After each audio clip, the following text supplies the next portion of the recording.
I'm just surfing through the bracket and figuring out what we're going to jump into next. What we're going to jump into first, I should say. Never mind, next. Hello. My brain's already in work mode, so I'm just like, on to the next thing, where in reality there is onto the current thing.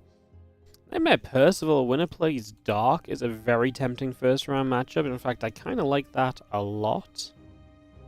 To the point where I'm going to go cast that. Oh. If I ever log into the correct server, that would help. If the Korean server is also my friend today, maybe we're baiting things. Oh, there's also Rogue Beyond second round. Oh my god. Today's bracket is absolutely stacked. I feel like we say this so much lately, but man, it's freaking true. The bracket is looking so darn good. My goodness, the bracket is looking great. Let me see if Nightmare and...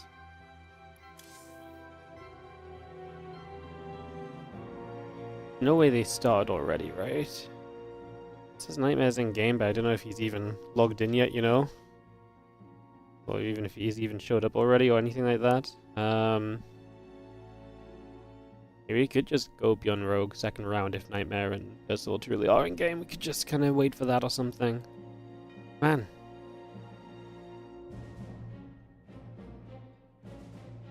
Hello everyone. Again, hope everyone is doing well. Welcome to the stream. We're just getting started here for some WardiTV Monday action. The last one of this year. Yes, so last WardiTV Monday of the year. And we're going to be starting off real soon. I'm just trying to figure out where we want to... Like I said, I like the Percival Nightmare matchup. I think Nightmare is... or was here, but he's just logged out. Hopefully he comes back. Because we kind of need him on the Korean server. So hopefully we get that sorted out. And we can get underway. Cool. Cool.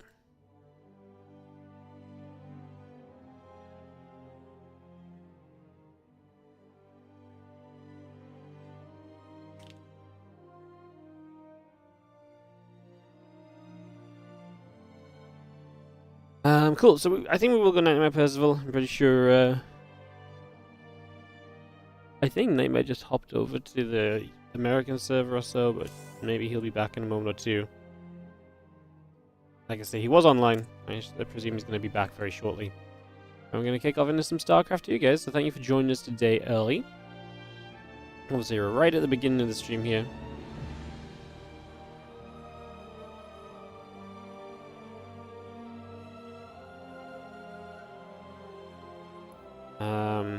Which usually means just a little bit of waiting around to make sure we get players ready and stuff.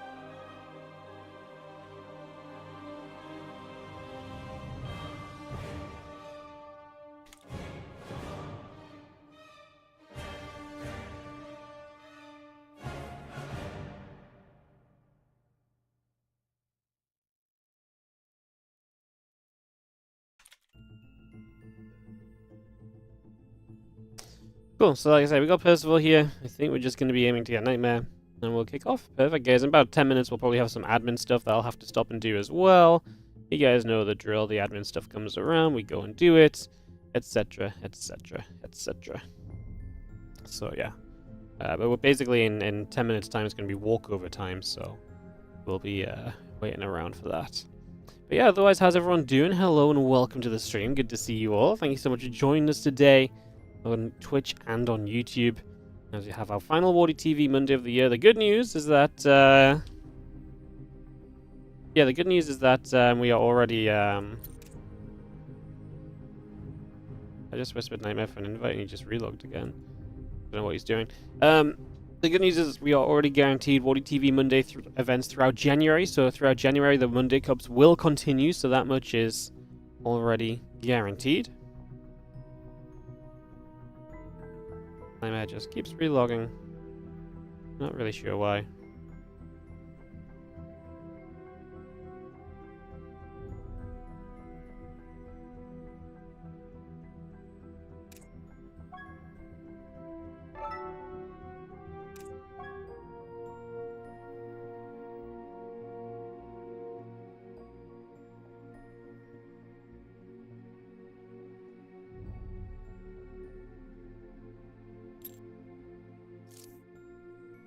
Let me try and add Persal to my friends list and I can invite them.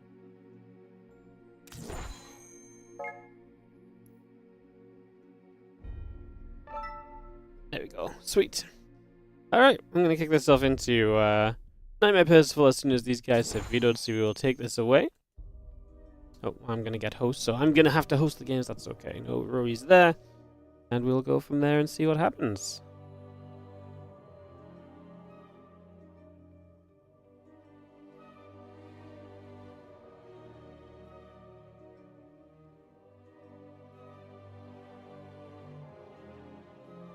Cool, cool, cool.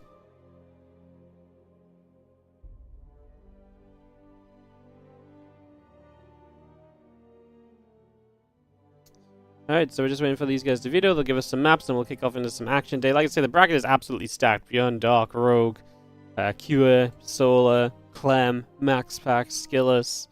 The bracket really is just absolutely stacked today. WardiTV Mondays has never been looking better. So let's hope that, like I say, we'll continue into January. Hopefully, honestly, I kind of hope something else comes around to be like, hey, WardiTV Mondays don't have to exist anymore. Because the ESL Cups are back or something, but obviously that's just seeming less and less likely. So we will endeavor to continue to provide Monday Cups for you guys as best as we can.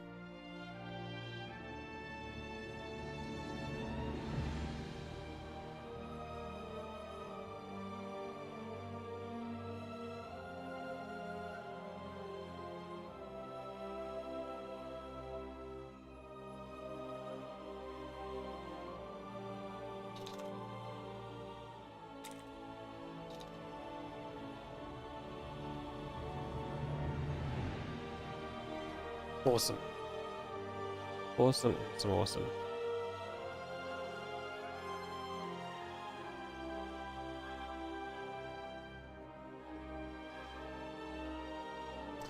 So yeah, well, we have the guys in here, so it should just be a few moments. Should be able to kick this off and get underway. Thank you for joining us, guys. Again, very happy to be here with you all. Excited to provide you guys some games and some content today. I do think we're going to have a good time. I think we're going to be in for some fun matches. We're going to start on ley lines even, so we will get ley lines set up. Korean server has been a lot more responsive for me today than it was yesterday already, so that's very nice. Yesterday, if you were here, we had some pretty hefty issues with the Korean server. So, yeah. Hopefully that is just fully resolved today, no problems at all. We've got one player who's BRB, just as I'm trying to host the game, so we'll give it another couple moments, and we'll try and get back into this and see how we go. Lovely. L-O-V-E-L-E. Lovely.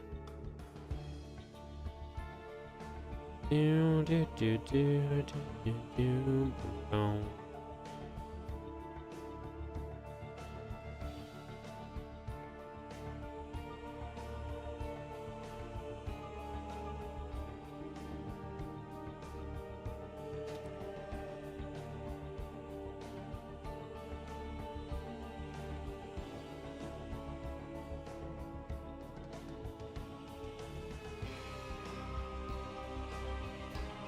Yeah, so one player went AFK, but otherwise we should be into this very soon.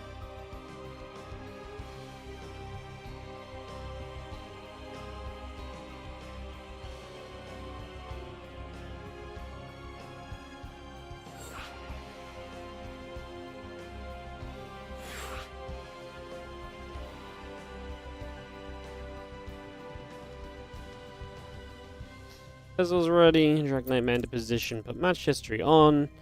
And we can go, go, go. Perfect. Let's go into our first match of the day, guys. It's going to be Nightmare. It's going to be Percival. Some TVP action coming up right here as we kick off into the games. And we get this set and ready to roll. So heading into ley lines for our opening map.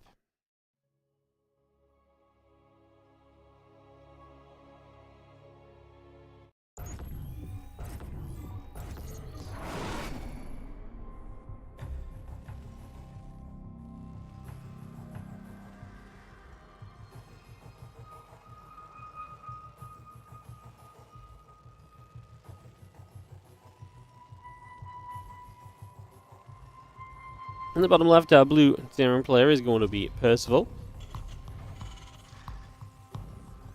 As in the top right-hand side, our red pros player is Nightmare. You have to give me a couple moments early on, guys. We got a couple things sorted out. Oh.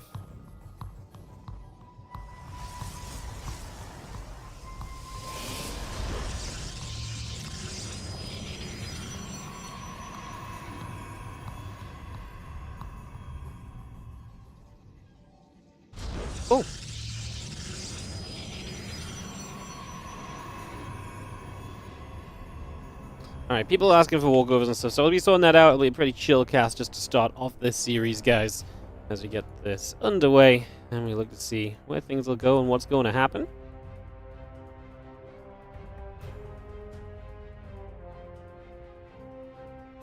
And again, how's everyone doing? How's everyone feeling as we get into a little bit of this PvT action? Like I say, excited to see what we can get on the go for ourselves as we get this underway, operational. But we're going to pull in a couple of SCVs already going to get nibbled at right there, so a little bits of damage going to be done. Just going to see the SCV continues to chase the probe back out over to the sides. Cybercore coming up, probe on the way through. The reactor and the orbital continue to come up as well.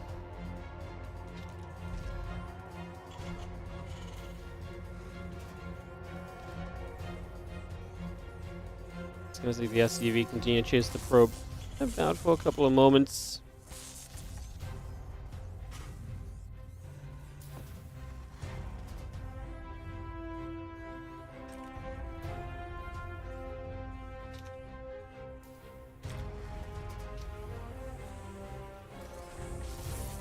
And the SCV and the probe going to go up against each other, so a little bit of a fight going to break out. Just going to be seeing the Adept and the Nexus continue to come online.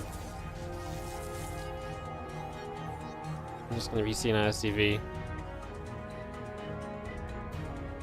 coming across.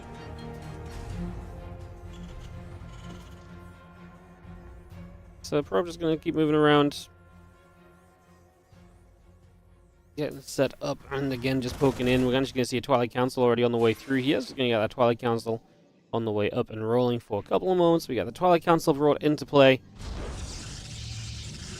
And yeah, as the Twilight Council gets brought up, we see the few Marines are going to step out. They're going to chase the Adept down over to the sides as well.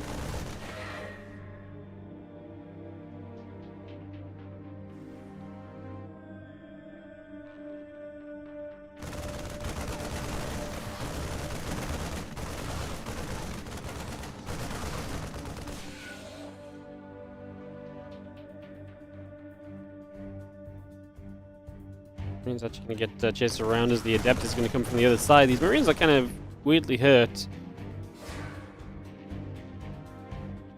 It's going to be seeing the blink and the warp gate continue to come up as well. It's just going to be coming through. This is my walkover time, guys. So I'm just going to take a couple of moments and report some walkovers here. So give me one moment. I swear this website's getting worse and worse. Right. Classic needs a walkover.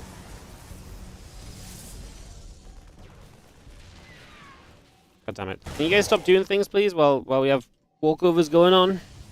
Thank you. Why isn't it freaking loading? Oh my god.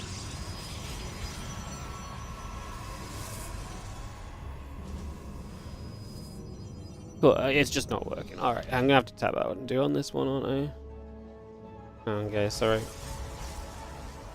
It's just not loading properly on my admin PC. Ay, ay, ay.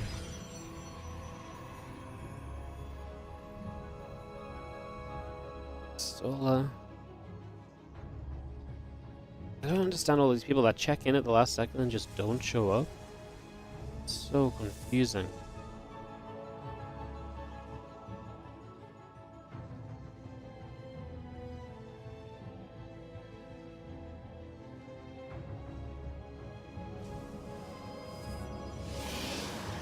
Alright, I think we're done with walkovers for the moment. And get back to it. And away we go. Immortal coming online. Banshee and the Cloak coming through as well. It's going to be seeing the couple of Marines coming up. Immortal. And again, continue to Corona boost out along. Also, just going to see the Marines, tank, and Banshee. Just going to be setting up. The tanks will siege.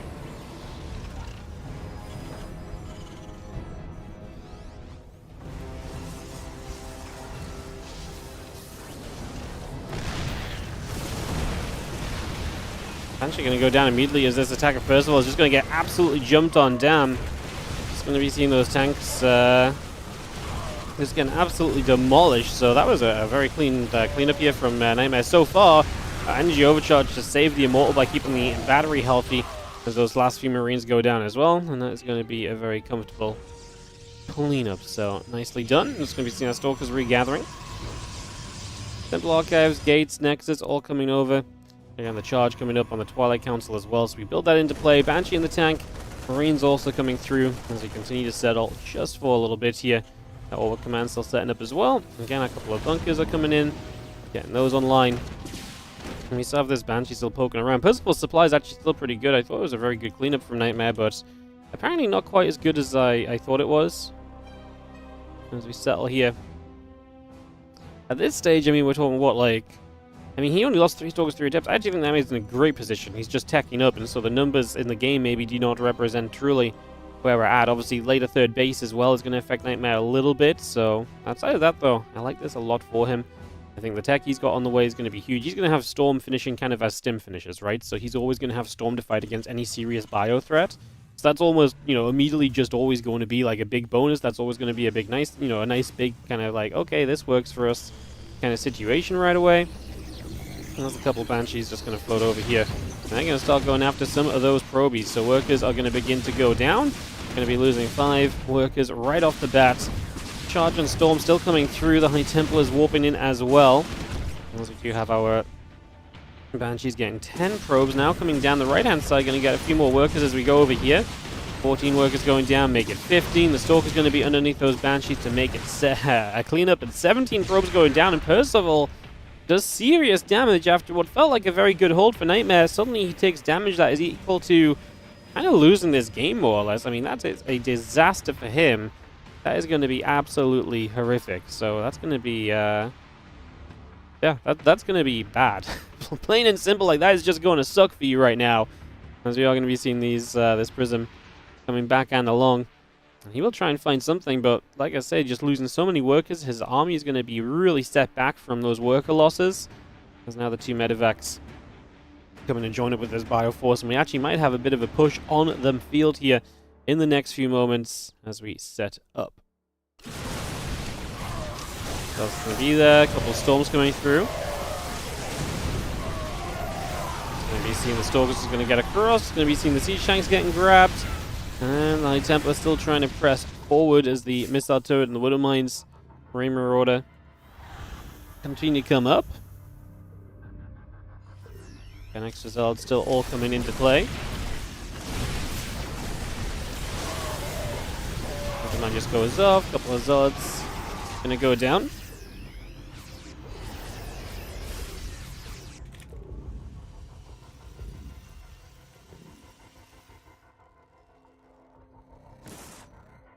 Rest of the bio continues to gather in the center again, +1 attack. The Stalker, a couple of gateways all continue to come online. Just going to be having our units continue to move out.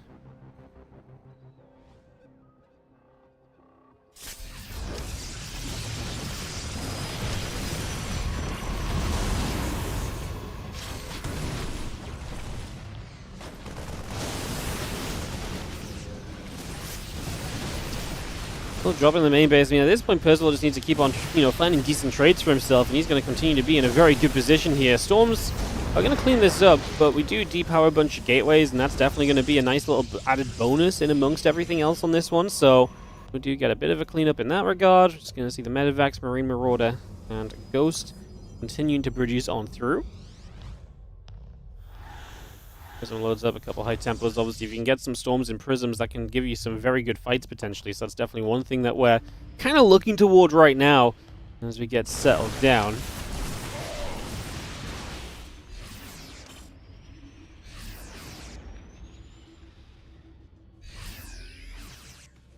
Coming back up the right side, there's definitely a Nexus there. We can make something happen. I'm actually going to grab 1, 2, 3 High Templar.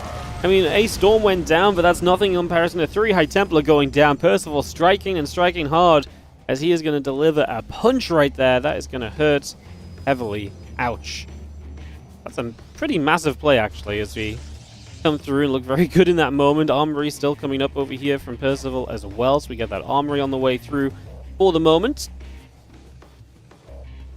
Ghost coming up, the Engineering Bay getting the +1 armor brought through as well, so we bring that into play as well here.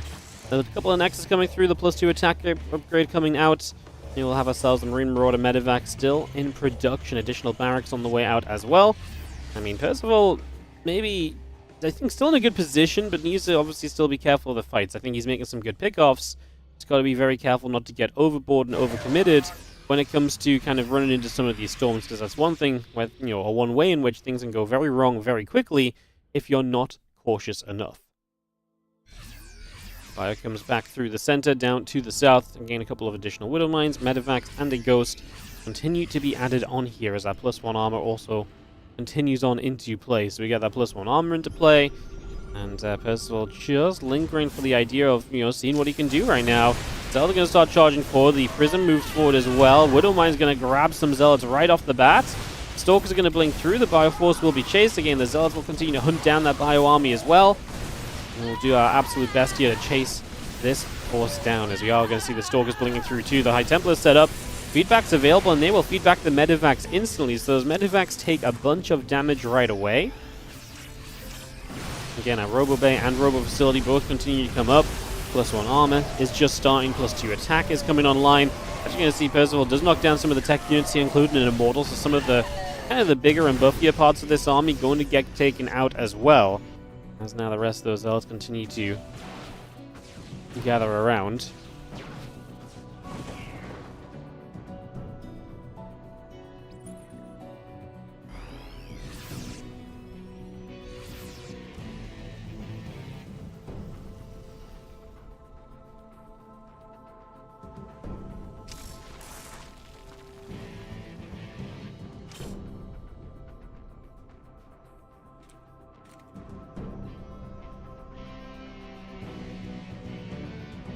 Alright, coming up, Medivac's coming over. Just going to be seeing a little bit of a stim in as our pylon will drop down. Just going to be seeing the Colossus going to be there. Again, +3 attack, +1 armor, continue to build up. Extended Thermal Lance still coming into play.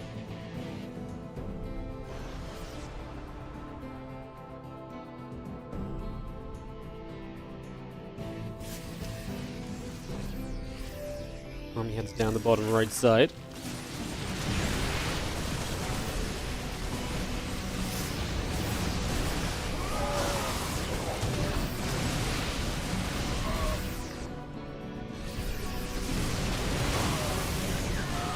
Another Storm of 2, a few Stalkers, going to keep on dropping. This army of Percival going to get cleaned up as Nightmare is trying to amass a comeback in this game. Gets the Medivac full of units as well. That's definitely going to help you have a little bit of a comeback right there. That works, as that is going to be a cleanup. Now units on the bottom side. This Bioforce gathering going to step forward. EMP going down.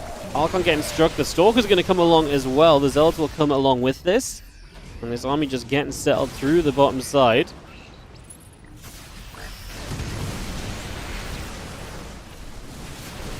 Colossus going to charge straight up. The Bion, the Ghost gathering. The Colossus firing from afar. A Stalker's going to get underneath a couple of Vikings. Just going to get cleaned up as well. Wow, Nightmare's going to win the bigger fights. After a disastrous start from Nightmare, he's going to show his prowess in this matchup. And he is going to have the game 1 victory. How did Nightmare, man? He really made this one pretty neat.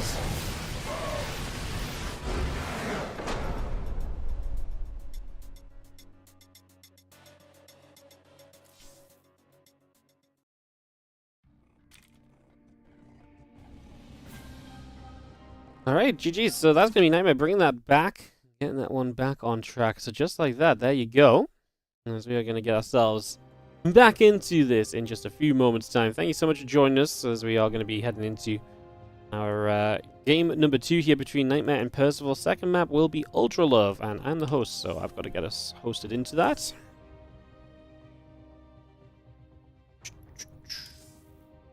Perfect.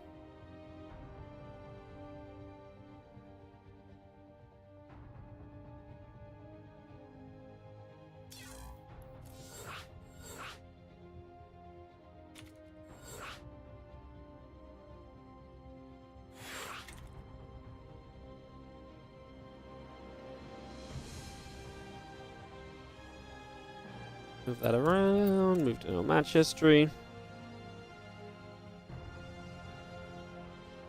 We need a race swap. Perfect, and the players are ready, so we can go straight into game number 2 here. Alright, awesome. As we get back on track. I might bring it back again, the prowess of him just being a stronger player, definitely shown on that one, because he had a bad start, but his later game ability brought him back into it.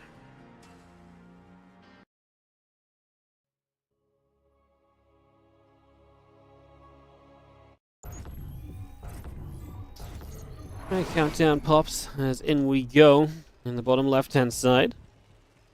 We're going to be having ourselves the blue Terran player down a game, unfortunately. After such a good opening, this is Percival.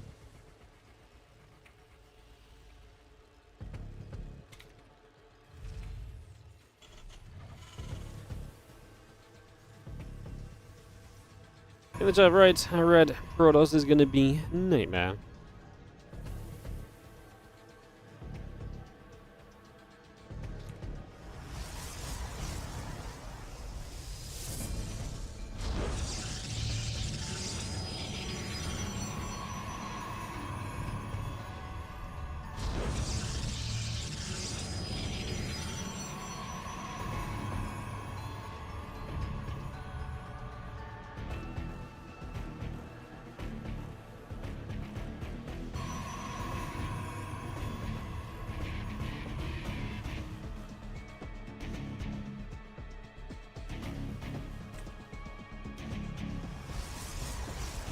Final one coming down, so Nightmare going to get proxy friendly.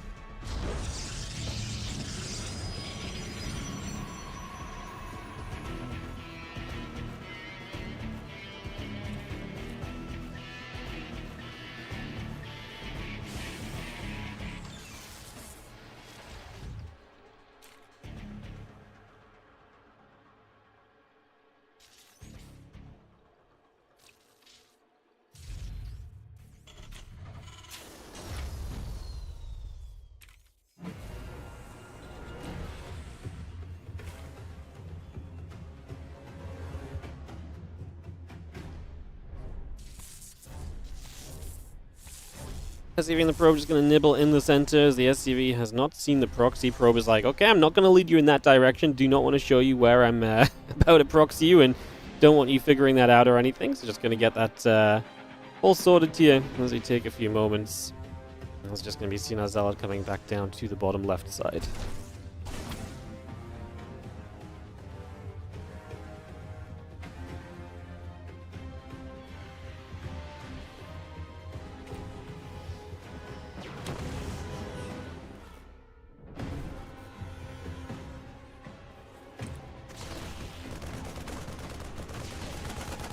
We're just going to be in that bunker. SCV going to come back through. Let's just have the Soka and the Zealots just going to go and run up in towards the main. Just going to be seeing the SCV down the bunker. Just going to get picked away at. Just going to get cleared out. A couple of SCVs still coming through.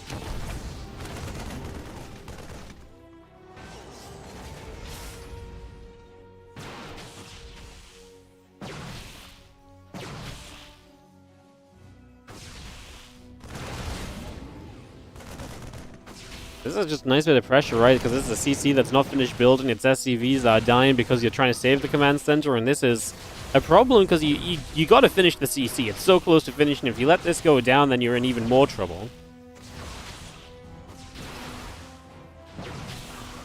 Okay, coming up, Robo Facility. Continuing in, a couple of probes still building. Just going to be seeing our Marines. Going to continue to step over there as the Marines actually could go back into the bunker. The CC does finish, like I say. I think that had to absolutely 100% happen no matter what else. We still have the bunker here as well, so I mean these units of Nightmare are kind of stuck in here, but they're still delaying the CC from morphing into an orbital, producing SCVs. You're still gaining things by being in this position, so that is still a bonus at this point in time as a couple of gates and Robo continue to come through. Couple Stalkers continue to whack away at the orbital. Just going to go for the SCV again. I'm kind of surprised we haven't made a dive to get out, but maybe these Stalkers are just too low HP. Maybe everything from Nightmare will get cleaned up, which it will now. And maybe that's just going to be the way of it. And Twilight Council continue to come in. Just going to be having ourselves the medevac and the siege tank. A couple of additional Marines coming up too.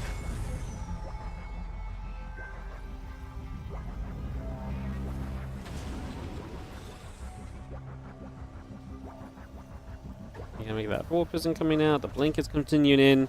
Couple of probes in production. Robo Facility Chrono boosting out the War Prism as this medevac with a Widow Mine inside comes across the map and is going to be taking position here in the next few moments to dive into the main base and see what is up. Going to be seeing the Widow Mine unloading. Actually going to lose a Stalker here. Surely, why? They don't have Blink. Why are we retargeting the Widow Mine? That's a mistake from Percival. Because that was a guaranteed Stalker kill if he just lets it fire. You gain nothing by retargeting with the Widow Mine there. You know, like, you gain nothing. The Prism was out of position, so I don't think the Prism was ever going to be able to get the pickup because it was a bit too far away. So I think if you just let that fire, that's a kill, no? You want to try and get the Prism? The Prism wouldn't have died, though, right? I think, I mean, like, you're then basically asking Nightmare to, like, hey, can you just pretend you don't see this Widow Mine and fly a Prism straight into it? Like, just take the Stalker. Like, if they have Blink, then the Widow Mine's not going to connect anyways, even if you waste time. Yeah, I think that was maybe he thought the Prism was going to lift up. Obviously, from our point of view, we saw the Prism was maybe a bit too far away to necessarily do that, so... Yeah. Anyways, I mean, I'm nitpicking a little bit. I don't think this is super crazy or important at the moment. It's just see our Prism coming back down to the south.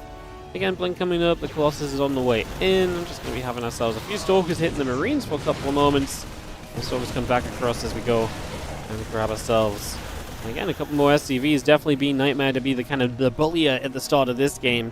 In comparison to the last match where he was obviously the one that got bullied early and had to bring it back. This time I feel like he's the one that's able to deal all the damage, put himself in a good position, and really improve this into a very convincing kind of situation so far. As we do just have our Prism continue to load up these Stalkers, continue to dance those units around for just a little bit longer. Again, Colossus, Extended Thermal Lance, and the Charge upgrade all continuing through.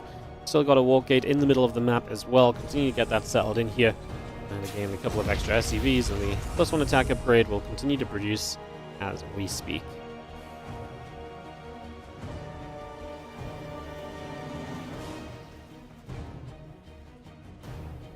Because I'm trying to come down the bottom. It's definitely cornered in a little bit, but I don't think it actually needs to leave right now.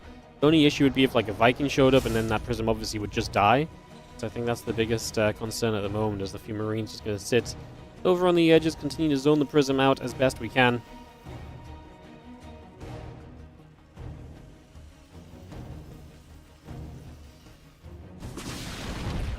Banshees together was kind of the issue in the last game as well. The Nightmare, when these Banshees showed up, they were definitely able to pack a little bit of a punch. Sentry goes down pretty quickly there. Going to see the Stalkers showing up as well. Going to lose one Banshee now. The other Banshee is just going to have to go hide in the corner too. Just going to be seeing a +1 attack. Combat shield, Stim Pack also continuing to build. Our medevac still in production. And a couple of SCVs coming through too. Those Widow Mines still being added on. And again, Colossus +1 and all the rest coming through. The Nexus drops down onto the 4th base.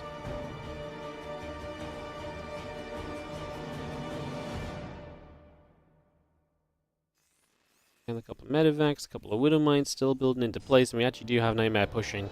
Considering the fights he was able to take in the last game, I think it's pretty safe to say that this fight is going to be looking very much so in his favor. I think he's going to be looking pretty darn good as we move across the map here on Ultra Love. Nightmare, to me, is on his way, en route to victory, perhaps even a 2-0 victory. He has a couple of Zealots are going to come charging up. Fire going to be there to greet those units and turn them back around, but I mean, it's only while we regather the rest of the forces together, right? We've got a bunch of Zealots warping in, we've got a bunch of other units coming about here as well, so I think this really is just a matter of time. As our Stalkers and our Zealots move up into this natural, and it looks as though Nightmare is going to find the 2-0, which would send him through to play Dark in the next round. You know, I'm into it. You know, we're not going to catch to see Dark forever. I'm very into following some Dark games in the bracket today as we work our way through this WardiTV Monday Edition 16. $400 on the line. There's a lot of great matches going on, by the way. So just to put in perspective, we've got Nightmare and Persal winner now plays Dark. Nightmare plays Dark. Yun versus Rogue happening as well right now, so that's already underway. So that one's happening too. Solar versus Cure. This is the round of 16, by the way. Solar Cure, Nightmare Dark, Beyond Rogue, Max Pax versus Zaunorex, Skilless versus most likely Shin, Hero versus Goblin, Gumiho versus Classic and Clem against Lemon or Geralt. Like, come on, that is an amazing slate of games. What an absolutely ridiculous round of 16 here today in the WardiTV Monday Cups. I mean, that's absolutely, honestly is a ridiculous state of games. Guys, what I do want to take a moment just to say is I'm going to push this a little bit hard for the next couple of days still, while we're still kind of coming off of it, because right now we are hitting quite a few of the goals on the Star Trek Fleet Command sponsorship. Star Trek Fleet Command is a game we played on stream the other day a little bit. If you want to check it out on the Twitch chat, you can type !star. If you want the link from YouTube to check out this game and to do the sponsorship, just ask me in the YouTube chat. I'll paste the link over to you guys. But yes, !star in the chat, Star Trek Fleet Command. You guys can support the stream directly by downloading the game. If you get to level 2, you add $1 to the stream. If you get to level 6, you add $2 more to the stream. But about 10 minutes after you hit level 6, you will also get your second ship in the game. That adds $9 to the stream. So if you spend about, I want to say, like, it took us about an hour. I reckon you could do it between 30 to 60 minutes if you just speed through everything. You don't have to do it all at once. You can chip away at it. You can do it on your phone. You can do it on your computer. If you spend, you know, some time just kind of chipping away at it, unlock that second ship, you will essentially be subscribing to the channel for 3 months. You know, there or thereabouts is what that value is for chipping away for just a few minutes here and there at that Star Trek Fleet Command. So do check it out. It is working. So far, we've gathered already $350 additional off of you guys coming in and actually playing the game and kind of getting to certain objectives and stuff. It's a super free way, super cool way to come in and just try out the game and support the stream. And I am going to push it because it's one of those ones that I think is worth pushing. I do not think this is as much of a in-your-face, spend money on us kind of game as some of the others. So we're going to push these goals and objectives a little bit further. There's 9 days to do it as well, so if you can't do it today, if you want to do it tomorrow, that's fine as well. You can do it while I'm offline. So yeah, !star in the chat, check it out. Again, it works on PC, it works on mobile, so you can do it on either of those platforms, whatever works for you. And yeah, we will just continue to push that because, like I say, it's going well so far. And I think it is a very easy and safe way to support the stream. The more that you guys support that, the more we will put into tournaments. In the past, we used to do the WardiTV We Sold Out events. I don't know if we'll get far enough on this one, but I mean, if enough people do it, we will just straight up run an extra tournament because we got enough money from the sponsorship. That's the sort of state we're in and how much we can make off of it. So if you want to support StarCraft 2 for free, check out Star Trek Fleet Command today with the !star. Thank you so much if you do, and I appreciate you guys putting your time into that. And like I said, I will push that hard for the foreseeable future because I think it is worthwhile. Again, Nightmare versus Dark on the go here as we continue to go into the round of 16 then of our bracket.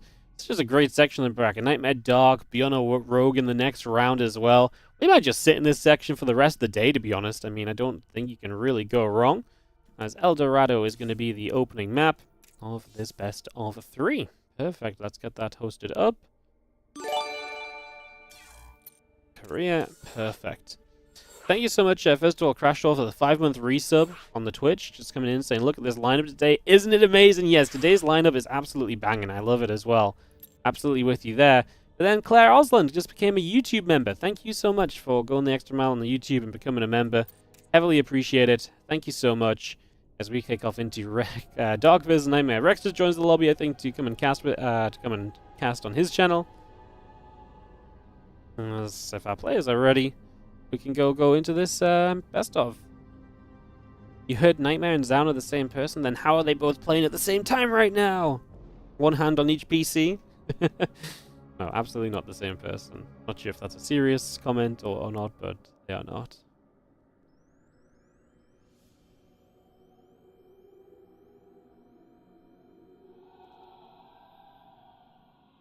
Alright, Nightmare says go go, just waiting for Dark to say go go as well.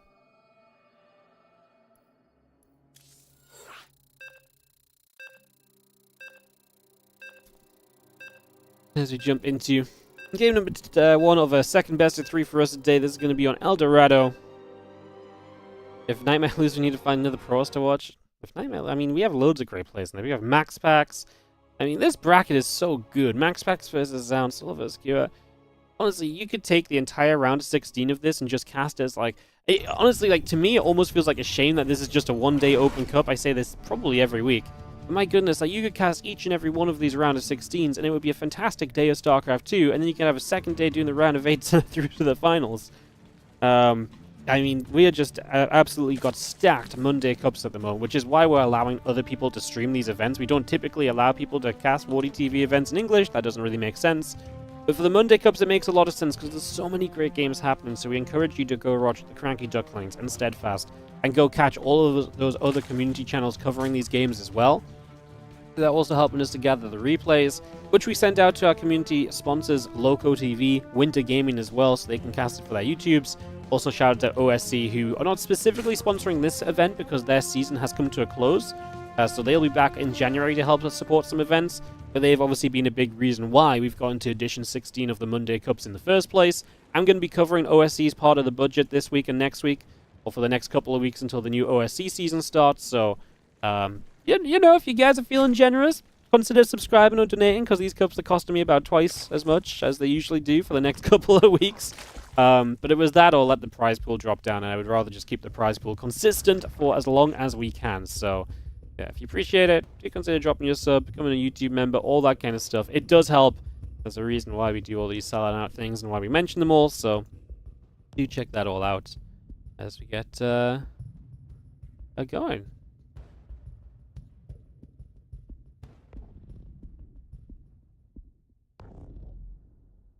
How does the game know you downloaded it via your affiliate? I have no idea, mate. Something about when you create the account, it knows that you came from the link, and so when you download, your account is always just linked to me as an affiliate. Like, if you go through the link, then it asks, it just knows. It just knows that this account is then linked to my stream, essentially. I have no idea how it actually works, to be honest. Like I say, I imagine it just kind of, there's just a status tag they can add to the game where it's like, oh, this account came from here. And so if it knows it came from me, when you hit level 2, it can be like, hey, Wardy, this guy hit level 2 because of you. Good job, here's some money. You know? So yeah. The specifics beyond that, I'm not sure. Hey, what's the Pyramid Theory? Thank you so much for the 21-month resub on the Prime. Come on, everyone sub to support. Thank you so much for the Prime. Yes, Primes work as well. And don't forget as well, I guess worth mentioning that 5 gifted subs on Twitch right now means that Valorant will pay for at least 1 extra sub, and maybe even more.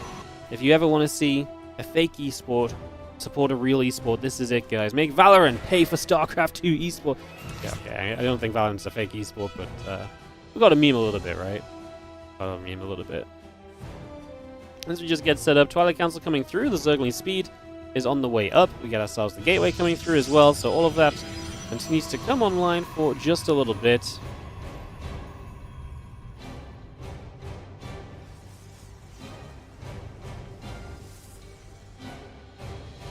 Adept is going to shade over. Third hatchery coming into position is, yo, Andy, how you doing? Thank you so much for the 1,000 bits. Always good to see you. Because I feel like every time I see you, you're dropping bits in the channel.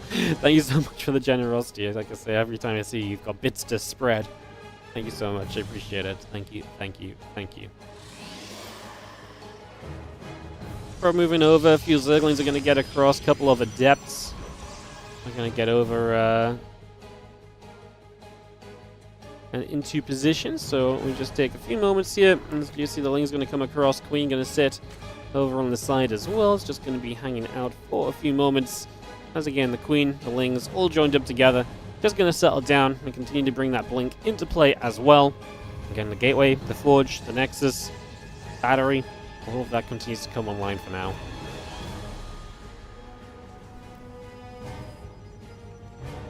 Overlord also just continues to float across through the main base. Third Nexus going down as previously mentioned. Taking the bottom side of the map, as is Dark, and so we're going to maybe see a bottom versus bottom side of this map here, where obviously there's going to be a lot of contention. There's going to be one main avenue of attack from, third base to third base. Important then to keep control of this game as Nightmare, because if the Zerg can just start streaming units in one direction, just hit your third base hard and reinforce that heavily, that can be difficult to deal with. So important that the blink play here goes well early. As Dark already making quite a few units, maybe just wants to get on top of controlling this bottom side of the map early. Does not want to give the Protoss chance to take control at all.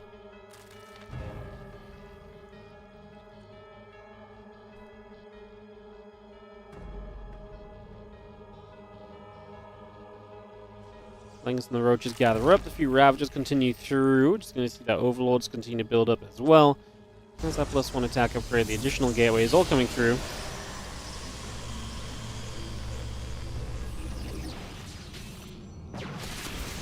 Lings and the Ravagers are going to come up. A couple of Corrosive Bars actually going to catch these units that don't really have a good place to run to. Dark really didn't stop making units. I said take control. How about a straight up just commitment right here? It's kind of interesting because he did build the lab, but yet here he is just committing to the attack anyway. And right now it seems as though he was not wrong to do so. The 8 supply that remains of Nightmare is likely not going to be much to save this third base with. I mean, I feel like Dark got a decision right now. He can either kill off this third base or he can just run up and go for the natural. I was going to say, I do not think going for the natural is a bad idea. Nightmare is just going to tap out GG, and it's Dark to take a crazily fast opening game number 1, just like that. Ooh. Alright, well that was a speedy opening.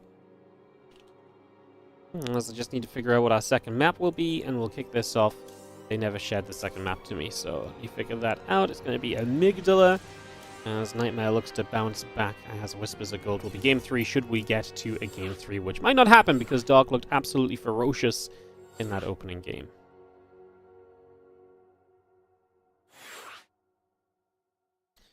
Try and move me up here into the referee spot. Beautiful. Looking good. No admin issues. Everyone is looking good today. Perfect. Let's continue through. Clem has an opponent as well now, so the full round of 16 is set into action. Love it. Absolutely love it. What's up, Never311? Hello, hello. Saying hi to me, I'll say hi to you. And thanks for joining us today, guys. Good to see you all. Thank you so much for joining us. We appreciate you being here as we kick into Amygdala for the next map of the games. Kick this off and get this a-rolling. The stream's going great. The stream is going great. We are our second series deep. We actually had a pretty fun first series. Nightmare Percival was, I think, better than I expected even. I thought Nightmare did kind of dominate a little bit, but he had a rough start to game 1, so he had to pull it back, which made the game, or the series, a little bit, like I say, a bit more exciting than I guess I originally thought it was going to be. So yeah, it was definitely a pretty cool opening match. We're having a good start of the day, is the TLDR right now. As we do have ourselves in the top right up a game in this series. It is going to be Dark, our blue Zerg player, taking on in the bottom left-hand side the red Protoss player. We have Nightmare as we get this one up and running.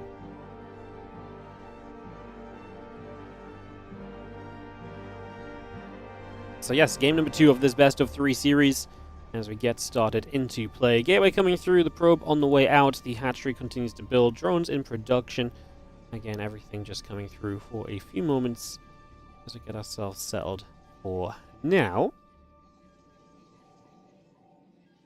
Probably better than yesterday, the random lag ruined it. Yeah, yesterday was really sad, just unlucky the way it went down. But some days be like that, guys.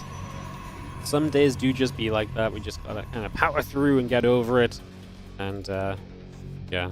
Like I say, the good news is that it's not every day. Some days the Korean server really just shits the bed, and yesterday was one of those days. Today, the Korean server is being our best friend. Look at this silky, smooth StarCraft 2 action.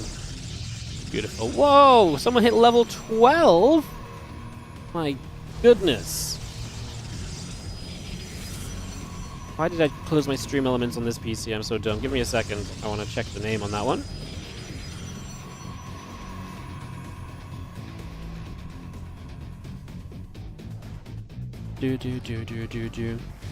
Yo, thanks so much, Greg Bello, for hitting level 12. The second person to hit level 12 on Star Trek Fleet Command. That's crazy. That's plus... So, to put it in perspective, Greg Bello so far will have added about... I think it's like 9 plus 9 plus 3, so like $21. Level 12 is like another plus $10 for the stream. So Greg Bello, playing through the game, has now added $22 to the stream. That's crazy, mate. Thank you so much for reaching level 12. I appreciate it. I just boosted my account up to level 9 today. I was like, I wonder how far I can get if I just speed up everything, and I got to level 9 kind of easily, too. It kind of baffles me that, I guess I have some extra speed ups and stuff because I did some of the pack purchasing, so I don't know how accurate it is to actually be that fast, but yeah, it blows my mind. This, honestly, last time we did Star Trek as well, this game actually was also pretty popular on the stream, so I guess it shouldn't be too crazy that it's fairly popular once again, and quite a few people are getting involved, and a few people are playing past just the initial kind of introduction to the game. So there is, I guess, unsurprisingly to some extent, kind of that happening again, which is cool. And I guess that should advocate for the game in itself. Like I say, we actually got 7 different games to choose from to do a sponsor for, and I was like, I actually really enjoyed doing Star Trek last time, so let's just do Star Trek again and see what happens, you know?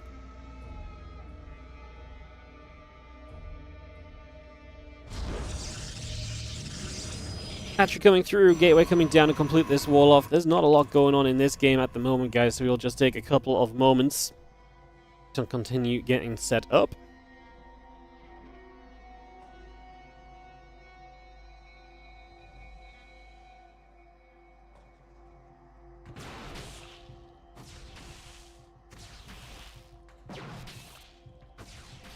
You see our Stalker going to come about, just going to go and put some damage in for a couple of moments as well. It's just going to come about, get rid of that Overlord.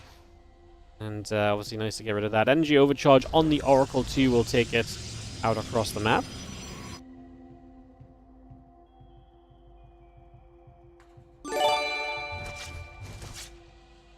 Yo, Jade Cato, thank you so much for the 4-month resub on the Prime. Had to spare Prime, thanks to the games, no worries at all. Thank you so much for using your Prime on the channel. We really appreciate it. We will give your Prime a good home for the start of 2024. Again, guys, while we do not have a lot of WardiTV tournaments planned for January, it's simply because we already have a lot of casts already lined up. And we will be obviously looking to already kind of just raise funds for tournaments through February and March is currently our goal. So if you are looking to support, you can know that that is what it will be somewhat heading in towards. This game just takes a few moments to continue setup. And yo, thank you so much, Anonymous, for reaching level 2 on the Star Trek Fleet Command. Start of 2024, start of 2025, aye. The end of 2024, my goodness.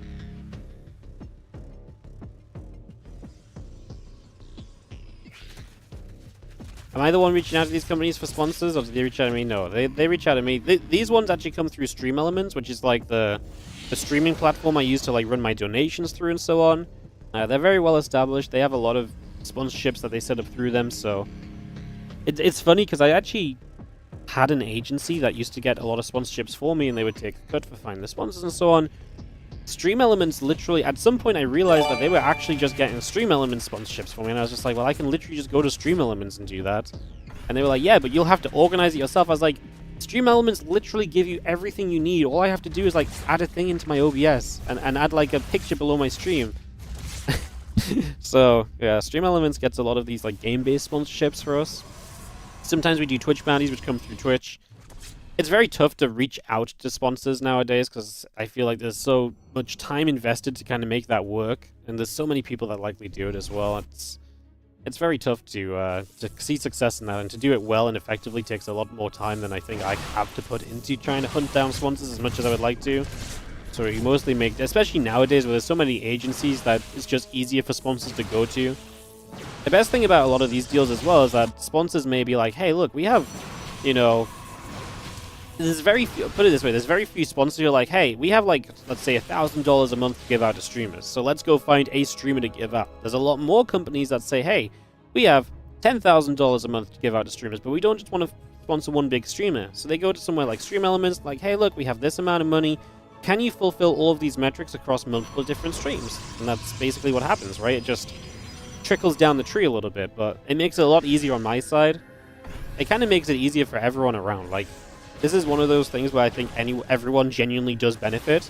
You know, Stream Elements make all of these widgets and stuff, and all the tracking devices. The games obviously get to put their sponsorship money in, and they don't have to worry about dealing with all the individual kind of users. That's on Stream Elements' side. And then I don't have to worry about dealing with the company and kind of making this successful. Stream Elements give me all the stuff to make that happen, to make it a seamless sponsorship. I don't have to do anything to get paid for it. They just send me the money, you know, in my usual Stream Elements payout. So it's a super easy process. So like I said, I think it's one of the times where this system actually is just a win for everybody. As Ling Hydra here plays the defense against the Stalkers on the top side of Amygdala. Nightmare's aggression looked to be going well. I'm interested to see how well this stasis ward goes on the bottom. It actually catches quite a lot. The issue I currently see for Nightmare is a lot of those Stalkers are in the orange health bars, and the Ling Hydra is looking to cut off the escape route. Oracles will activate to chase down a few Lings. The Hydras cannot get there quickly enough. The lack of creep, obviously, in this top corner, unsurprisingly so, is starting to become a little bit of a problem. We will have to drop a recall, and that will escape or get out, evacuating a lot of the Stalkers, but not all of them, as that will be that cleaned up for the moment. As yo, thank you so much, Flighton, for the 22-month resort on the Prime. Don't shut up, but do take my Prime.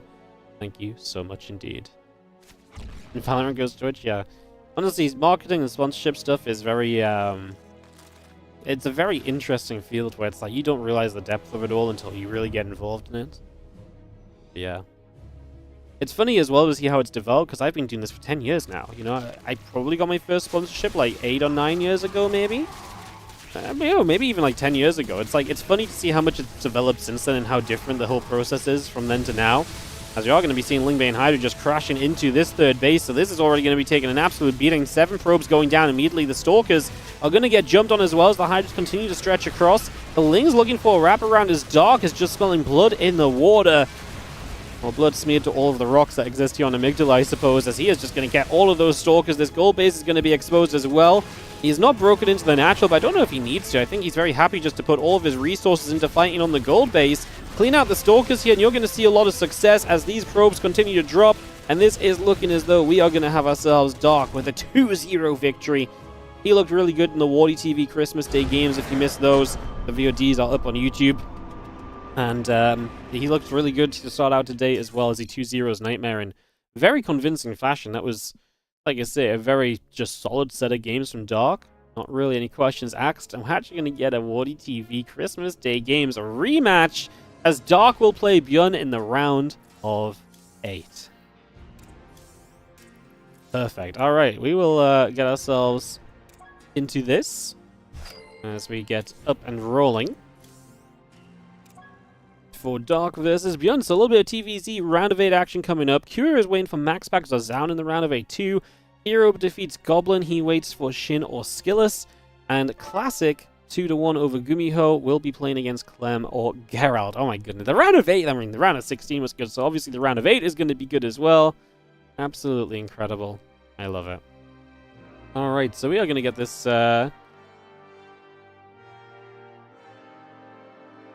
underway as we get this TVZ ready to roll with Björn versus Dark TVZ action coming up in a few. I will have to run some ads here, guys.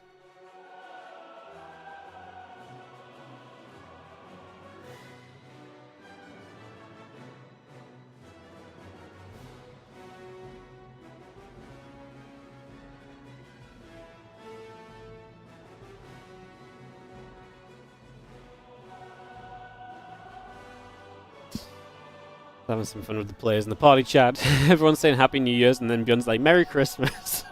And everyone's like, Björn, you're a few days late, buddy. A few days late. The video's coming through. We'll get into this TVZ in a few moments. Good to see the players having a little bit of fun as well. In good spirits as we head into this final WardiTV Monday of the year's quarterfinals. And again, we'll be going into the semis and finals after this. And we will have WardiTV Mondays guaranteed throughout January alongside the Leo League Cup that's going on, as well as the OSC Championship. The end-of-year championship from OSC is coming around. We also, actually tomorrow, we have the mid-season playoffs, which is one of the ways in which players can get their final chance to qualify into the winner's bracket of that OSC Championship. That's going to be a ton of fun as well. So many games to cover in the OSC Championship and other events across the course of January. And the Masters Coliseum is wrapping up. So obviously we've got the final group stage of that, and then the playoffs coming through. We've got a pretty banging January lined up for you guys. There's a lot going on. It's going to be some good fun. Some good StarCraft lined up for the start of the year. The only thing we need now is a circuit to appear out of nowhere. I thought if I clicked my fingers someone would make an announcement, but apparently not. God damn it. You hear the ads? The stream has some banger ads. Someone gift us up to this man and stop them speaking crazy. Aye, aye, aye. Some banger ads. Some banger ads. WardiTV tree is going to be going down soon as well, probably on the 1st. They look pretty good this year, actually. I feel like this year's tree is very well spread with decorations. Like, there's not like an overwhelming amount, but it's full, you know? It was a good year of the tree. A good year of the tree. Do do do do do do do do. Boom, boom. First map is going to be Neon, I believe, if I can speak Korean. Second map will be El Dorado, and the third map will be Abyssal Reef. It's definitely a set of maps which suggest that we can see some long games. I mean, Beyond Dark on Neon Violet Square and the WardiTV Christmas Day games was like a 25-minute game, so yeah. Definitely something to watch for here. As we can get set up into this one, kick this off in just a few moments and get going into more games, more action, more StarCraft 2. Thank you again for joining us as Beyond Dark get ready to take us into Neon Violet Square for our first match of the quarterfinals.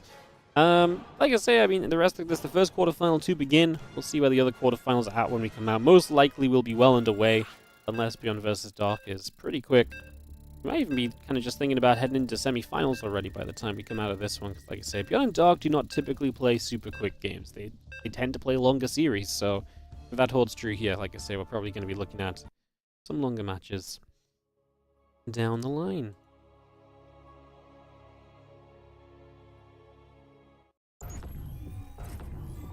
Countdown is good. Let's head in game. As we have got to the top left-hand corner, our blue Zerg player. This is Dark. Here on Neon Violet Square, one of these older maps that has been brought back to the map pool because why not, I suppose. I mean, there's actually a lot of reasons why not, but alas, here we are anyway. Dark in the top left corner takes on the red Terran. In the bottom right corner of the map, we have Björn as we kick off into game 1 of this best of 3.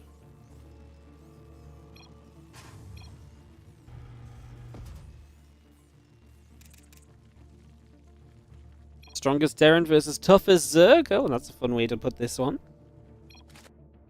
Thanks so much for hosting this tourney and contributing so much to the SC2 scene. Hope you're doing well, Wardy. Yeah, thank you so much for coming and watching it, mate. And thank you for the kind words. Very happy to be here, bringing you guys as much StarCraft 2 content as we can. That has always been our goal here on WardiTV, and that is not changing anytime soon. Our goal will continue to be to bring you guys all of the best, as much StarCraft 2 content as we possibly can. Everything we do is in the interest of seeing even more StarCraft 2 happening, you know, so we'll keep that going into 2025. 2025 is a pretty cool year, guys. 2025 marks 10 years of WardiTV being a full-time endeavor for me. I actually rebranded to WardiTV in 2016, so WardiTV itself is 10 years old in 2026. October 2026 to be exact, so that's a little bit away, but I actually went full-time when I finished university, and that was 10 years ago, and this coming June, so we are going to have the Wardy 10-year full-time anniversary, which is pretty hecking ridiculous when you stop to think about it. Like, We just decided to go and do this whole thing and have some fun casting StarCraft 2, and here we are 10 years later, you know? Hey, thank you so much for another level 2, I believe an anonymous one on the Star Trek Fleet Command. I super appreciate that. Thank you so much. Continue to throw those, or to check out, I say throw those things out there, but just checking out the game, getting the levels.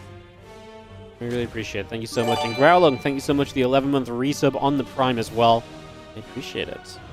Have you found that there's some players embrace the old maps more than others? Yes. Because some players are just like, this is freaking stupid. These maps, I actually... Yeah, I don't know if there's really a divide, but I think some people very strongly believe we should have just had new maps, and there's a lot of new maps that would have been good. And then I think a lot of people are like...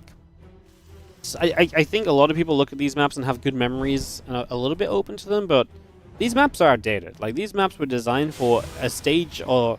These maps were designed and played in an era of the game that is extremely different to the modern-day StarCraft 2. And while some of it translates, I actually think there's a lot of problems on these maps, personally. I'm not going to delve into them, but I think there's a lot of things on these maps which just don't make them necessarily unfun to watch, but I just think other maps would have been better met if we had some other maps kind of joined in or something, so... Yeah. I don't know. Maybe it's okay to kind of look back in the past and kind of, be like, oh, how do these maps work? But, I don't know. Maybe, like, one old map would have been cool. I just think 3 old maps is really overkill, especially because it's all 3, like, really macro-y kind of focus maps as well. They all do the same thing to me, which is create long games, because they're just extremely defendable. I think Abyssal Reef is perhaps the most interesting, so... Yeah.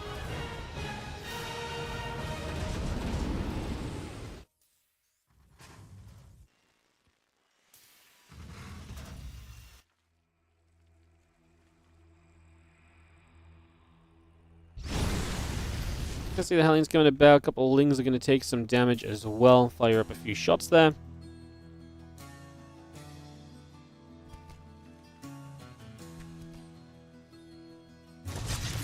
Give me 1 sec, just trying to...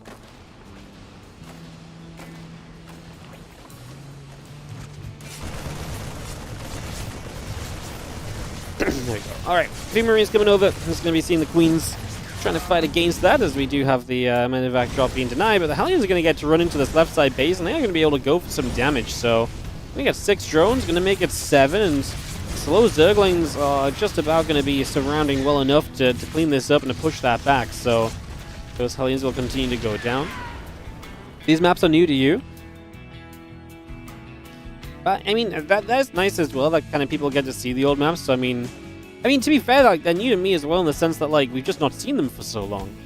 I just think the design of these maps is... Honestly, I think there's so many old maps they could have gone to where it would have been more fun. I actually think the reason they picked these maps is because they're so macro-focused, it's difficult for them to struggle in other ways, which is what I think might have happened if they picked other old maps. Might have been that it's like, oh, well, this is very clearly OP for this kind of strategy. Like, you could never make a map like this right now, in this current day of StarCraft 2. And so when you think of it like that, I'm like, yeah, exactly, right? So yeah, maybe that's a way that it could potentially play. It's just going to be seeing a Banshee going through, a couple drones going down. Marines are going to be there to get a little bit of a pick-off as well, so just doing everything possible. As the Banshee continues to chase the Queen around for a few moments, going to see the Banshee still cloaked up. Queens are going to hang about.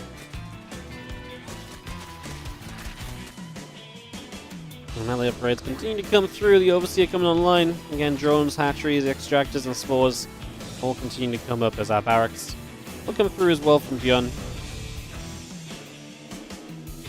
Not a lot of variety with the choices. Oh no, I completely agree. I think they chose all 3 of these maps completely macro. I think because they were like, well, if we're going to go back to maps, they got to, like I say, be macroing. I don't know. I think macro maps get a lot of love in terms of you remember them because a lot of good games happened on them.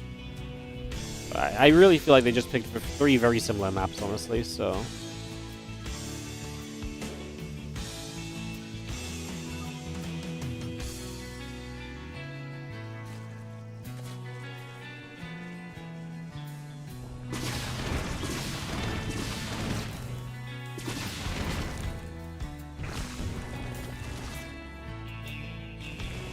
Banshee's going to come about, going to get 5 drones.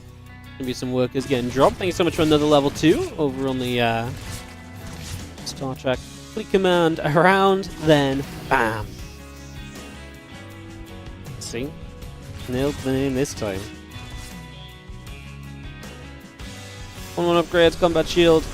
Continue to come through. The Marines is going to get a stim in for a whole bunch of creep teamers, so we're going to be able to knock a lot down here as Beyond continues to pressure up. There is a counterattack going on that's catching a few Marines. Those Lings are going to leak into the third base of Beyond. And the fourth base building there as well as Beyond eats a couple of Baneling connections right from the start. He's 1-1 to 0-0 right now. Is that good enough for him to actually stand and fight this? It looks like he is doing pretty well. Actually cleaned up a lot more Lings there than I initially thought that he would, and I think that does just come down to the fact that he was able to kind of have the upgrades to kind of just stand in there and continue to fight that for a little while.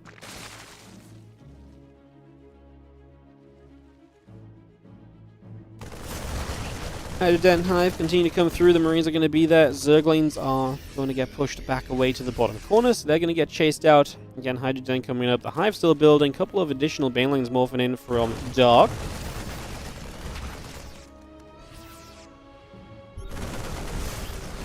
Marines step up. We'll see a couple of creep teamers going down. Again, a Hive about to finish through. The additional barracks coming in. The armory continues as well. Just going to be seeing our Marines continue to be added into play. Wouldn't mind about halfway done. Planetary Fortress coming up. Concussive shells will start from Björn as well.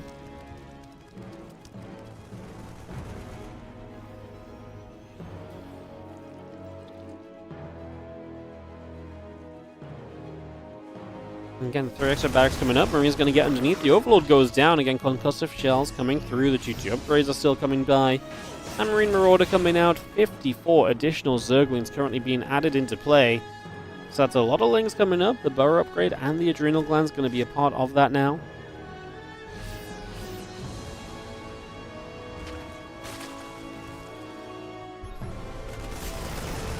Marines will get rid of a couple of creep tumors. Those Zerglings just going to charge forward, and the Medivacs will load up a chunk of those Marines from the very get-go and just evacuate. Throwing back towards some Widow Mines here. This Widow Mine should just unburrow. There's no need for it to fire when the Marines are playing cleanup anyway. Hey, Furious George, thank you so much for the level 2 in the Star Trek as well. These Marines will continue to get in between the gaps there, just joining up together. Again, 2-2, Drilling Claws, plus 1 vehicle plating coming up and online. A Marine Marauder Medivac. Still being produced on through. A couple of Widow Mine shots continue to hit some of the Zerglings as the Ling Bane continues to step forward as well. Our Marines still fighting. Queens, Hydras, and Lings continue over as well. And we will see this Army of Dark pulling back up to the top for the moment. Then 7 drones going down as we still see the Drilling Claws and the 2-2 upgrades all continuing in as well. Again, Widow Mines, Medivacs coming up also here currently as our Adrenal Gland is about to finish up. We're going to see the muscular, nanomuscular swell coming through as well, so we can get those Hydra's tails stronger than ever before, swell them up, and they'll be able to lunge on in and commit to some fights that they might not have been able to commit to previously as the Hydras force the Medivacs to lift up and pull away. Widow Mines will start to burrow here. Banes are just going to roll forward, crashing into a lot of this bio as well. Continue to knock those Banelings down. The Hydras now pull back over to the left side as well. Once again, Medivacs are loading up here. And just going to be seeing a 2-2 upgrade still coming through. That's about a finish from Björn. Going to equalize the upgrades. He once had an upgrade lead in this game, but now they're equalized, so Björn forgetting his upgrades at some point. Dark being very good at continuously bringing those forward has been making the difference here for the moment since our Lingbane Hydra still gathers together. Overseer's overhead.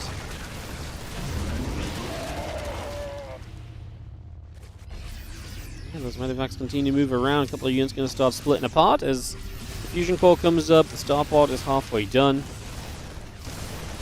So we've seen the Lingbane Hydra starting to move through. Lings and Banes from both sides. Widow Mine shots going off on a bunch of those Lings. Bio going to get slammed. Hydras are going to surge on through, and a couple of the Medivacs getting shot down immediately. With immediate effect now, those Medivacs have to go retreating away. Pull back towards the bottom side as the bio gathers back up there as well. Regathering for a few moments. Again, the fusion core coming through. The command centers continuing to play. The 9 additional lurkers are still being added in there on top of everything else for the moment.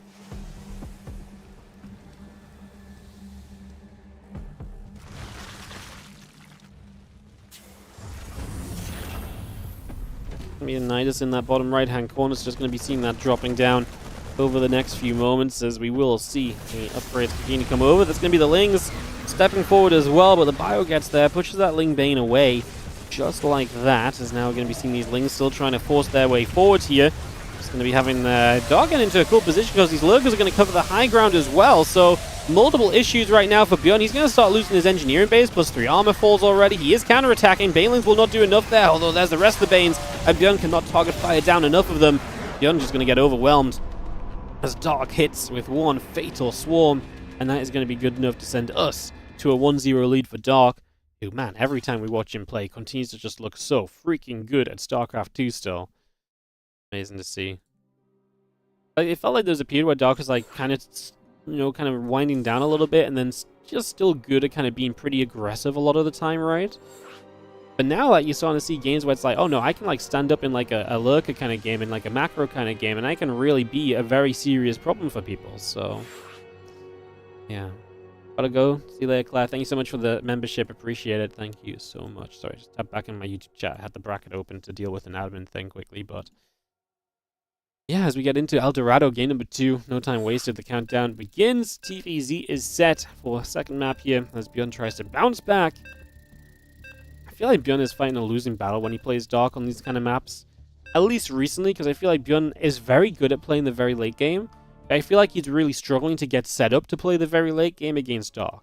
So I think maybe he needs to stop I mean, all of the maps here basically set you up in a similar direction, so I'm not sure it's going to save you in this series, but maybe it's time for Bjorn to consider kind of making these series about some different maps and kind of forcing these maps to be a little bit more kind of like, okay, I'm going to be a bit more aggressive than playing for like big macro kind of all the base late games. Which, don't get me wrong, if Bjorn gets there, that's great, but Dark is just killing him before he gets to those stages, or taking control enough that Bjorn is never comfortable to truly play out those kind of those kind of games either.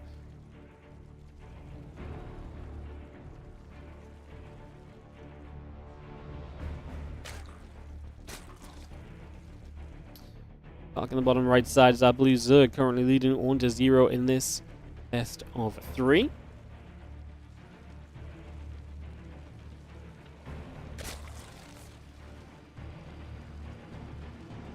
Bjorn in the bottom left is also proxying the barracks for this game number 2. Well, there's a switch up. Yep, this series is not going my way. I'm having trouble in that game 1. It's very reminiscent of the other games I've played against Dark recently.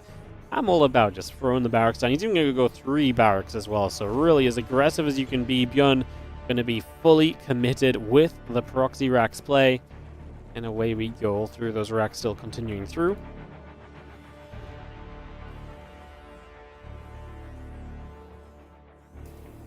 Hatch gas and pool coming up as well.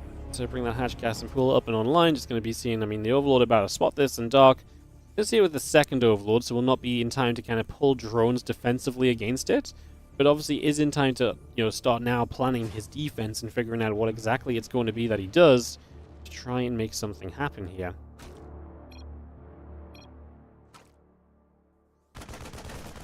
Dark does some sad faces. I'm not sure what Bjorn is laughing at specifically, right? I actually, like, I mean, Dark just being sad maybe that he's proxying. I'm not sure that there's something specific about it as the drones pull forward, the few Marines and SCVs pull back.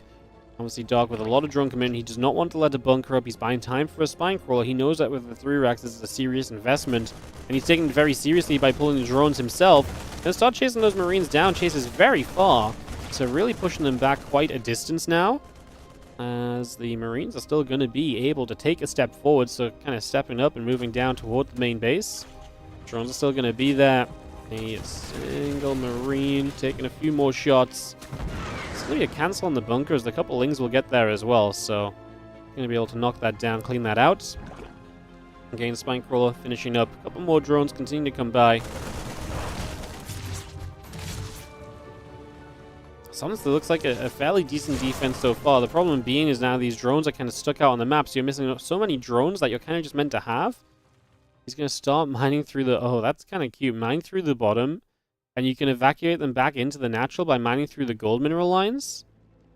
Okay.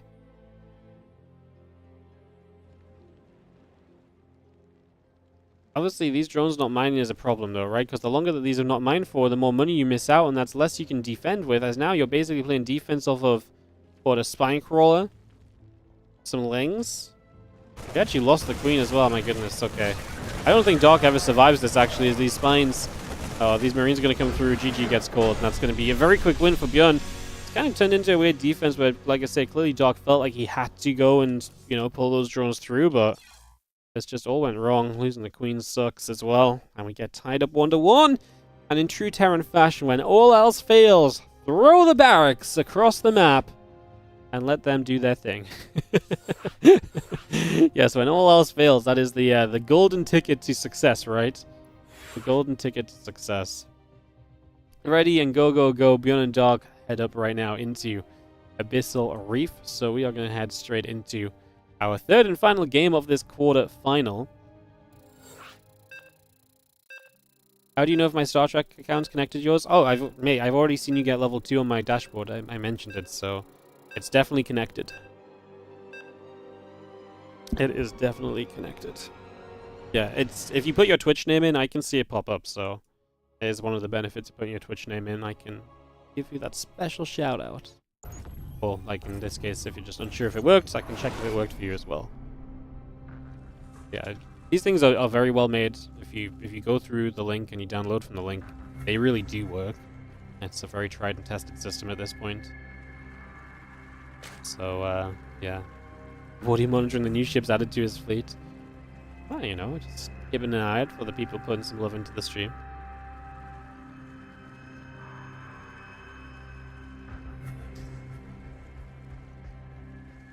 As we get game number 3 in the top left-hand side, our blue Zerg player here is Dark, taking on the red Terran in the bottom right corner of the map.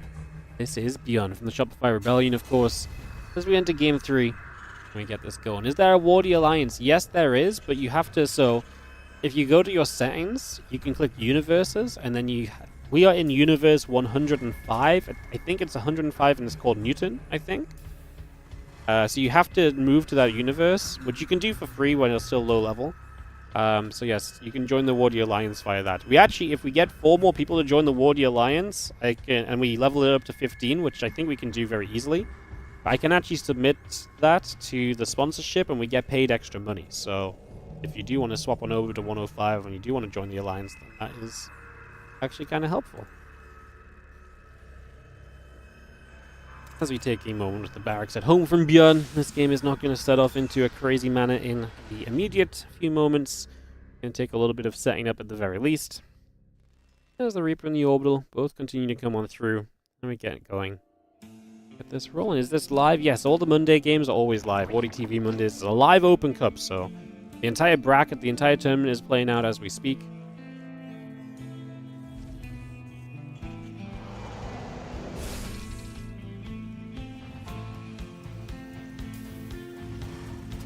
Well, that just coming up and drone production. 105 must be full or no longer available. Really? Damn. You got skamazzled. I wonder why it put me on such a one that was so far back. Are you in Europe, by the way? Because I think it's I think it's based by region as well, so maybe that's it. But yeah, it's kind of confusing. I don't know why I'm on 105. Like, I would have thought it would put me on a newer one, as these feelings are going to go chasing down a Reaper. Dark with no gas taken early in this game gives him a very fast third hatchery, and obviously means that he is going to be on slow lings for a while. Potential then for the Hellions to do more, trying to run by.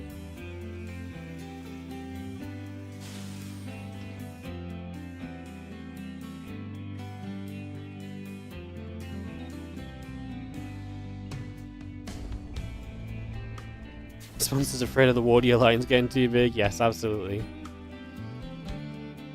Terrified. Terrified. They realized we could actually take over that game if we wanted to. They start out, it turns out they end up paying us for us to run their game. Something like that.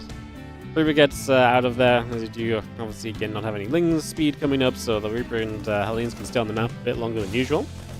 What was the name of the alliance? It's just called Wardy, just like my Twitch name.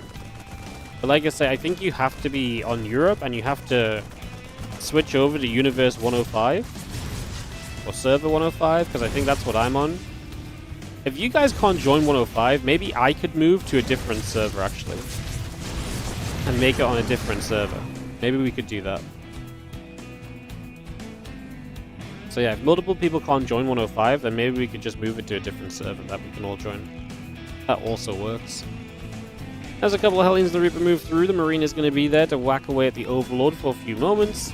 Creep team is coming up, Extractor's coming in. And a couple of barracks and engineering bays continue to build as well.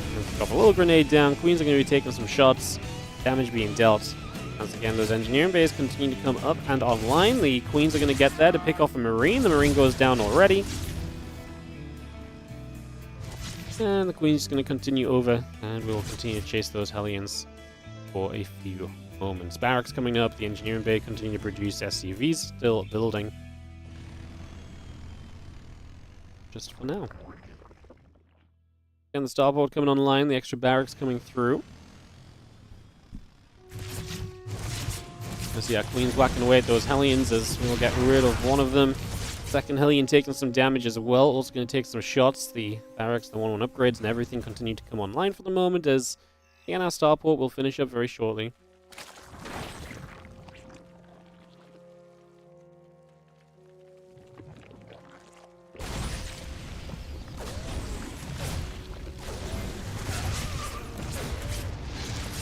Ratchet comes through and gets a couple of drones just around its timeout. It should go down as it hops to the main base. Sees the lair coming through as well. Still, of course, still no Ling speed because we've been playing super late gas and then prioritizing everything else instead.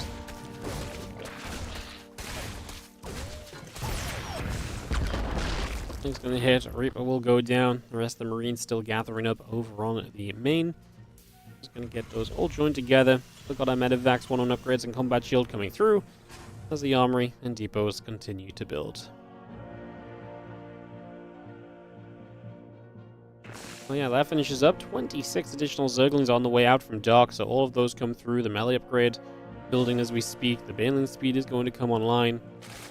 The reactors just across the board coming up. The armory is going to be halfway done. And again, a Widow Mine, couple Widow Mines, SCVs will continue to build as well. So all of that comes online for the moment.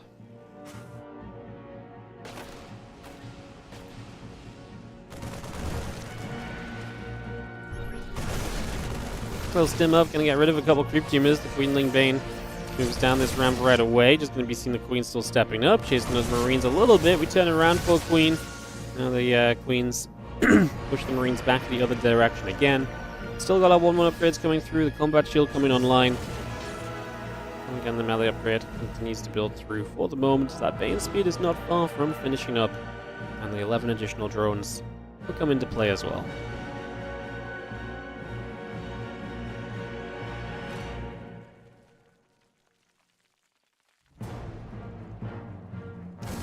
His infestation pit is going to be, what, about halfway done in the next few moments. Still got our melee upgrade, still got our burrow upgrade continuing to come through, so Dark with the burrow especially can obviously be pretty aggressive with some banelings. Some burrowed banes that are on the map are always going to have potential to kind of come in and shock and surprise. Kind of excited for those banelings to come in and show us a little bit of something, so excited to see what they may be able to do. As we do have a Hydra Den building, a Ling Bane continuing. Again, Burrow coming online, Carapace and the melee coming through. A third Evo chamber, I guess, because he wants to start missile upgrades for the Hydras already. So apparently that's going to become a priority here in the next few moments. We've seen those Lings going to come over. So a lot of SCVs going down. That's a run by from Doc. My goodness, 15 workers just die instantly. Wow. Oh, I was kind of excited to start seeing some Burrowed Banes. Maybe we still will, but Gun's already going to be hurting a lot. So that is going to suck for him a little, as we are going to go for the Hydra Den in the back here. Queens have transfusions, but they do not drop them. So Hydra Den does indeed fall. Now Dark will just be on Ling Bane. Is that going to be good enough? I'm not sure. Just gotta clean up there, clean up those Marines as big, getting rid of the drop play, meaning that Bjorn just has to play this in a very different manner, continuing through. Definitely has an impact.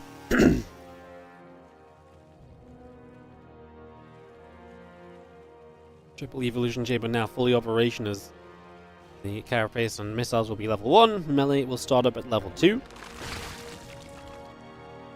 And a few more Marines still gathering up, SCVs coming through, the additional barracks are building as well. That medevac moving around the top side. Widow Mines are going to burrow here. Marines are still stepping forward. Just going to be seeing a couple of Widow Mine shots doing some good damage on the Ling Bane, but not good enough. Once more, Bjorn is forced to lift up and back away immediately, so just falling straight out of this one. A couple more Widow Mines trying to get on the go.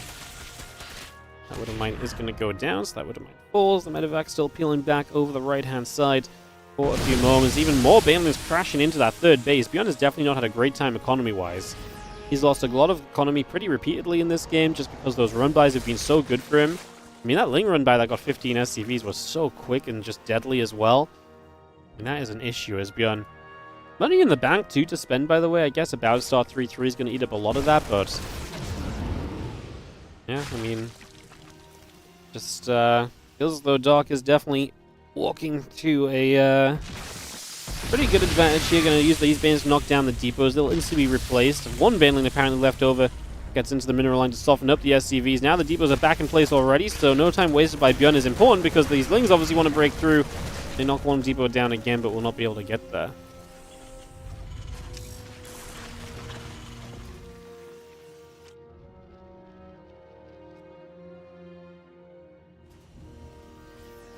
Ling Hydra still coming by, +2 melee, muscular augments coming through for the moment. Just going to be seeing the Marines and the medevacs continue to join together. Banes roll up this ramp, but they're going to have the depots to bust through. I actually wouldn't have minded the Banes just crashing into the triple depot, especially one of them called down supply. Bjorn would actually get supply blocked off of it. We step up, Overlords. Okay, this time the Banes do commit. I wonder if Bjorn was just busy elsewhere. Actually going to take the fight in the center as well. On the edge of creep, I thought if there was a moment to commit, that might have been it, but apparently Dog didn't like it. Bjorn's army supply pretty good right now. As Dog, did he commit too much to the counterattacks? He needs to survive over here. It's the age-old problem for Zerg surviving. And one last Terran push, and that's where we are at. Dog is running back. He's trying to do what he can to get some units up to play defense. These Marines are already heavily stimmed as well, so they are hurting too. It's not going to take much. Scanning ahead, very important from Bjorn, especially in a world where Dark can burrow up Banelings to ruin Bjorn's day. The drones are going to pull forward, tank for the Hydras a little bit. Some Banes show up, forces the lift, and Dark is going to turn Bjorn around.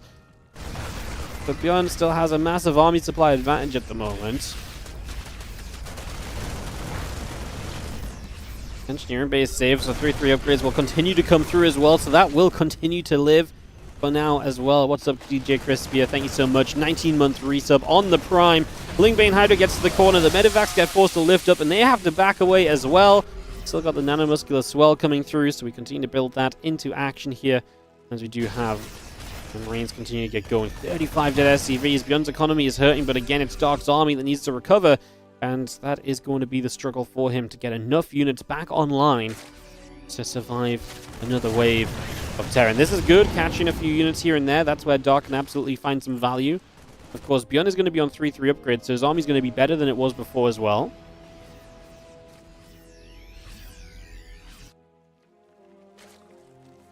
Still got again +2 missiles, about to finish up. The +2 carapace is not far from being done. Marines and Widowmine step forward, just going to get onto the creep spread.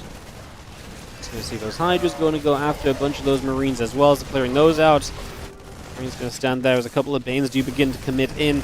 The Marines now coming through. Widowmine's going to go off onto a bunch of Zerglings, so Zergling's going to take a lot of damage off the Widowmine connections. So damage being done there as well. Still got a +2 carapace coming up. Widowmine and Marines still building through. Again, the Lings, the Banes, everything else continues to get settled here as we just have the Lings once more going to show up on that right-hand side. Medevac has to lift up and we have to evacuate away.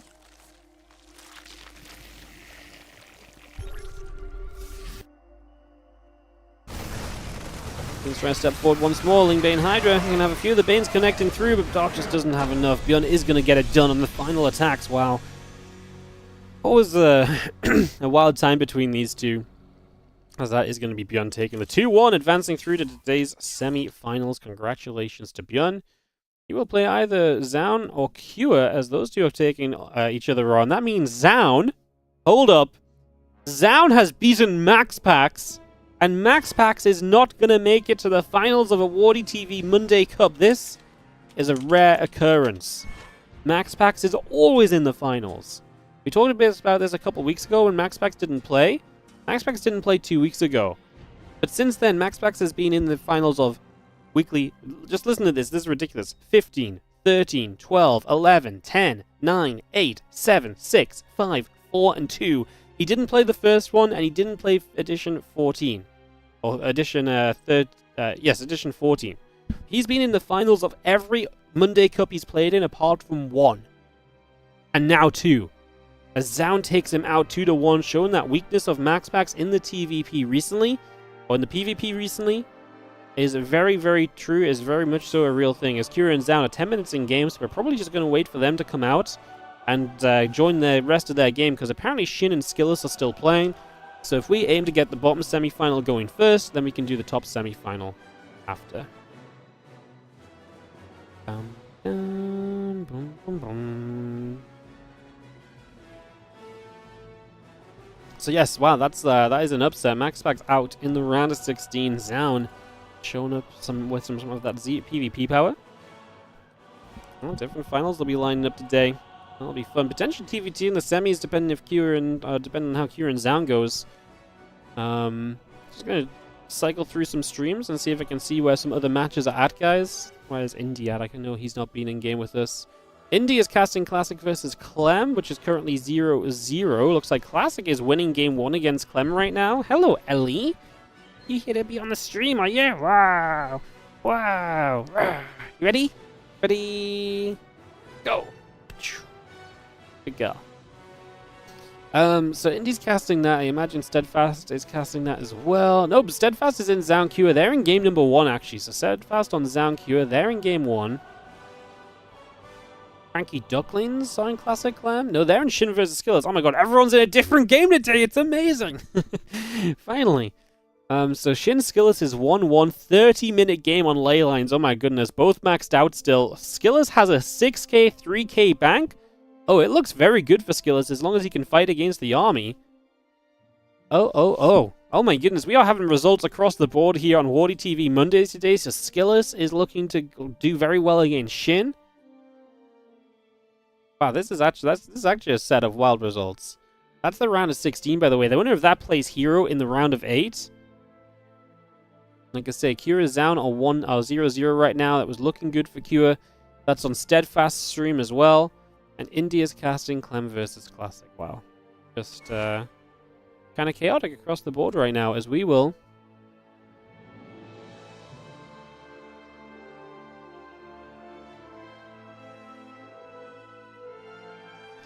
get set to go. So Zound Cure is probably going to be where we go, and we'll just go into that because it's most likely going to lead to a faster semi-final starting. Damn.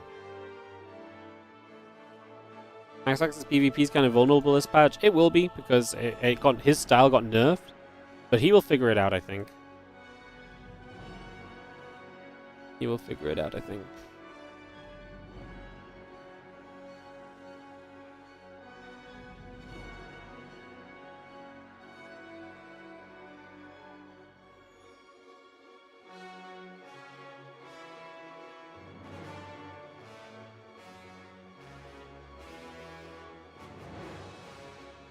The thing with MaxPax is he's always weak just after the patch because his styles revolve so much about refinement.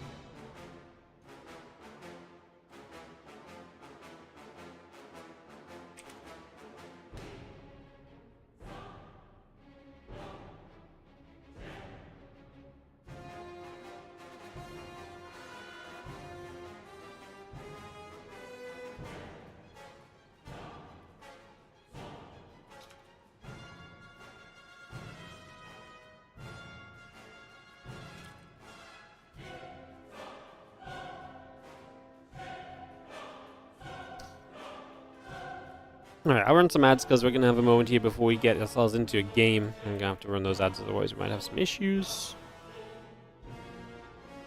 Again, thanks for joining us here today, guys. Good to see you all.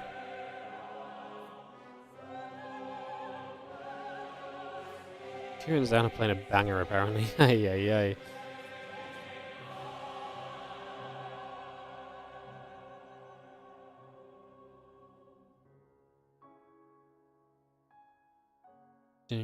Do.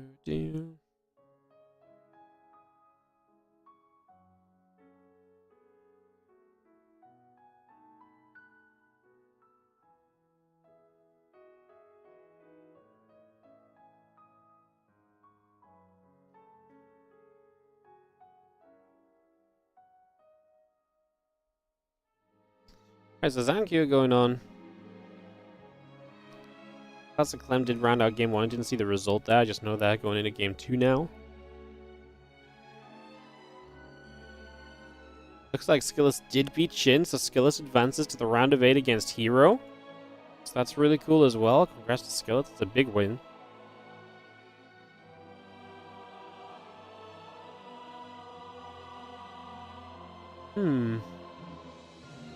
I mean, we're kind of waiting for, like I say, Kira and Zhao to come out of that game 1. I can show you guys this. This is on Steadfast stream right now. I guess we may as well show you guys something. This is on Steadfast channel, but this is what we're basically waiting on right now. This Kira versus Zhao match. As we come over here, Kira is looking pretty good. Has been kind of dropping and harassing Zhao kind of pretty repetitively for the last little while. So it does look pretty good for Kira. Specifically right now, this has looked the best it has done the entire time. As you can see, Zhao trying to survive through here on Ultra Low. 15-minute game. Zhao had a good army, you know, Colossus and all sorts, but Kira has just been so good at finding ways to attack. Jumping between the bases there with his drops, attacking on the other side of the map as well. As you can see, attacking through. It does look very good for Kira in general.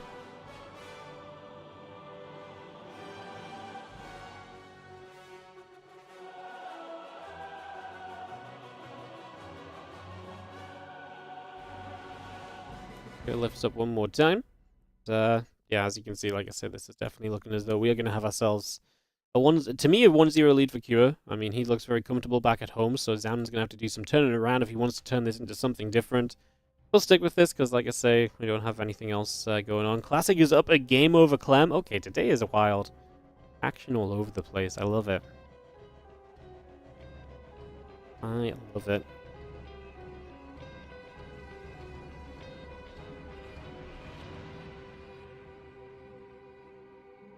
We're going to get 3-3 on the engineering base. I give him like an armor upgrade lead ever so slightly, but that's about it. Look at that, 14 Medivacs lost this game. It's kind of wild as well, no?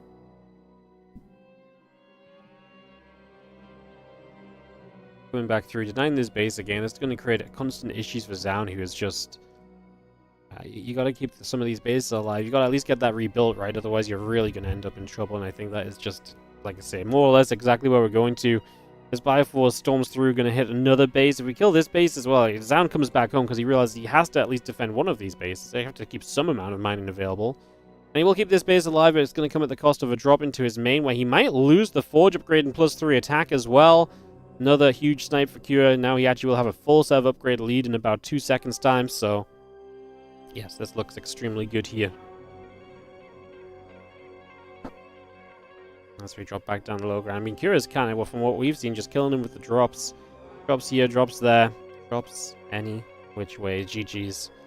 And that is Kira taking game 1. So we're going to go jump into game number 2 of Kira versus Zhao. Jump into that. Game number 2 coming through. Get into that in a couple of moments.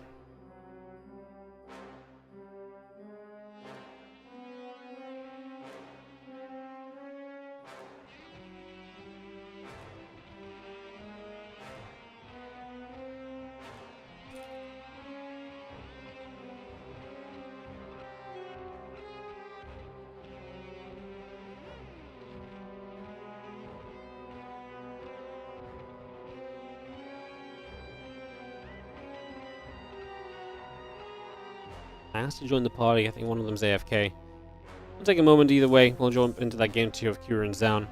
We'll get that underway and going, guys. And like I say, we'll be aiming for that bottom semi-final, most likely, after this one as we get invited through. I think everyone's joining the party right now, ready to head into this round of 8 matchup.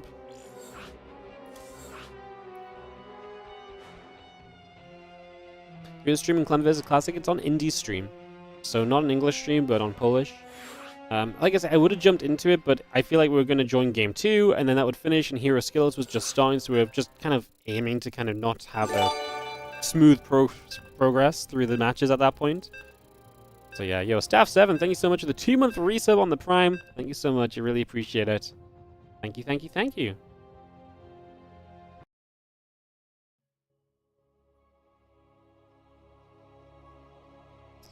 Alright, Let's go into Frostline here. Game number 2. Kua leads 1-0 as we just saw that game pan out at the very end. Yo, thank you, Vara, hitting level 2 on the Star Trek just as we tap away. Thank you so much, mate. Appreciate it. As we have in the top right-hand side, our red Protoss player. This is Zaun.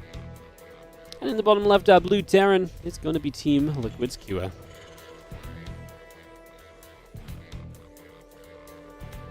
Game 2 of our best of 3.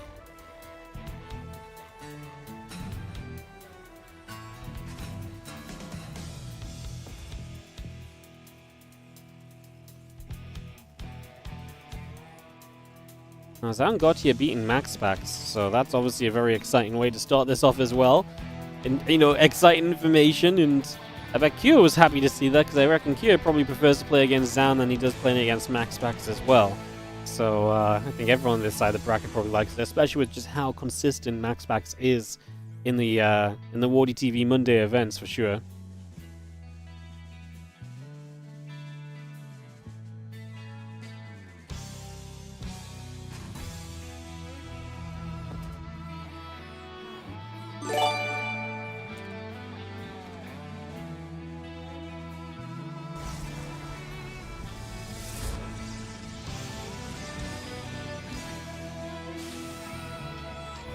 Hey, what's up, Coco's Pendulum? Thank you so much for the 28-month resub. Thank you so much. Appreciate it. Hope you're doing well. Always good to see you. Thanks so much for resubscribing. As I Reaper on the Orbital continue to come up as well. Just going to be seeing the Engineering Bay dropping down onto the Natural.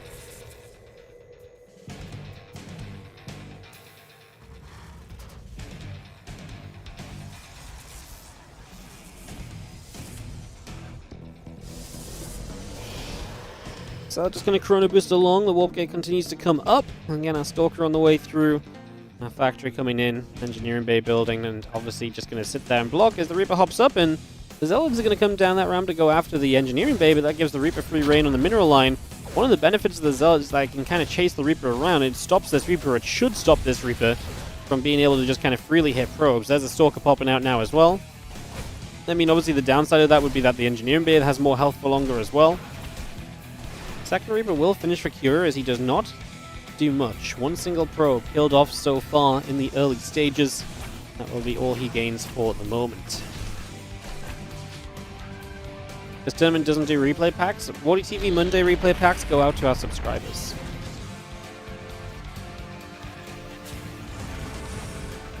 So it does. They just go out to, kind of just with the rest of the WardiTV replay, they go out to subs and stuff. Subs or Patreon pledges of $5 or more.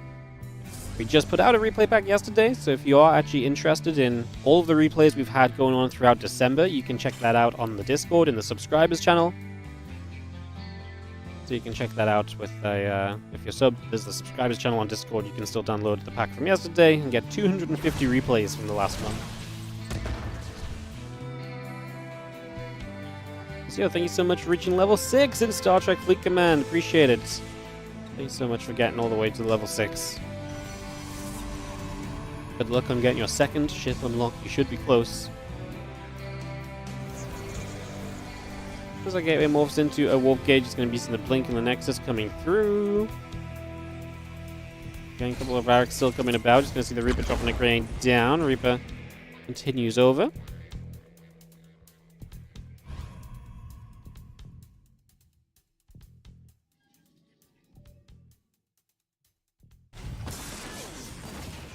I'm going to load 2 of the 3 Widow Mines into the medevac. So Q are going to leave 1 Widow Mine at home defensively.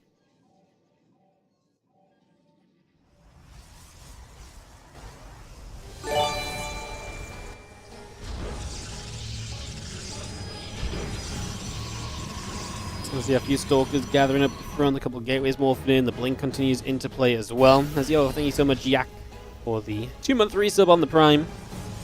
Appreciate it. Also the Loco, yes. Loco actually straight up pays us money every week to run this event, so he gets the replays expedited to him. Him and Winter have a special folder where they get the replays straight after the games are played.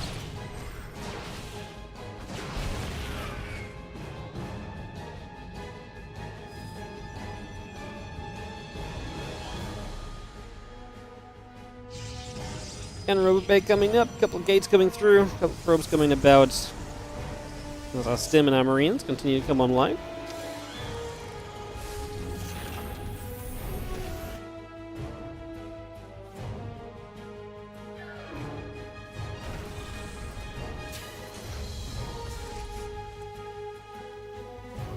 Again, Stim back coming through, just going to be having ourselves the Siege Tank and the Marines continue to come up. Hallucination going to just pop on over into the main base. The Widow Mine will come through as well.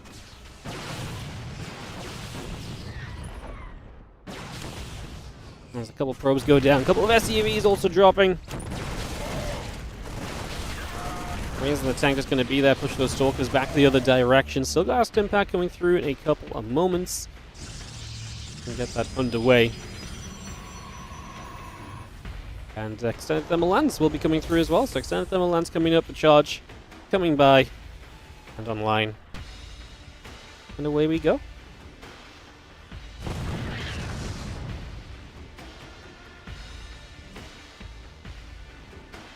Again, Stim continues to move through. Extended Thermal Lance coming up for the moment.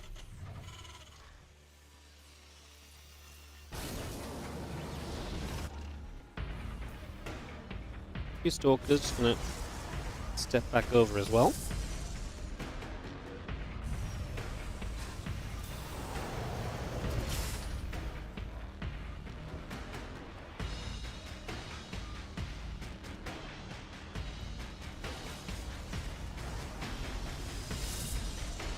With a 1-0 early here, Kira looking to get to the semis, would play against Bjorn in that round of 4. TVT, which I actually think could go anybody's way, honestly.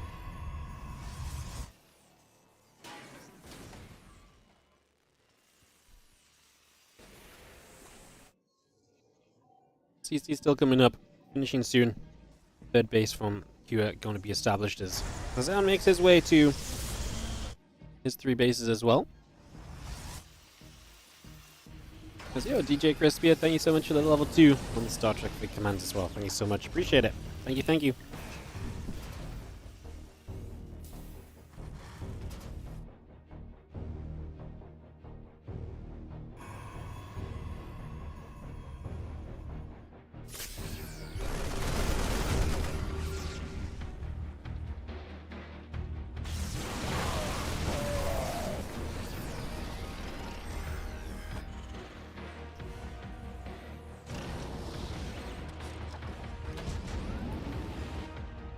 Comes back over. Marine tank joining up. Stepping forward once again.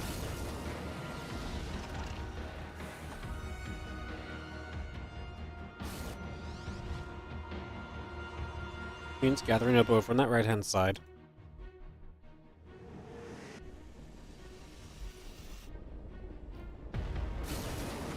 That +1 and that Prism continue to come through.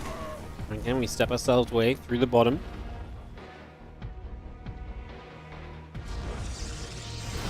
Oh, Medevac gonna get denied. Nice defense from Zaun. Could pick off before that gets anywhere.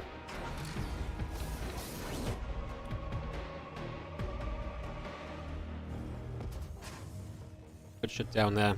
As we do have a couple depots still coming through. The Armory and Engineering Bay coming up as well.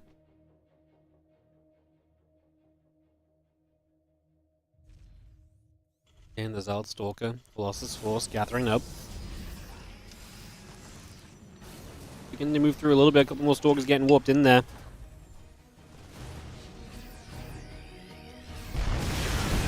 As you can see, the Siege Tank firing away. That gets denied immediately. Now a couple of Vikings gathering through too. Just going to be having those trying to fire back onto the Colossus.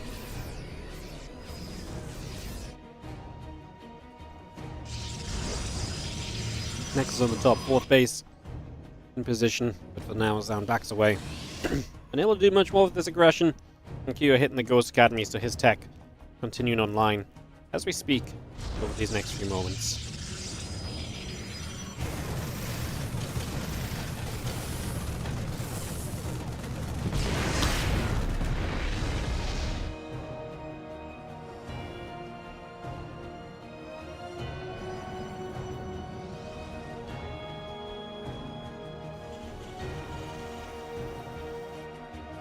When will Clem Classic take place? It's already happening. If you want to watch it, I know India's streaming it on Twitch. But yeah, it's already happening. This entire event happens just as the games are ready. So the only things that don't happen as they're ready are the semi-finals. Both semi-finals will wait to play at the same time.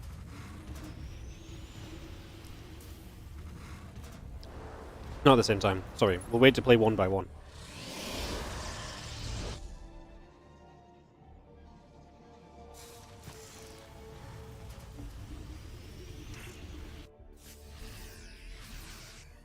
Well, those disruptors still coming through. The Vikings will produce on the side of Cure. Working towards an answer of the Colossus. As the disruptor ground grows from Zaun, getting that going pretty quickly.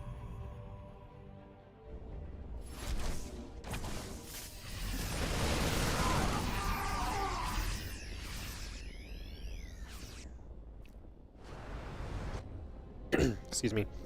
Yeah, a couple of those units still gathering together. I'm just going to be having our Stalkers trying to get underneath to try and play Denier the fourth base. Both armies Ganton being maxed out.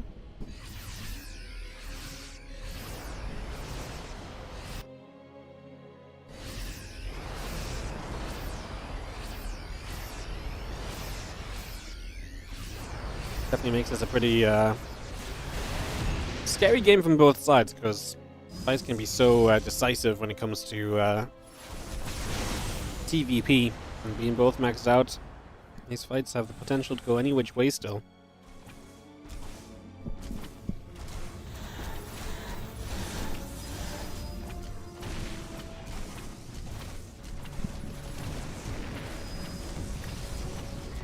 Zaun just already striking into this main base with that prism. Coming straight through, a couple of disruptor shots are going to fly down to the south as well.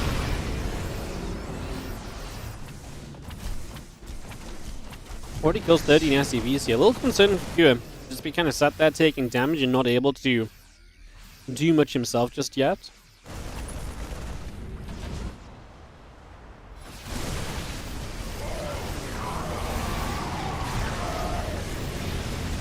Disruptor shots fire through. Those going to get grabbed. The Vikings continue to come over. Another disruptor coming up as well.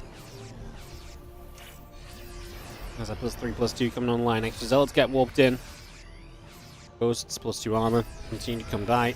And I think Cure will, again, just kind of let Zaun continue to attack into him and just try and find a good fight at some point. Can these Vikings finally get rid of a Colossus?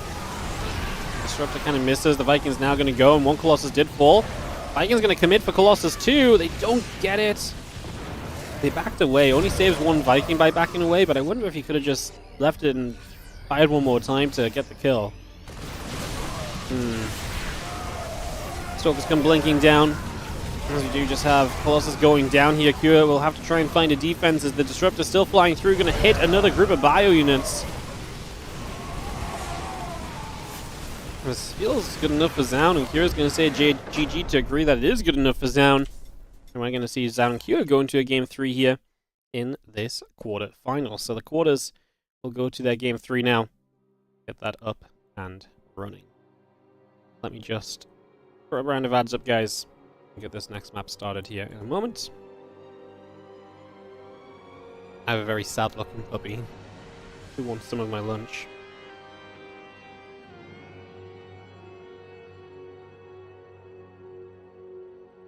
You guys think she wants some food? Guys, do you guys think she might want a bit of bread?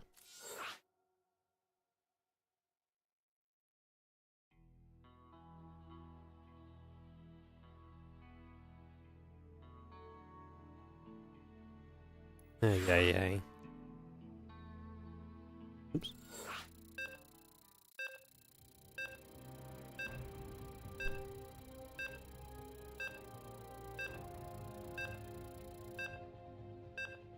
Monster for not giving her more treats.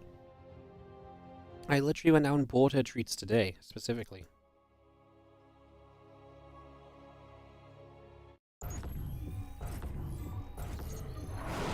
She's a monster for wanting to have more treats than she's allowed.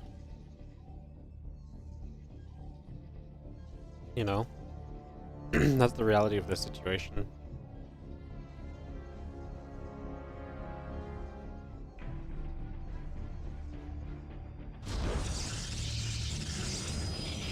Alright, game number 3 tied up 1-1 King's Cove. I'm actually going to take a moment just to finish up my lunch, guys. I'm just going to be a minute or so just through this early game, so I'm just going to be quiet for a couple of moments and we'll get going.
She just wants to share with me the fact you guys better food doesn't matter.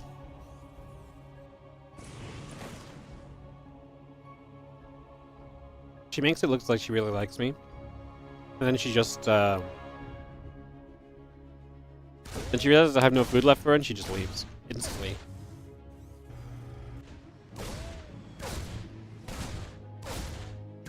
Honestly, she's hilarious.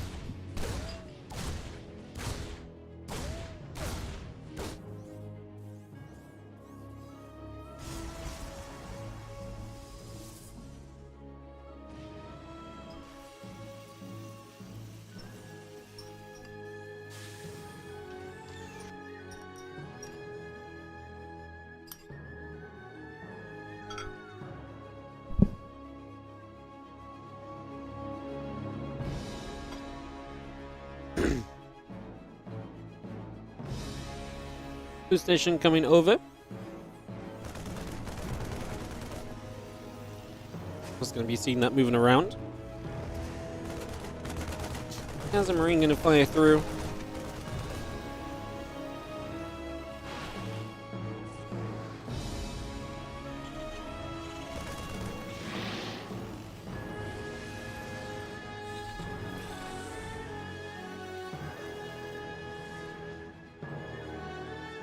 Blink starts up, medevac and the SCV's on the way in.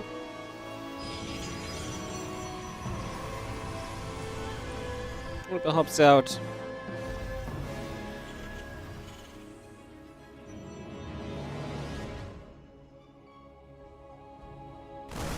Marines is gonna shoot, the hallucination gonna take some shots. And that blink still coming through, the gateways and the robo facility coming up as well. It's gonna be seeing the Marine, the stem continue to come around. Hallucination gets chased away as we get set back a little bit laggy. Hopefully the Korean server's not going to just shit the bed on us again. That'd be very sad. Hopefully it'll just, even if it's just this amount, I mean hopefully it just stays like that. Hopefully it doesn't get any worse is the hope and the prayer that I'm sending out right now, basically. Apparently Clem turned around against Classic already, so Clem 2-1 Classic is now into the semis to play Hero or Skillers. Lovely. Lovely, lovely. As the medevac comes up the top, Widow Money is going to get burrowed. And just going to go off on the probes. Just going to nap that already. So we have Clem versus Hero Skillers in the TVP semifinal on the top side, and bottom side semifinal will be the winner of this series taking on Beyond. We will just jump into whichever one of those, basically whichever quarterfinal finishes first will mean that their semifinal goes first, basically, is where we're at, so. That's how things are setting up here today in the WardiTV Monday Cup.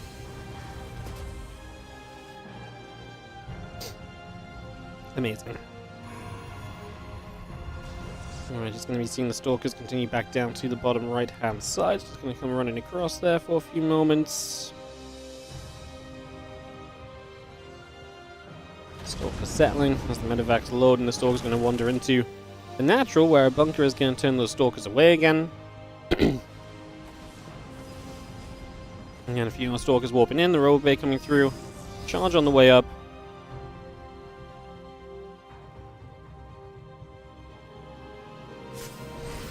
Stalker's playing straight into the main base, actually, as the SCVs and the Bioun's going to come straight over. It's going to be jumping into that, and we'll be seeing the Stalkers getting pushed back. The Prism taking a few shots as well. And he's able to hit that Prism pretty heavily, as now the Bio will come back the other way. Again, Combat Shield, Concussive Shells, all of that continuing through. Plus one attack upgrade is over halfway done also. As yeah, we really are getting some lag spikes, guys. I wonder if it's just the way that this game got hosted. Maybe the next game will just be fine.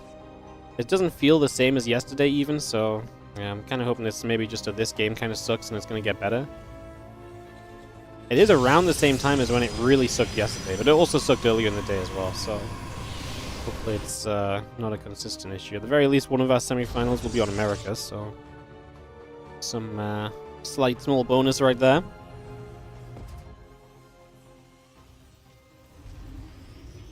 And we really are lagging. Holy. Yeah, but my ping's fine. So yeah, this isn't necessarily ping lag like it was yesterday. This is just like frames dropping from the server. It's actually a different kind of lag. Yeah. This one does happen on the Korean server sometimes too, but it's actually been a while since this happened. Getting all the Korean server issues kind of back to back at the moment, apparently. Jeez. That's going to drop into that natural, and Zan will try and deal some damage. Kira is on a move across the map. Last game, Kira got really bullied back into a position and was basically left sitting there the entire time, so this time we're going to be seeing Kira bounding across to the upper side, looking to run into this third. And see if we can make something happen as he stims up a single Marine. There's two Colossus there, so I'm going to get the feeling that you cannot really succeed on attacking into this place. We're going to be seeing the Stalkers coming around. We got Medevac, we lose Stalker. A little bit of back and forth resumes on that one as the Bio pulls back over to the left-hand side here, and again just going to find themselves a Zealot to pick away at, so that Zealot going to go down. And again, Vikings, Marauder, plus one armor upgrade continue to come through. Engineering base still coming up, the extra Zealots coming through as well. Colossus still chrono boosting out the Robo facility.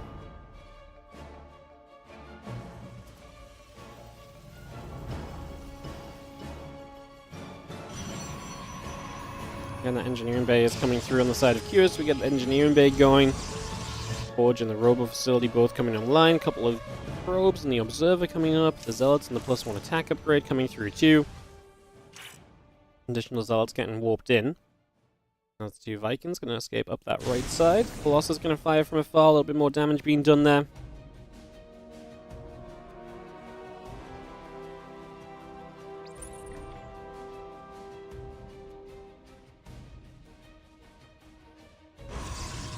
And there's an Nexus that goes down immediately, just going to drop that in to the front of this fourth base. Going to get that into position right away.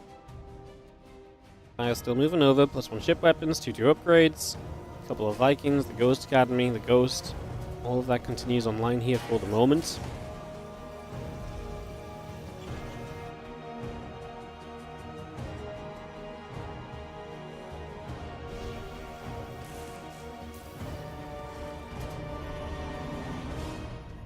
The lag is like getting worse now.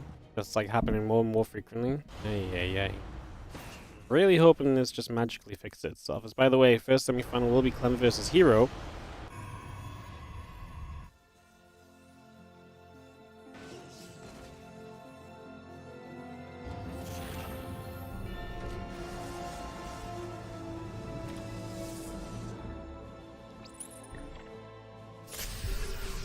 We've seen the Bio moving around the bottom side, just going to come over. He's going to be getting a little grab already as well. 2-2 upgrades will continue up, plus one ship weapons also coming into play.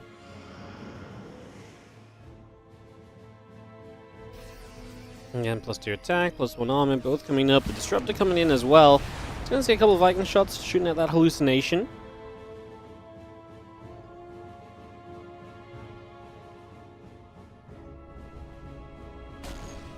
Ghost going to hit the hallucination as well. Still the Bioforce, the Vikings making their way to the other side.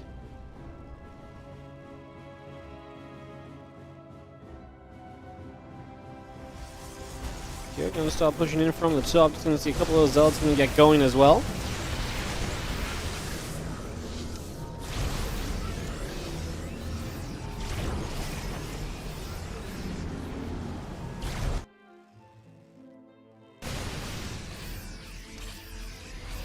I'm just going to come over. I'm just going to start jumping through this. Disruptor Shot going to fire. It's going to clip a Marauder already, getting some damage done. I'm just going to see the Stalkers getting turned around. Disruptor Shots firing through as well. So a few more hits continue to come in. The 3-3 upgrades of Cure also getting started. The +2 attack, about to finish there. Another upgrade that's going to help you a fair bit. Now I get +3 start as well. So upgrades trying to stay even, as we are going to see this fight breaking out.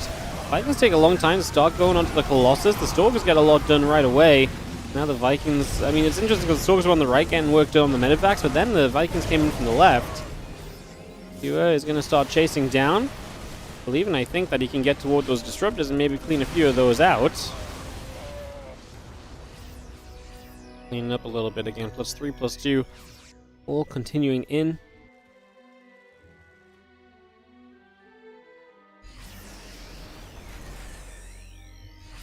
Vikings are going to land 3-3 and the +2 ship weapons coming up as well. We got ourselves a little Zealot over there as well. Just going to nab that. Again, the upgrade's still coming by. The Disruptor's coming up. We get that on the way for the moment. Fusion Core building as well. Just going to see our +2 ship weapons still coming by. And our 3-3 upgrades coming as well.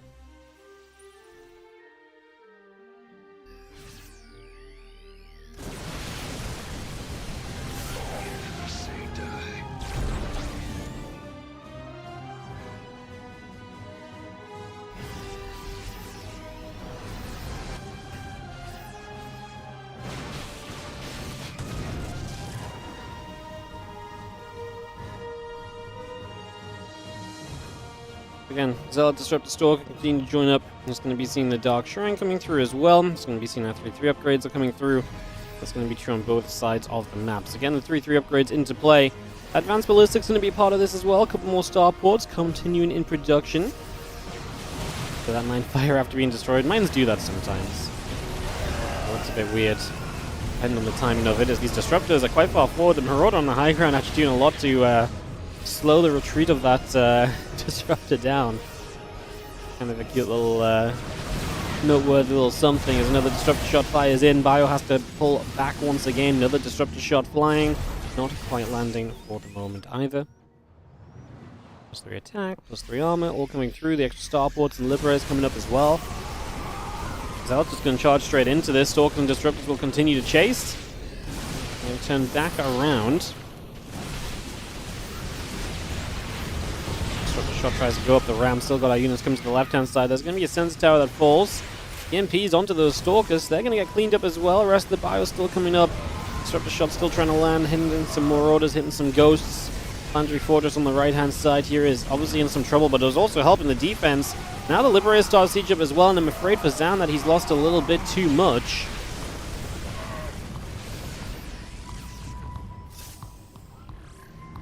The Disruptor Shot flies. Just going to land a little bit shy of the mark.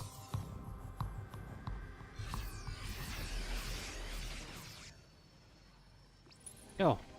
Thank you so much for unlocking the second permanent builder around, then bam. It's amazing because that's essentially just a donation to the stream.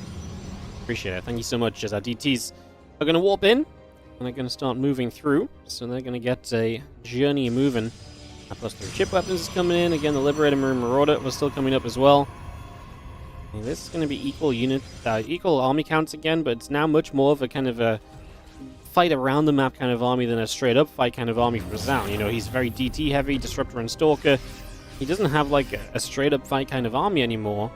And Cure might find out about these DTs soon as the ZC moves across. He's moving across his main army as well though, so likely not going to be in position to do much about these DTs showing up and starting to deal some damage. The Planetary Fortress getting blasted, and that Planetary Fortress will go down. The SCV is trying to repair, but not going to get enough done, as now all of the DTs do indeed drop. Then back around the Bioforce once more, going to get on top of some of the Zealot Stalker.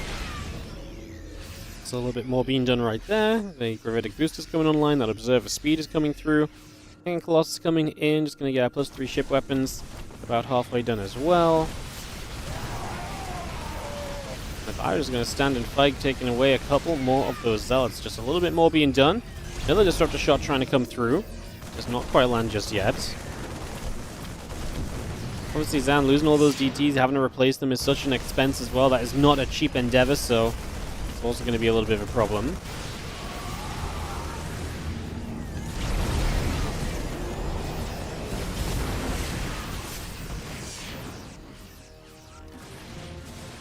Disruptor shot fires through. Just going to be seeing the Bio able to get rid of 2 Disruptors there. Another Disruptor shot firing, but not landing.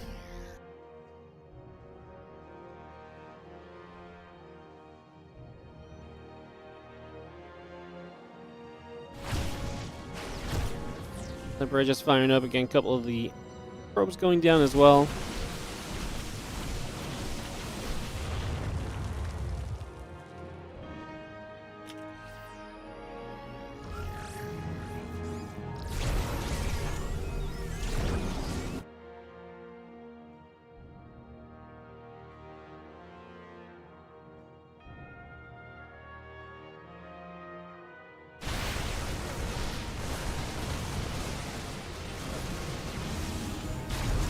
A couple of Disruptor shots firing forward. Just going to see another Disruptor shot coming through as well. And 2 more Colossus coming up. And Liberator's starting to harass here, there, and everywhere.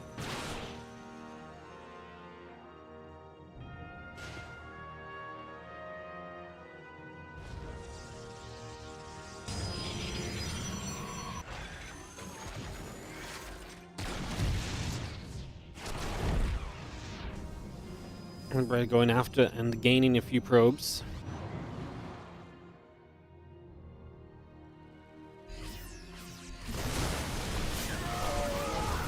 Sense-Tower going to get shot down. Stalker's going to still hang around. Just going to be seeing the rest of the Bio coming over. Zealots will continue to get chased. We're going to see the Stargate coming through. The Nexus coming up as well. And here on King's Cove. King's Cove giving us a very King's Cove game. Shock horror. King's Cove provides a game which is slow and steady. I'm not going to say. I mean, the Liberator harass right now from Kira is through the roof. It's going so well for him, getting so much done. Definitely a pretty major benefit is coming on the left-hand side. Going to grab ourselves that Sense Tower, so that was coming up as well. Just going to stop that from being a factor. Coming in from the other side now, Disruptor Shot going to land on a little bit of the Marine Marauder as well. The Disruptor landing for a little bit of the Bio here. Disruptor Shot firing through again. Continue to chase upwards and now having ourselves the Colossus firing back onto everything else. Is Pure going to have enough? I think Zaun's actually looking very good for himself right now.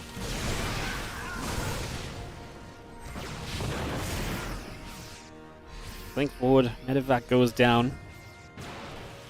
And the rest of the Zealot Stalker is still trying to move its way through. Just for a little bit right now. So again, seeing what we can get done. As the Zealots in the Stalker, Colossus going to turn onto the command center, picking away at that. The Sense Tower going to be in trouble as well. That's also going to get grabbed right here. And our +1 vehicle plating. Our Marine Marauder Liberator, Medevac continues to build in to play. Zealots wrap around. They will pick up that Planetary Fortress. Going to get the kill on it. And here it bounces back in terms of supply, so he gets back on track there. And this game continues just ping pong all over the shop at the moment, essentially, as again our extra libs coming through. The Marine Marauder all producing. The Colossus going to get in for a little bit more damage once more. Continuing to push down through to the bottom side here. Those Liberators will siege up once again. And now the Bio is going to come chasing forward. The Bio going to hunt forward. One Colossus goes down already. Couple Disruptor shots really do try and reach across and land right there. The DTs are going to clean out the Planetary Fortress. So once more the DT counterattacks are an issue for Kua. Again, they're expensive from Zaun, but absolutely worthwhile so far. As yo, Man in the Moon, thank you so much for the 45-month resub. Hope you all had a nice holidays, you too, mate. Thanks so much for the 45-month resub. I appreciate it. You're doing well. Happy holidays to you. As our Liberator siege to block the advance of the army on the right. Sound regathers back toward the middle of the map. Again, additional Liberators coming out. The nuke even producing from Curious. He definitely sees where he wants to go later in this game. Liberators are going to siege up in the center. A couple of disruptor shots firing through as well. The Bio chasing the right-hand side. Those disruptors all going to get cleaned up as well. It's just going to get all of that cleaned up, pushed back. The rest of these Stalkers still coming through. Again, Disruptor and the Zealot in production. The Lib, Bio, and Ghost coming in as well. Just going to see a couple of Zealots getting turned around one more time.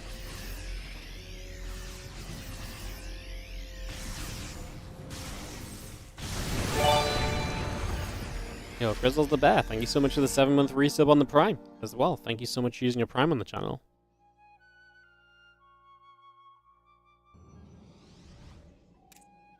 Obviously, the concern when you look at this army of Zaun is that it's still kind of stuck on Stalker Colossus Disruptor. It has been for a long time, and more tech units are arriving on the side of Cure, so we're talking more Ghosts, more Liberators. And these are units which, eventually, like an air army, would really be ideal to start dealing with this, but we're just not getting to an air army, so it's definitely becoming a problem as well, as a couple of Colossus laser beams are going to get rid of a couple of mules. The Orbital Command will take a few more shots, lifting off once again, and Nuke going to try and land towards this Nexus on the top side. And Liberators continue to siege up. Nuke got denied as the Ghost is killed. And our Stalker's going to get underneath this orbital, try and deny a base of Cure, which will easily happen, so that base does go down. No saving that one. The Liberators sieging again. The Bio ready to give chase if necessary. DT going to get grabbed and cleaned up as well. Another couple of Disruptor shots going to try and find a way. They should not be able to do too much as once again those Liberators siege and just push everything back. Now the rest of the Stalkers continue to warp in, and the Bioforce coming up through the center is going to meet those Zealots as those Zealots go diving on forward. Liberators are going to siege up across the board here, and those Stalkers and Zealots are going to get turned around. So a lot of units getting hit as we chase it back the other direction. Again, Ghost coming through, Marine Marauder all coming through, the Orbital and the Command Center coming online as well. As we do get a few more kills, and Cure is going to continue to punch down in the other direction at the moment, continue to chase him out up to the top.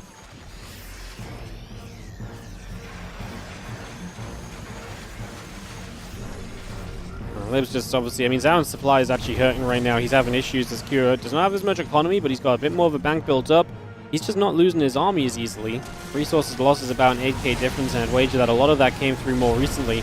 As you can see, fights like this, Liberators are going to absolutely destroy. The Ghosts, obviously EMPing, are going to help out a whole bunch as well, so just a lot of reasons why this becomes a very comfortable scenario as the Bio's still chasing up, just going to be seeing this base going down, and I think this is just a slow push at this point. At this point, as Zaun, you basically have to start fighting around elsewhere and kind of aiming for different directions, but I'm just not sure if that's ever really going to work out for you. Because, yo, Blink Floyd, thank you so much for subscribing for 6 months in advance. That's amazing. Thank you so much for your belief in us continuing to produce awesome StarCraft content. Thank you. As you can see, Zaun's supply is just not there. Less than 120. Dropping further, going to be sub 100 as Cure wins this fight, wins this game, wins this series, and advances to the semifinals to play against Beyond in a TVT matchup. Yo, Jalea, thank you so much as well. 45-month resub with the GLHF. Thank you very much indeed. GG's. Cure 2, Zaun 1. Cure advances to play Beyond. Guys, we're going to do things a bit differently today. Usually we do both semifinals, but I do have something I want to try and fit in at the end of the stream, and I do have commitments to timelines today. So we're actually going to let both semifinals play at the same time. We're going to cast Clem versus Hero. Beyond Cure will happen at the same time. Just because I would love to try and do a Twitch bounty that we've got today, because the viewership is going to be good for it, I think. So I would look to take advantage. So I'm going to sacrifice this TVT. Also, just to be safe, because if the TVT goes long and the TVP goes long and the finals goes long, I'd be pushing myself anyways. So at least now, if we finish a bit late, I'm still just going to be done and I don't do this bounty. Whereas if I push and I'm late anyways, it's not ideal. So we'll be doing that. We'll let the TVT play.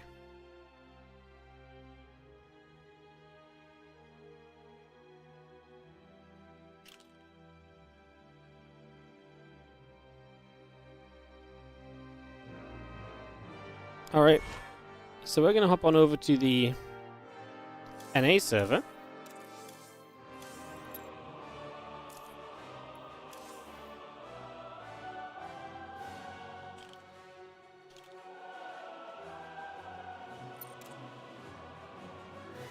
Get ready to go into Clem vs. Hero, which is why I think everybody is going to be in a few moments' time.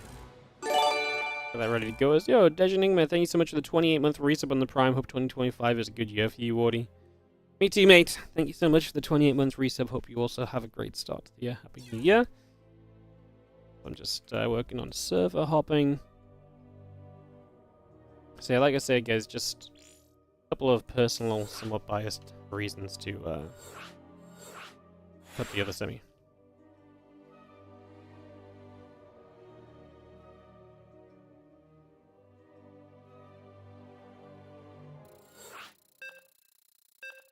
Right, Clem and Hero are ready to go. I haven't even run ads yet, god damn it. They've been waiting for a little while, so they're going to get going pretty much instantly here. I'm going to get this Clem Hero semi-final underway and kicked off as we speak. So going into King's Cove to begin this series. But this game number 1 started in just a few moments. And head into some more TVP. So back to King's Cove for more TVP. Another rematch from the WardiTV Christmas Day games. This time from the semi-finals is in the bottom right. The red Terran player is going to be Clem. And he actually plays this guy a lot at the moment, and it has sometimes gone the way of our Protoss player in the top left. Hero has indeed been winning some of the matches against Clem more recently, so that does make this a very exciting environment to be in as we jump into this semi-final number 1. So like I said, guys, just to reiterate in case you didn't hear me, just to be very clear, the second semi-final will start now. This is, like I say, a little bit of a selfish reasoning just because we have potentially a Twitch bounty we can squeeze into Den. I'd love to take advantage of the good viewership that the Mondays provide. And also, I do have, in 2.5 hours, I have to be done no matter what. So I'm trying to squeeze that bounty in, but just in case both semis and the finals went long, it also just guarantees I'm done at the time I need to be done by as well. So a little bit of selfish reasoning. We don't do this every Monday. I think it's the first Monday we've not done both semis 1 by 1. So yeah. So a little note on that one. In fact, I'm even going to hop over to Asia on my alt account and collect the replays from those guys.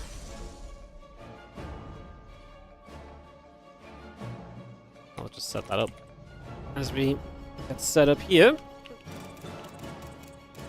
We'll pick your observer, Indy or Inu, some of the best in the business. As our cyber core will be on its way. The Zealot will start from Hero as well. It's just going to get that on the way up to begin with for a few moments. Get that started out. And away we go.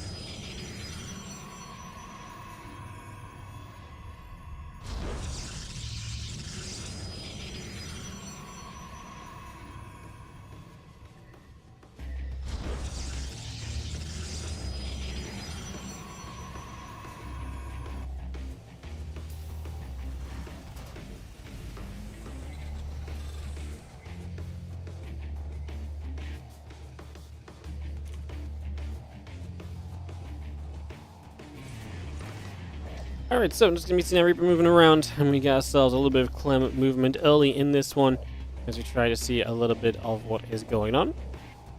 Going to be having ourselves a CC coming up on the side of Clem, factory on the way through, reactor building as well, and there's going to be an Adept there to meet that Reaper, as it tries to jump up the cliff, it gets turned around and shut down pretty much immediately, so that Reaper does not go anywhere. So that is a pretty easy defense to begin with. Again, the Twilight Council coming through on the side of Heroes. Again, that Twilight Council up and rolling as well, as our Nexus is also about to complete.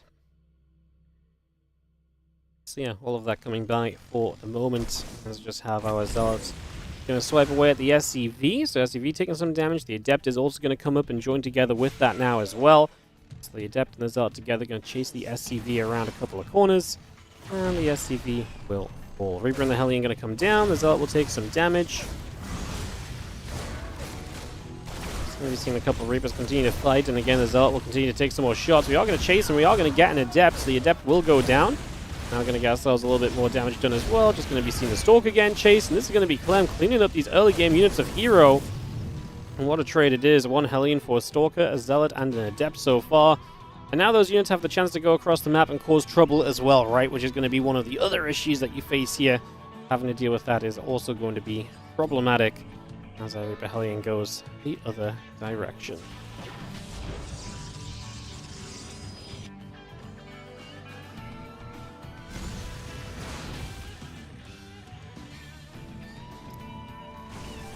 I think We'll continue up. Just going to be seeing our Stalker and the Reaper's going to trade out. And again, the Reaper's not able to do too much then, so not going to find too much of an advantage just yet. Now going to see those Hellions showing up, though, to try and hit the Stalkers. The Stalkers will indeed be taking some damage.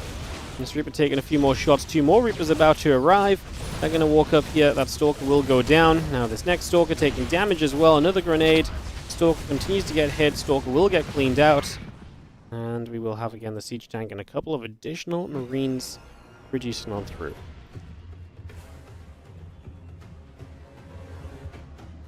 There's the medevac of Clem. It's flying across to the upper left-hand side of the map as well. It's just going to bring that straight over. Stalkers are going to be there, pushing the Reapers back once again as well. Just going to keep those away for the moment. Keep them pinned back as much as possible. Again, the Raven continues to come through. And back in the Widowmine, moving around the left-hand side. Again, Raven halfway through here. Says, yo, thank you so much for reaching level 6, I believe that one is. Let me just double check it. Vara hitting level 6 on the Star Trek Fleet Command. Appreciate it, mates. Good luck on getting your second ship. Should be close. As our Widowmine is going to try and hit a probe and just play clean up here. So a probe will go down. A couple Stalkers coming across as well. Nexus continues to build up onto the third base too, so just to get that up and running. As the Stalkers will be there to push the Reapers back the other direction. We go up, we go down, move all around. That is where we currently sit.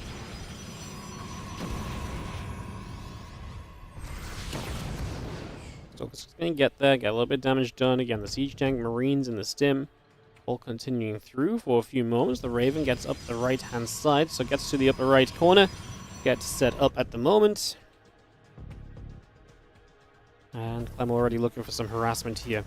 Obviously, if Clem wins, it will not be a TVT final, because Clem now plays Protoss versus Terran. At least that's what he was doing beforehand. That's what I imagine he will continue to do, so expecting that to be potentially the case there. Yo, Ape Doc, thank you so much for the 4-month resub on the Prime. Thank you so much. It says, thanks for all you do, Wardy. Thank you so much for supporting it. Cannot do what I do without your guys' support. It really is as simple as that a lot of the time, so appreciate it. There's a couple of auto turrets here going to get the battery already. It's just going to grab that straight away. And +1 attack, Stimpack, and Combat Shield all continue to come over.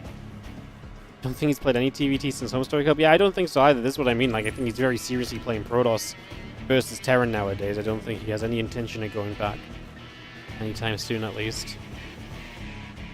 Imagine randomly tuning into Clem versus Hero. There, we have good games a lot of the time here on the channel. You should tune in randomly more often. You'll catch some more great matches, I promise. This is the semi-finals of WardiTV, Mondays, Edition 16. Again, Edition 17 through 20 are now officially guaranteed for the month of January, guys, so fear not, your Monday Cups will resume over the next month as we enter month 5 of providing this tournament series. Extended Thermal Land, +1 attack, the charge upgrade coming through as well, finishing now from Hero, so his Gateway Force gets to be a little bit stronger here on the world of King's Cove. We build up and get a little deep in right now in this game as the +1 attack and the Combat Shield finish up as well. The Raven going to come poke around a little bit. +1 attack on the Forge now starting as well. Yo, thank you so much for the super chat. What happens if we reach all the Star Trek goals? We actually get just get money for every. Not even if we reach the goals, but each little goal that each person achieves provides some money toward the sponsorship payout. So yeah, the further you get, the more money you provide to the stream, basically. So those siege tanks are going to get jumped on, but the medevacs will play the evacuation. Widowmines are going to clash and do a lot as well. The tanks will siege. The sentry's going to get blasted as Clem on this attack is going to be taking a ton of damage. Is going to be dealing a ton of damage, but also I don't know if he's got enough to kind of keep going. His army is a little weak now. I mean, the tanks would do well against the Colossus, but Hero just would not fight into them. Obviously, we'll lose a 4th base positioning, but he's actually going across the map. He says maybe I can beat Clem home. He actually might take the fight here. The tanks do get re-sieged. I do not like this one for Hero. Surely this doesn't work in your favor as the Stalker Blink is not in the greatest of positions. We do get the tanks, though. We keep the Colossus alive. One went down. The other one is just not going to have enough damage on it to fall. And the medevac goes down as well, as the Clem actually does get cleaned up here.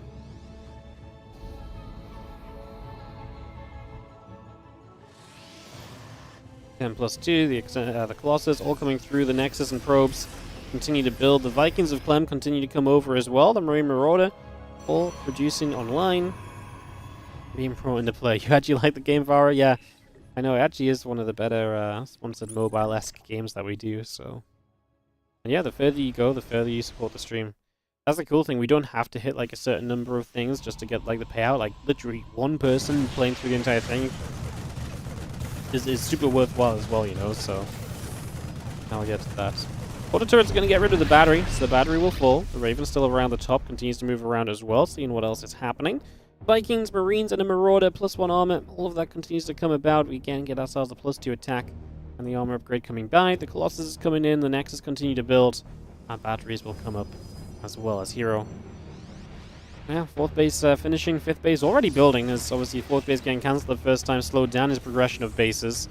Clem just now begins his 4th CC, so we'll be taking a few moments before that 4th is ready to move into position in the front. I would imagine Clem takes the forward base as well and defends like where this army is now as the 4th. Sorry, not where this army is now. Sorry, that's the bottom base. I meant more like over here, like as the 4th. I imagine you defend the center of the map. To me, that seems like the more obvious decision. It used to really be the way to play it. I can understand a Protoss not wanting to be pushed into as much and hence expanding, you know, upwards or downwards. In this case, for Hero, upwards and along. Yeah, I think for the Terran, holding the middle of the map is just very easy to do with the tanks and everything, right? So I would imagine that is potentially where we take this over the next little while, as we do see an EMP to help get rid of an Observer there, so that Observer will get taken out. Just going to clean that one out straight away. Once again, the +3 attack, +1 armor coming through. The Bio going to get there. Pylon will go down. Just going to have ourselves the Zealot and the other Pylon going to be knocked down too. So here, actually getting supply blocked off a couple of kind of forward pylons being taken out of the game. It's a little bit of a shame in that regard. Widowmine shots continue to go through. A bit more damage being done.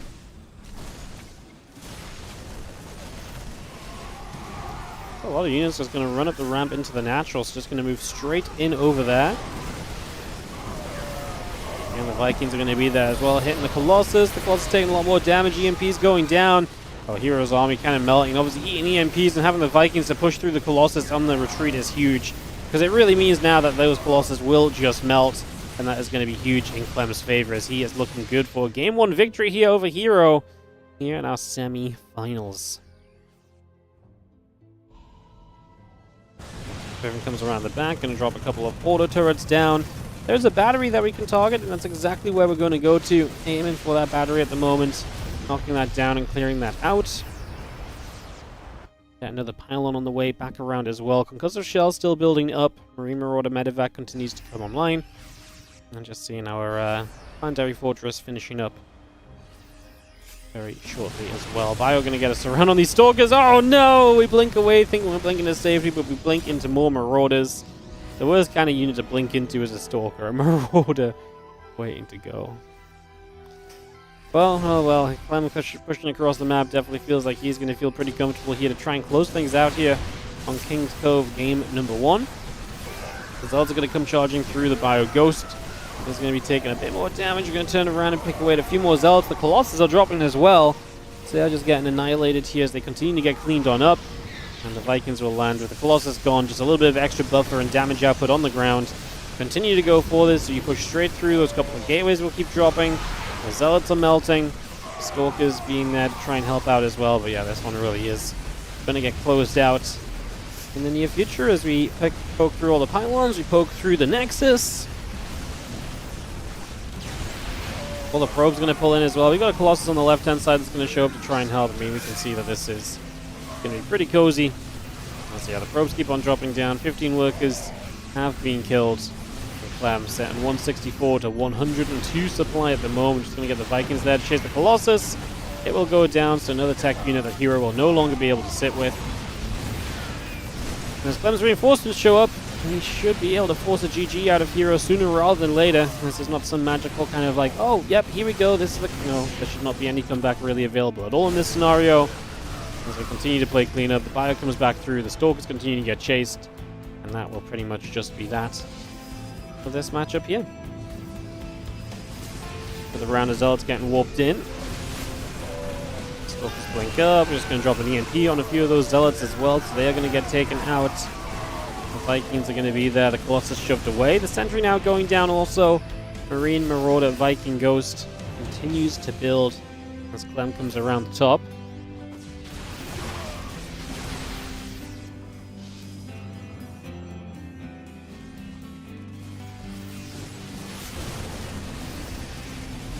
Now a bit of Bile just going to go to the right side, pick up the Nexus, just going to kill that off as well. Another base being knocked down, the Colossus here will fall, the Vikings are going to land. Another Disruptor shot trying to find something. Hero really trying to hang on into this. I'm kind of surprised how long he's sticking to it. But he really is trying his absolute best to see some sort of crazy comeback happen. Obviously we can just see that that's not going to happen. GG's called. And that will be Clem taking game number 1. Just does... Actually, I guess I have to run ads, so we'll just run ads.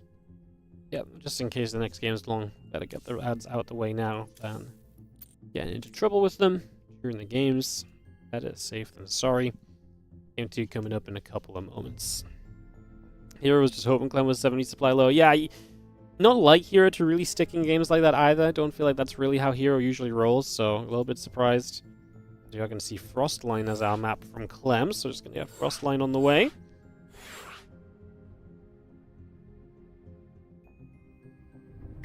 Stretch it out. As Clem says ready, Hero says ready in GLHF.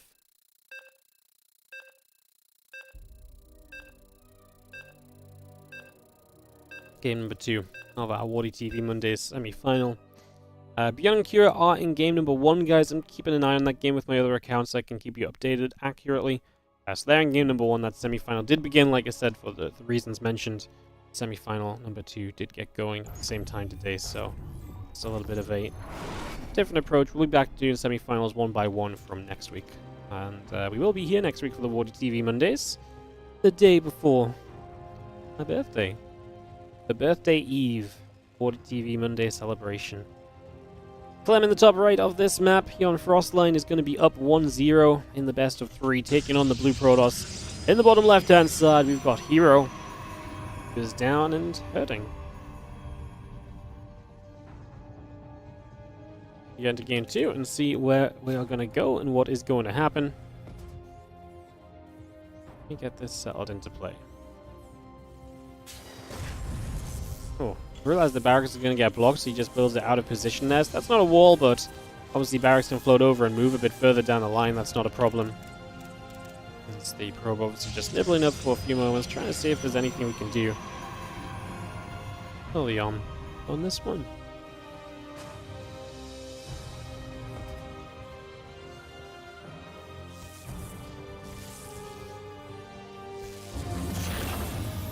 Really wants to try and get the SCV. Here, just getting the most out of his early game worker.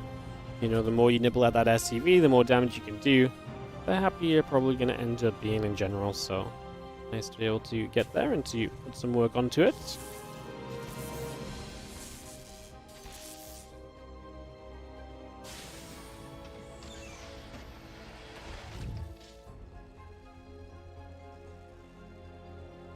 SCV still chasing, probe gets pushed around, other SCV going to chase through as well. For a little bit more damage here for a few moments. So far so good. And the Orbital Command coming up, Reaper coming through.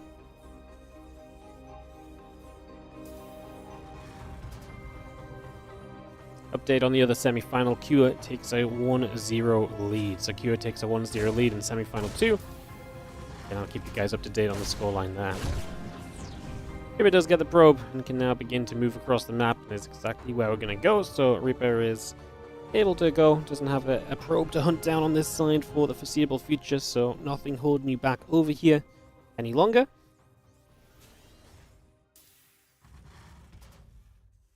And Twilight Council coming up. The Nexus is still building. We got ourselves the probe and the Adept continue to build in. Warp Gate is coming through as well. Pick the official goat with channel points. You can. It lasts about as long as until someone else picks the next goat. Because then officially we've picked a new one, you know. So you don't even have to have chat's agreement. I think currently I am the goat. I think that was the last goat claim on the channel. I'm not crazy. Who is Kira playing and why is he... Kira's playing Bjorn. Why is no one covering it? Because I think, first of all, everyone was expecting it to be 1-by-1. But also, you got the choice of Bjorn, Kira, and Clem Hero. Everyone's going to kind of cast Clem Hero. So, kind of just that. Probes and the Adept gather up. And it's just going to be seeing the SCVs try and chase this Adept down with the Hellion support. Adept will continue to take some fire and will eventually fall. So the Adept will go down, and the Blink, as I say, from Hero on the way up here as he tries to scramble back into this series. Down a game in the best of 3 currently, as the Adept and the Hellion are going to connect in the middle.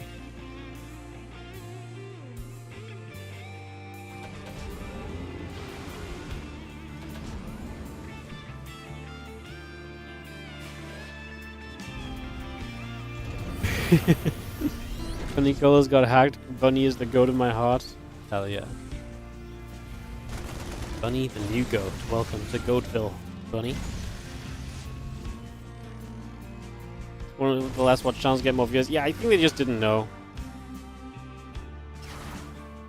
I tried to communicate it, but also this matchup started very quickly as well because the players were ready, so they could click start in the game.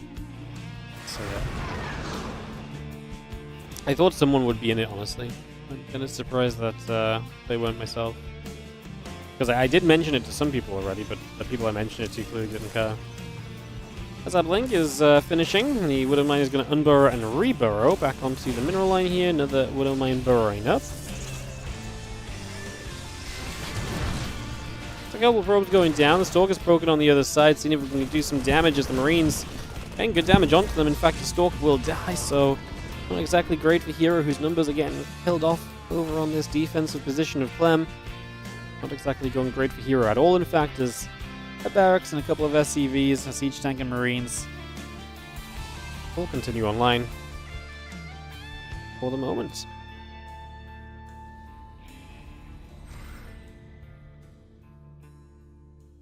All that bio coming in. Again, that Stimpack starting up. Prism loads up, gonna head into the main base as well, so in we go. Gonna be seeing a couple of tanks gathering up. Marine Marauder will join in as well. Still got our Stim building through. Marine still in production. Stalkers opening off the Prism. Gonna blink straight over. Siege tank is gonna get grabbed.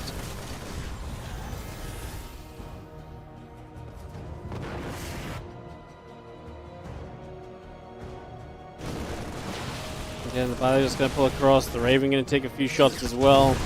Widow Mine shoots. A couple of probes are going to begin going down. The Stalker's obviously real deep in here, committed with a few Zells to try and buffer the way for them, trying to protect a little bit.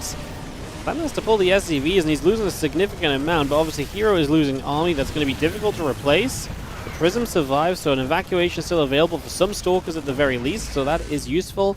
He'll take this to the main base. Clem drops down to 37 workers. The problem is Hero is also only on 37 workers.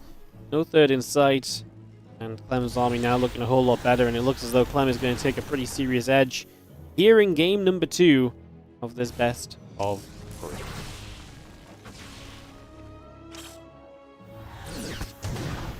Widow Mine is going to get dodged, and we can obviously now have that detected, so we can clean it up without further issues, so we just get that handled nice and easily. Prism still moving across. Again, charge building in, the probe and the Dark Shrine coming through, the Prism still just making its way over to that right-hand side as a couple of siege tank shots going off onto the Stalkers. A little bit more damage being dealt, but Marine's going to continue onto the Prism as well.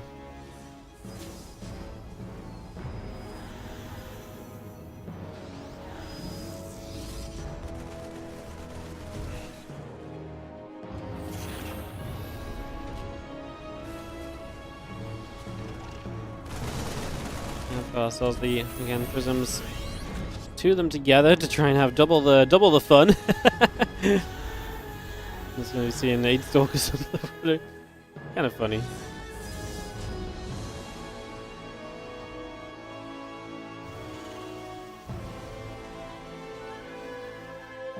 In fact, he has a second Warp Prism, so it suggests that maybe he wasn't even confident he was going to get to this point as well, right? Maybe thought the first one was going to be doomed, wanted the second one to replace, but now you've got 2 for the 2 for the price of 1. Well, there's still 2 for the price of 2, but two at once. There's some fun things you can do with that as well.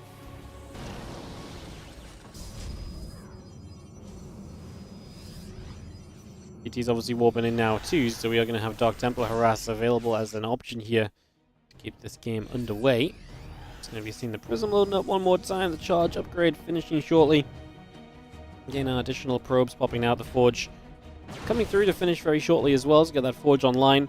There's big bio push coming through the center. Stalkers are going to get chased down toward the bottom left-hand side, that army being pushed away with immediate effect. Again, that Marine Marauder Medevac force coming on through, the +1 attack upgrade coming online as well. So we keep bringing up as much of this as possible just for the moment as the Stalkers are going to take a few more shots. The bio unit's still going to get there, with the siege tanks following up as well, so they will continue to come through. A couple of Stalkers getting grabbed. The Immortals and the Zealots are going to pop in as well. Just going to be seeing the bio continue to push forward. A couple of Zealots getting picked away at. Stalker's going to blink straight across, grabbing a siege tank now, and actually going to get a couple.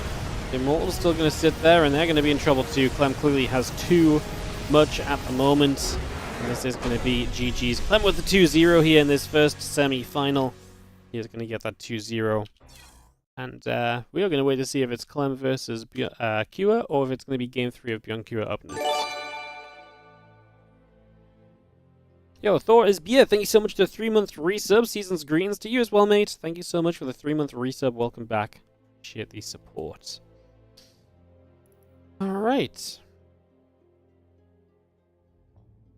So Kira and Bjorn are in Game 2 right now on ley lines. We'll have to wait for that to finish up, so that is the downside of this, as Clem will likely play a PvT in the finals against whoever comes out of that. Obviously, we'll jump into Game 3 of Beyond Kira if it goes to Game 3, but that right now is up in the air.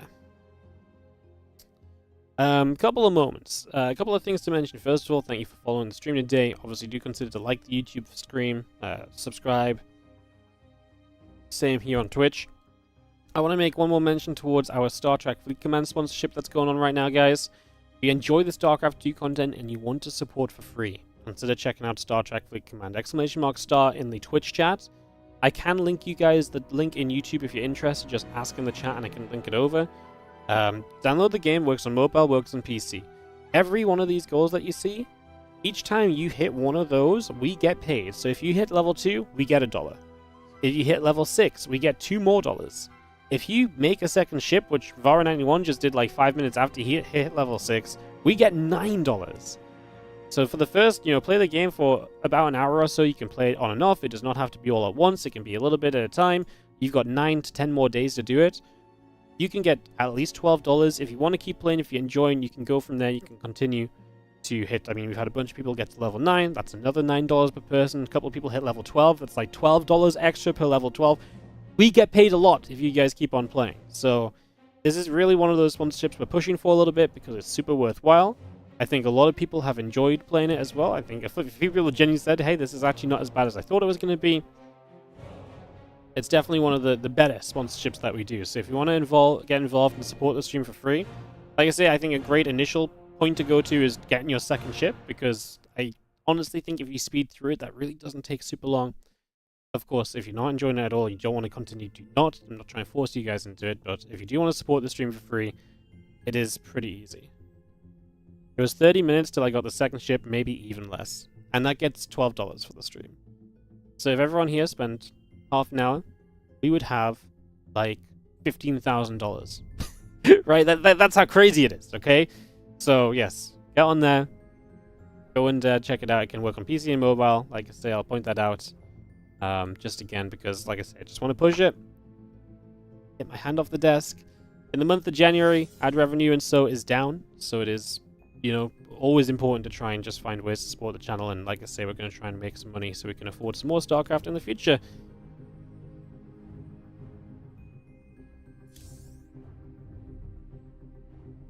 Looks as though Bjorn and Kira are going to go to Game 3, so we're going to jump in on that in just a couple of moments.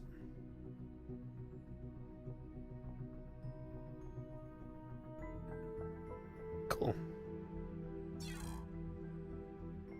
As my connection to Korea is going to die. Of course it is.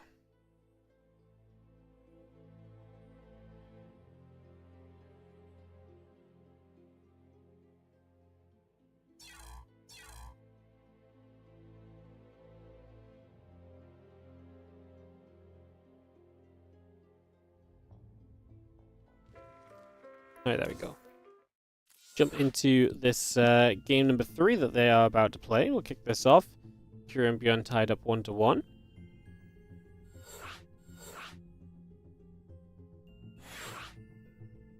Perfect.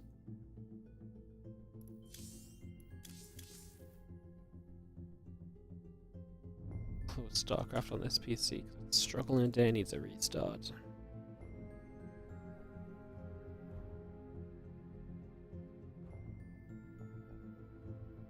Alright, 1-1, ready? I think we are officially good to go, so we can kick off into this. Yo, there's a second ship coming through, amazing. We also had Schwartz coming in for the level 2 on the Star Trek. Campo Chess, thank you so much for the 100 bits as well. Thank you so much indeed. Boom, there you go guys, just like that. Appreciate the support, thank you so much for supporting. Been watching for so long, you got 100k points, definitely gonna get the second ship. Hell yeah, thank you so much. Like I say, super appreciate it. I would not push it as much if it wasn't worthwhile. It's a great way to look at it. Like, we do a lot of these sponsors, and a lot of the time you might notice I do the sponsor, I play the game, I mention it for like a day or so, and then I'm like, okay, I'm gonna call it off. But this one really does have just very good rewards for just continuing to play the game. So yeah. How long do I have to hit all the goals? We have like 10 more days or so. I think it was like 11 days yesterday, so I think it's about 10 more days. So at any point over the next 10 days, if you continue playing, any of those goals that keep displaying on the screen will count. So yeah.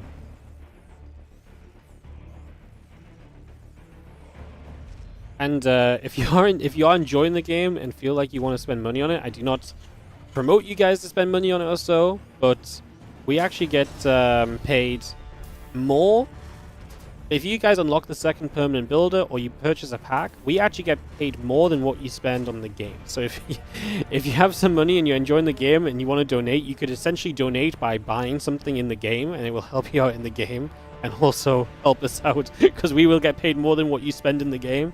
Like, that's kind of nuts, but that's actually how it works right now. So yes, I think specifically if you buy a $20 pack for the first time, or if you unlock the second builder, which is like $5. So yes, those things, that's crazy. I'm not promoting you guys to go and buy it, but if you are enjoying and think about it, then like I say, that's actually a thing that can happen. So, I mean, I'll just be fully transparent, like I say. But one of the games that actually is not as in your face with all the monetization could be a lot worse, right? But like I said, I'm kind of perplexed by this. So, we have a little bit of lag here on Korea again. For a few moments. Azio, thank you so much. Banner57 coming in for level 2 on Star Trek. Thank you. Secure proxy relaxing. Man, the Korean server we were on the Korean server earlier just fine, and now it's just gone terrible again. Sorry guys, obviously this is pretty rough. I can't do anything about this lag. It's just on Korea, and it's not even affecting the players. It's just our connection is not having the best of times. As yo, around then bam, thank you so much for the level 6 in Star Trek.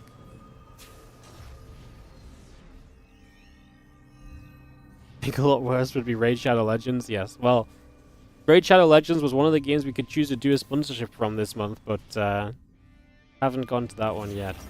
If it's still there, we'll probably do Raid Shadow Legends. But when I do Raid Shadow Legends, I don't promote it the way I promote this, you know? When I do Raid Shadow Legends, I usually play it. I tell you guys to install it for like the day we're playing it, and then I don't push the goals afterwards anywhere near as much as we do on this one. We did the first time, but like it's just not really as worthwhile anymore. So yeah, we like I say, that's why this one feels a bit different. Anyways, it's going to be seen how Reapers continue to come through as the Marine goes down. These Reapers actually have a pretty good initial trade as Kua gets in for a lot of damage, and Bjorn just going to say GG just like that. That is how this series gets decided, and that's how we are going to go into Kua versus Clem for our finals. Boom. Is it the time of year that's like more? I've honestly got no idea. Just bad couple days, I think. Raid is tough because, yeah, I know, like, I think, like, Raid is just almost over-utilized on streams as well. I don't disagree. Yeah. But also, like, I feel less bad promoting this game because I actually feel like a lot of people play this game and actually find it somewhat fun. Whereas Raid feels a little bit more mobile-y and a little bit more like you click anything and something pops up telling you to spend money, you know, so. An all-liquid final. As we're going to go back to NA and get ready for Clem versus Cure. An all-Team Liquid final. Is Clem going to TVT or PVT? I think he's going to PVT, but I have not asked him specifically. I understand why mobile developers don't just make good games. Because why make a good game when people will spend loads of money on you just making a game? Like, you know what I mean? Like, there are good mobile games, but a lot of people play these kind of dopamine hit games anyway. So, of course, people are going to make games like this when people continue to play them and pay for them and all the rest, you know? Like, it clearly works, otherwise they wouldn't do it, you know? Alright, Cure Clem coming up in a few moments as we get this underway. Thank you so much for another level 2. Gonna be Giblets SC2 hitting level 2 in the Star Trek. Thank you so much. Appreciate it. Hello everyone. Star Trek Fleet Command's pretty fun. I genuinely find it pretty fun too. Like when I play Raid for like the 2 hours, I'm like, actually wasn't so bad. Like that was something I could get through. I don't I like Star Trek Fleet Command I've actually opened multiple times since I played it on stream, you know? So, yeah. Have I tried the Warcraft Arclight Rumble game? No, I actually haven't.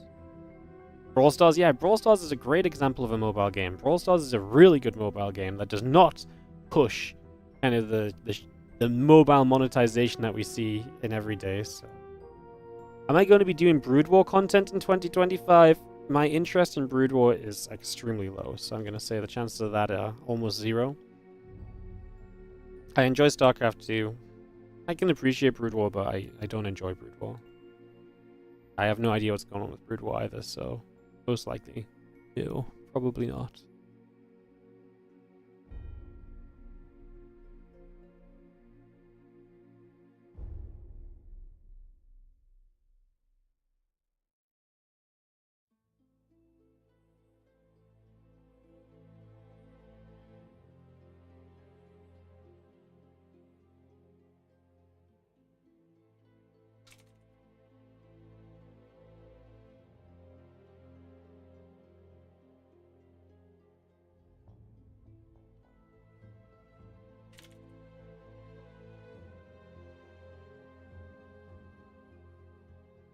Am I going to do Warcraft 1 content in 2025? Trick question, I want to do Warcraft 1.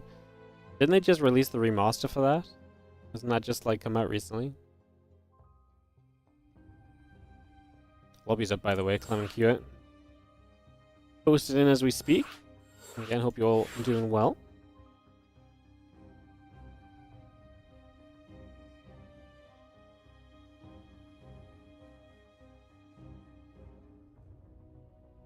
I'll just switch over to Protoss. So we are going to get PVT for this grand final today. The all-liquid final. TVT. It's so nice Clem playing TVTs and is now no longer TVT. It's like, oh my god, we got rid of the mirror matchups. I'm actually very excited to see how Clem does against Cure. We've seen Clem's Protoss against a few Terrans. Excuse me. I don't believe we've seen Clem's Protoss versus Cure yet, so let's see what this looks like as we get ready to go into this grand final of WardiTV Monday's edition 16. Thank you everyone for joining us, and yeah, let's get this underway. Cure's TVP is good. Yeah, it's good, but I don't think it's as good as it used to be. I do think he plays a very consistent style of TVP that it'll be interesting to see how Clem approaches that on his side. Thank you so much for that level 2 as we take you in-game for this best of 5 grand final. Starting off in the bottom left-hand corner with the red Protoss player. The first of our 2 Team Liquid players in this series is Clem. In the top right-hand side, the blue Terran, also repping Team Liquid, actually playing his main race. It's going to be Cure. And as mentioned, Clem is playing Protoss because lately Clem has switched to Protoss for versus Terran matchups. So he no longer plays TVT, it seems. It seems like he's fully committing to playing PVT, and his Protoss seems good enough that he can actually do that at a pretty reasonable level. And honestly, lately, I actually think I prefer Clem's chances in the PVTs he's playing than the TVTs. And Cure had an extremely high level of Terran versus Terran. Kira is one of those Terran players that was always competing with Maru during Maru's TVT dominance as well. Kira is an extremely good TVT player, and I think one of the players that Clem always struggled against in TVT too. Not that I think that influences his decision here, just to speak to Kira's TVT level, it's extremely high. Because at one point, you think back to that Game as 8 tournament we had in 2023, and Kira was the best TVP in the world for an extended period around that point in time. Like I said, I don't know if his TVP is that good anymore, but it's still obviously going to be at a very high level.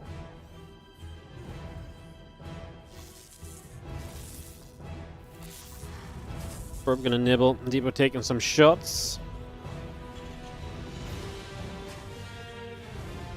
There's the factory coming through. Again, Orbital Command coming up. The Reaper coming in. Nexus and the Cybercore coming over as well.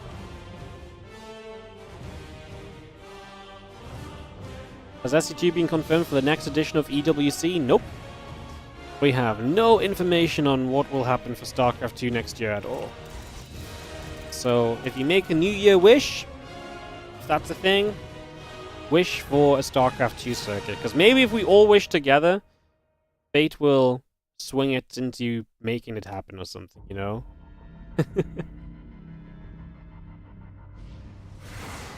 So yeah, maybe if we all just wish together as that Adept of Clem does intercept the Reaper. Reaper gets pushed back out into the center just for a few moments, as we have our Twilight Council and the Nexus continue to come online for a moment. Wish for enough StarCraft 2 that we see 2 more years of Home Story Cup, essentially. That sounds good to me. Well, I mean, I think we should have enough StarCraft 2 to basically last us forever. I don't think StarCraft 2 should ever go away, but, you know. I've got a slightly biased opinion. It is interesting, though, because obviously, like, SC2 may not have a circuit, and that obviously will have an impact, but you still have, for example, like, Warcraft 3 still has Back to Warcraft, who cover a bunch of events and stuff, kind of like what I do, right? They, like, our community casters that cover a bunch of events, and they still get very good viewership.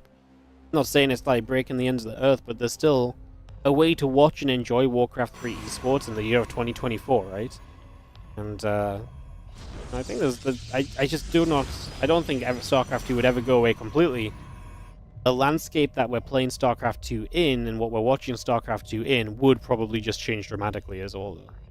That's the biggest difference. Like, how much would players put time into it? How many players would stick to playing? A lot of players may, go get day jobs, but some of them might still be able to play in the evenings here and there, right? So, you know what I mean?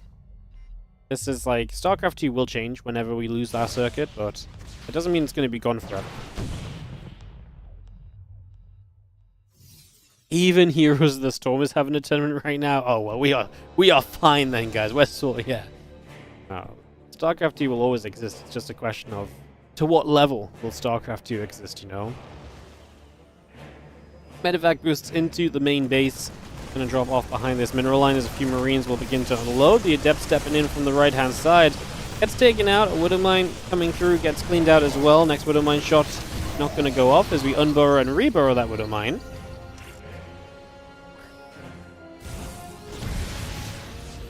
Oh, Hellion gonna get rid of 4 probes. So that's gonna be 4 workers going down, so that's a nice little catch.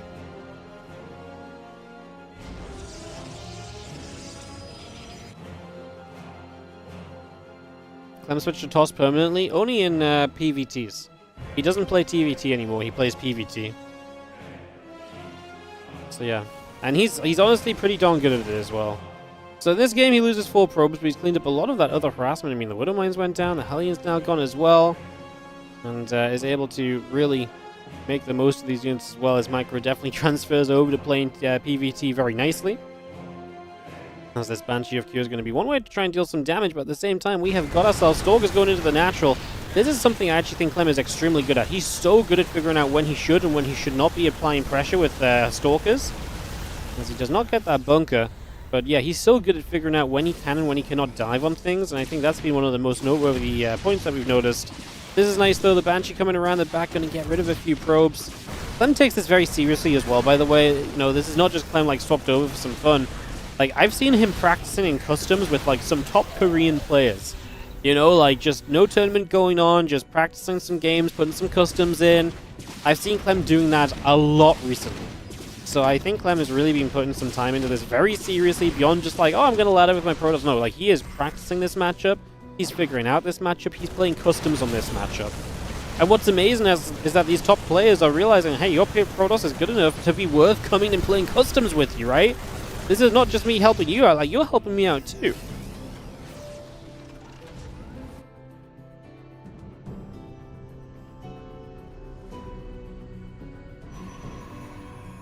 Couple Stalkers are going to be there. Banshee gets chased away. Prism up to the top.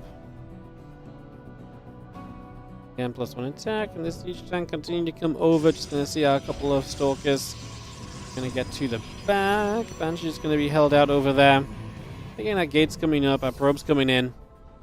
A whole bunch of level 2s coming in on the Star Trek as well. Thank you so much, Clayboss, Ober, Paul Coffin, and Pony Ols.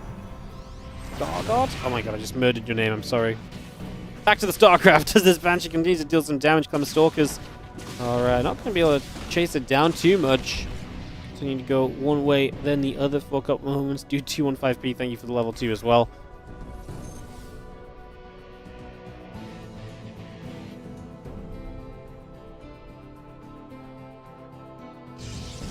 Against Impact, Combat Shield +1, all of that continues through. Medevacs and Marauders just going to be continuing to come on through for the moment. Just going to have that Banshee ready to come back through the bottom side.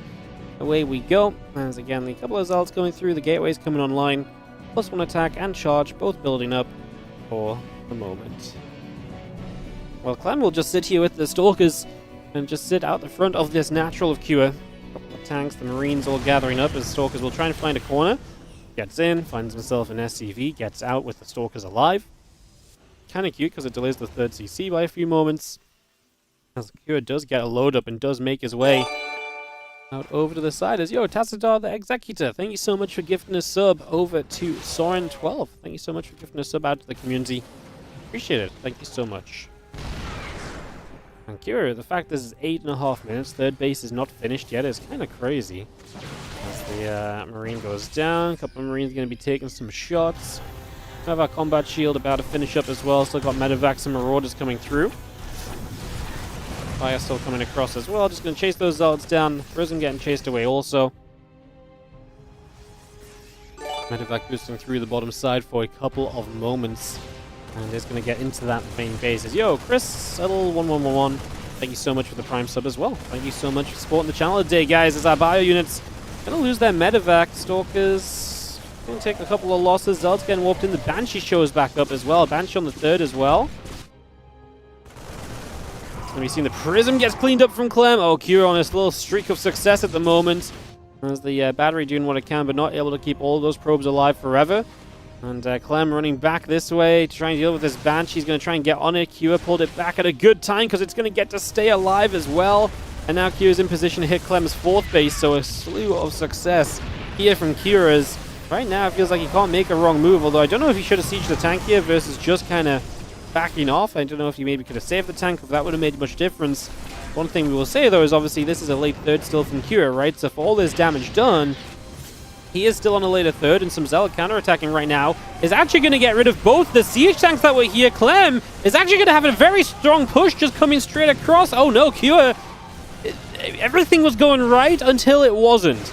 And now all of a sudden it feels like everything is potentially going wrong. We pop a Guardian Shield, he's going to make his way to the third. I don't know if Clem knows where he wants to hit for certain at the moment. He wants to control the natural, but I actually feel as though he doesn't have a lot of Stalkers, so maybe he doesn't get the third base if he goes for it. Maybe it wouldn't make too much sense as the units sit out the front for a few moments. I'm just going to pick our way through some of the structures at the front as well. Bio units coming back the other direction. Stalker's going to get across, a bit more bio, taking some damage, +2 attack, and the Colossus all continuing to come in.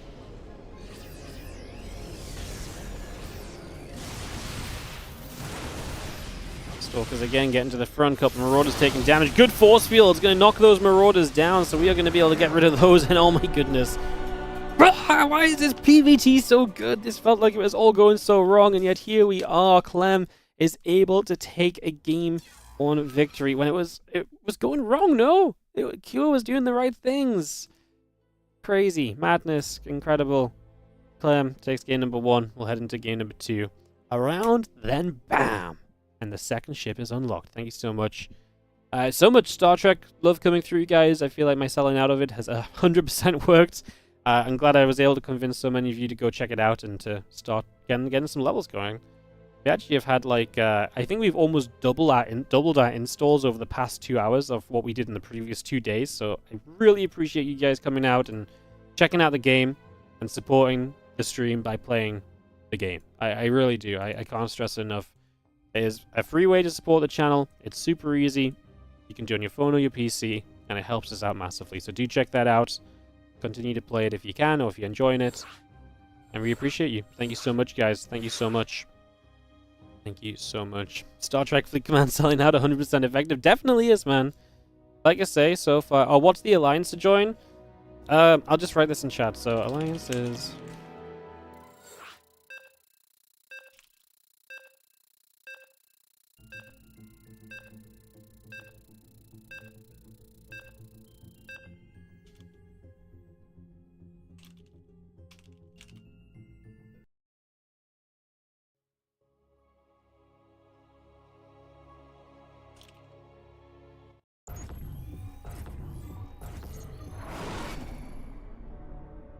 Alright, let's go in game as we have ourselves game number 2 coming up. Sorry, I was just typing the answer in the chat while ads were on to some other non-subs.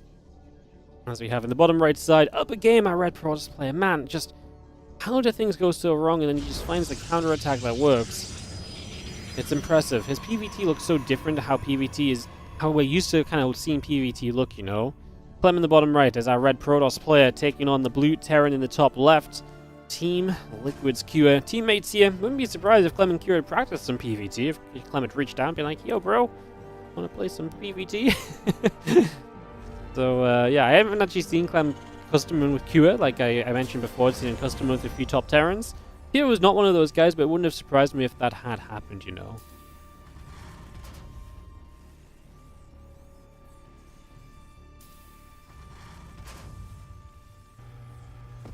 Excellent gas coming up, gate and the gas coming online. We get that settled into play as we do have our first probe coming across the map early. Jump on a obs for a couple moments and follow this probe across the map as we get established in the early few moments. So just getting set up, trying to see what is going on. Our probe going to come nibbling at the SCVs. The SCV will be taking some damage. Cybercore coming through. Probe still in production. Just going to be seeing the Reaper in the orbital command. Continuing online as well. So just bringing all of that through for the moment here, getting that up and running. Is Clem mining gas with just one probe? 2 probes now. Just rearranging. There is a world where you can, where some builds you kind of go a little bit more mineral heavy, so you just kind of slowly rally into that gas rather than saturating it immediately. So it might have been just 1 probe at the moment. Like I said, it's 2 right now.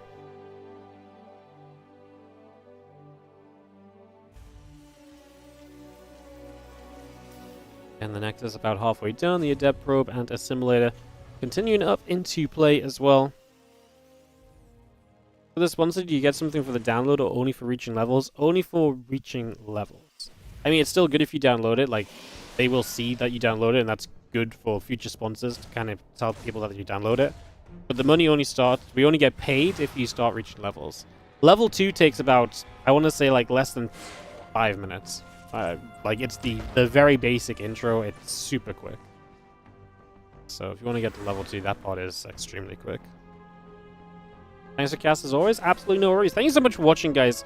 I want to really just take a quick moment to say again just how amazing it is, how supportive these Monday Cups have been from everybody. Players, viewers, and everyone. Just this event, when we started out, was just, you know, not getting the viewership it is now, so I'm so happy that something has grown of this. The player count is getting better and better. The player quality is getting better. You guys keep on tuning in every single Monday as well. We consistently seem to just have this event improving in pretty much every single metric. So thank you to you guys for being a part of that. Without you guys, that wouldn't be the case. And like I said, I really appreciate it. It's really cool to see this Monday Cup really taking off and kind of, you know, making a place for itself in the world of StarCraft 2.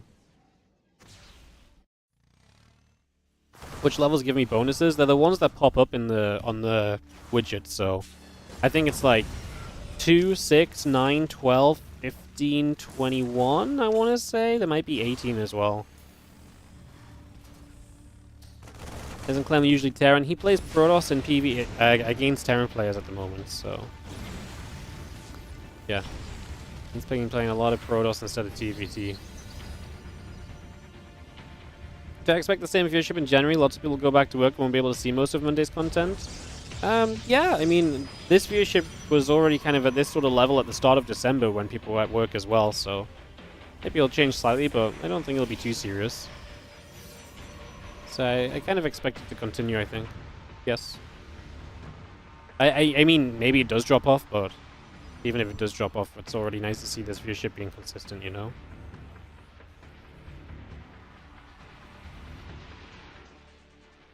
Stimpack coming through, Blink is coming in, the Zealot coming online, the Nex is coming up as well, Probe's building. And again, guys, yes, WardiTV Mondays are guaranteed to continue through January as well.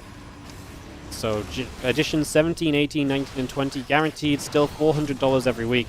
That is not changing. Thank you to the guys, OSC, Loco, and Winter. You're continuing to help me pay for these events. Again, paying for $400 a week event is not easy. And with those guys' support, it's a lot easier.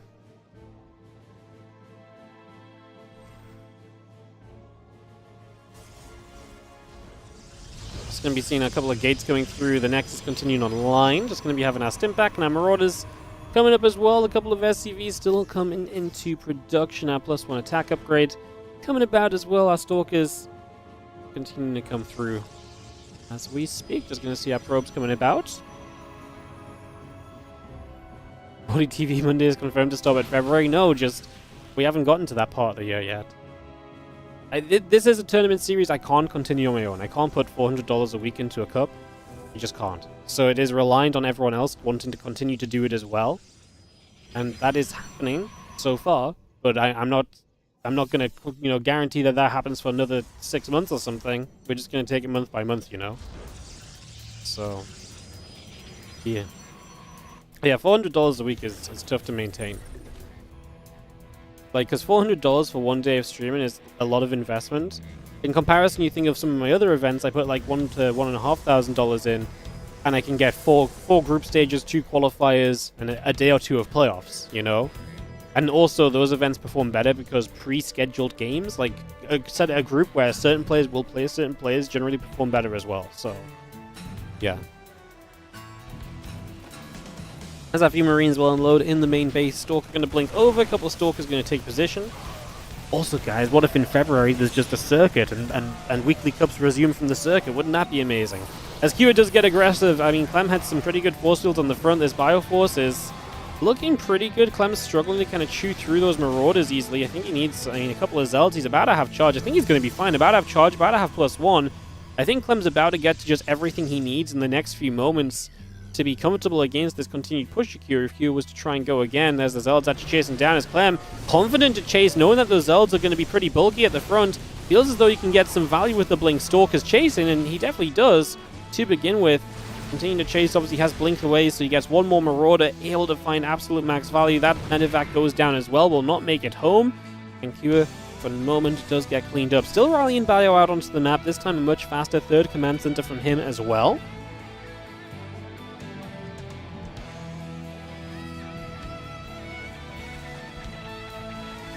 Zealot, Stalker, Sentry. Now a few more Zealots warping in as well. Robo Bay is about to complete on the side of Clem. My brain was just like, I can't say Clem, he's a Terran player. My brain just defaulted to being like, no, that's a mistake. Well, but no, obviously Clem is playing Protoss.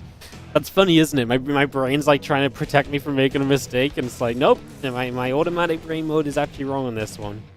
Clem is indeed playing Protoss as What of Mine goes for probe. We clean that up as well. The medevac at least away, so that can survive and maybe try and do something else in the next few moments. Again, +2 attack, extended thermal lance, continuing by. The Zealots and the Sentries coming across too. The Bio gonna get there, gonna grab a Zealot.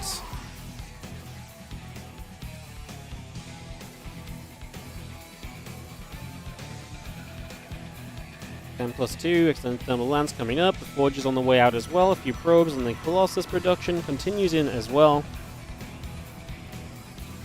There's a few more Zealots just coming up on the natural, so we have those going on top of everything else. The Bio comes down the left-hand side. Going to grab those Zealots also. So just going to nab at those. Again, now plus 2 attack, now plus 1 armor, both building up here. The Viking, Marine, and Marauder in production also. For the moment. Again, plus 2 attack and extended thermal lance will not be far from finishing.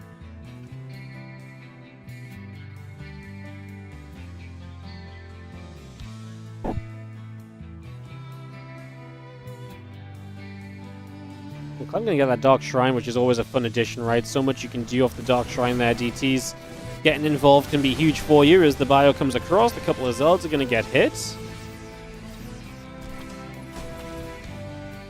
They'll still make their way over here. Just going to move into that mineral line. Again, the Colossus, the Robo facility coming up as well. Good force.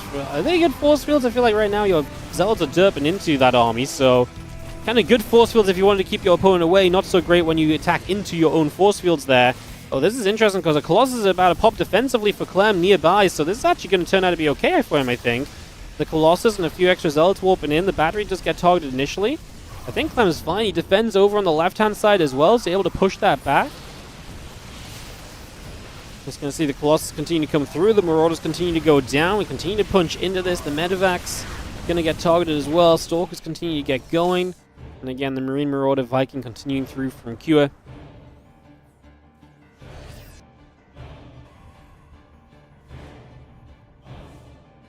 And plus 3 attack and plus 1 armor building from Clem right now. So we bring those into play.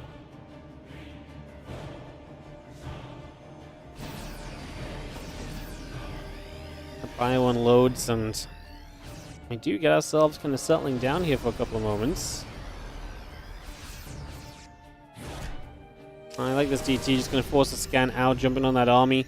Clem sees the army as well, right? So he knows what's there.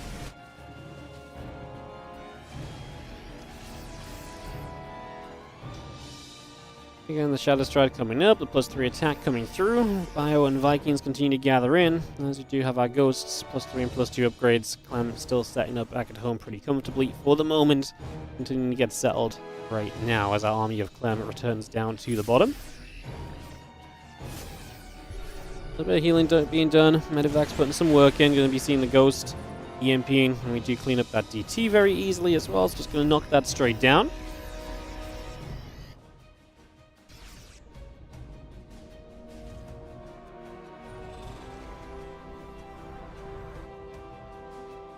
Still got those upgrades going through here with the Bioforce continuing out. But I mean, Clem is actually going to be maxed out here as he pushes forward. And this is a fairly open space that we're attacking into here as well. It's just going to start attacking into the front. CC is in position. We got Zealots in the natural, by the way. Not over this natural, that natural. Yep, War Prism going to be there. So Clem already attacking into that natural already. And Disruptor zoning back this Force Secure. As units have to go deal with those Zealots. We're going to lose plus 3 attacks. The Engineering Bay is going to go down. And Clem is just positioning at the front to try and see what he can do. The Zealots are going to go huge. We're going to be seeing the Vikings are firing away. Colossus taking damage. Disruptor shot landing on the Bio army. Colossus still taking some hits. The Viking goes down again. Disruptor shots going to go through and aiming to kind of keep zoning this force back. We still got 2 Colossus, so that army's looking good. The Zealots are going completely uncontested on the natural as well. GG says Cure. Once again, Clem's PVT continues to look very good. The consistency he's getting in this matchup is starting to become a little bit ridiculous, honestly. Like, it's starting to get to the stage where it's like, oh my god, what do we do to stop him? Like, is there a way that we can kind of start abusing the way that he's playing or something to those kind of effects? I don't know right now. I do not know right now. Yo, Freakster, thank you so much for reaching level 2 in Star Trek Fleet Command. Thank you so much, Janelle93 for the level 6, and Furious George on the level 9, grinding away. Appreciate it. Thank you so much. Game number 3 coming up as soon as the guys host us up into the lobby. We'll get straight into it. I'll have to run some ads just to keep us safe here. This Clem leads 2-0. What does Q do?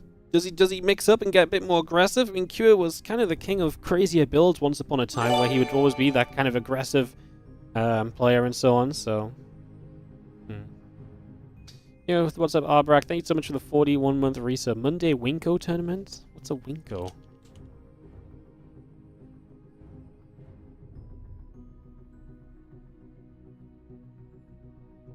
No idea what a Winko is, but thank you for the resub as Whispers of Gold comes up for map 3 of this best of 5 grand final.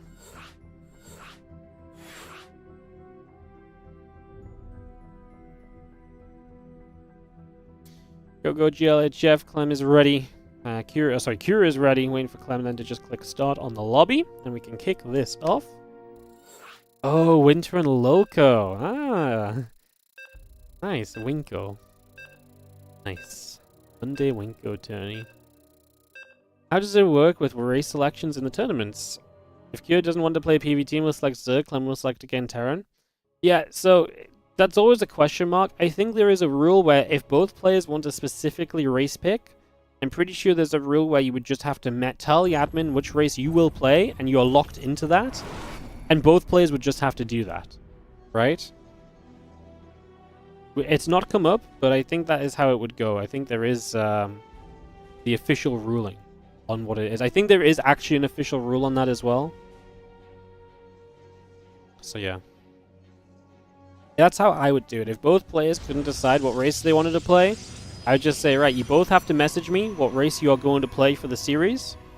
And once you've messaged me that race, we go. You know? Like we're just set. So it's a little bit of RNG because you got to pick what you're going to pick what, you know, for the counter pick, or what are you going to do? It's not possible to change race during a series. Some tournaments allow it. Like right now, we let people change race during a series as well, because right now it's not problematic. I believe at the ESL level, I'm not sure you are allowed to change mid-series. Probably to help deal with issues such as that, right? Gonna start getting race vetoes. Race vetoes, ay. That'd be funny. Game 3 here, Whispers of Gold as we set off into it. I'm up 2-0. Both games have had moments where it looks a little bit concerning, but he's so good at just not dying. Like, this sounds ridiculous to say sometimes, but like, it's true. He's so good at just staying alive 9 times out of 10, and that goes such a long way in these matchups. That really helps you out a lot. Not allowing people to switch or pick random makes things less interesting. Yeah, but the problem is, like, it's all well and good being, like, interesting from the viewer's point of view, but there is a point in the tournament where if one player just says, oh, I want to be this race, oh no, now I'm going to play that race, and the other guy's like, no, I'm going to play this race, and the other guy's like, well, I want to play that race. Like, there's a point where it can actually become ridiculous. So you do actually have to have probably rules in place, otherwise it does become an issue, no? Like, it's only not become an issue because it's so non-standard.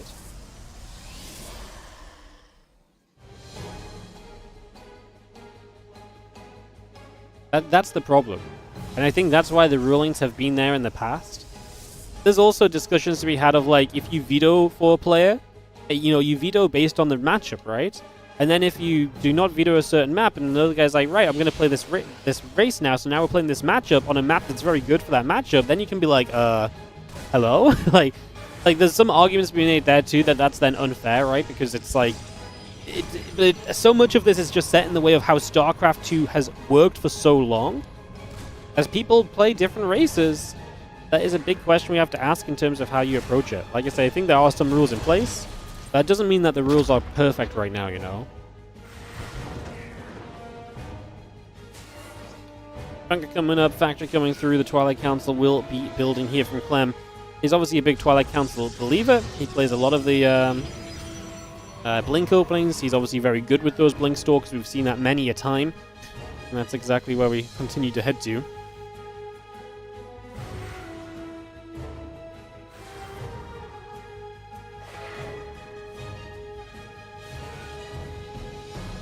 So let's see, the couple of depths will continue to shade forward. The starport coming up on the side of Kua. His super early aggression has definitely not been delivering too much for himself so far. That's definitely been one thing to kind of keep in mind as well. That early aggression has not quite delivered much. As the Marines and the Medevac continue through, the Adept shade through. SCVs are going to pull in. And the Marine's going to continue back onto the Adepts for a few more moments. Adepts going to go down. 5 SCVs killed. Really not a bad start. Can we stop this Hellion from doing much damage? 5 SCVs is pretty serious damage early in this game. As Clem might just be off to the fantastical start that he's looking for, or has been getting as well in a bunch of these games so far. So see if that continues now. As we do have our Stalkers just peeling back around to the top side. Prism and the Stalker production continuing.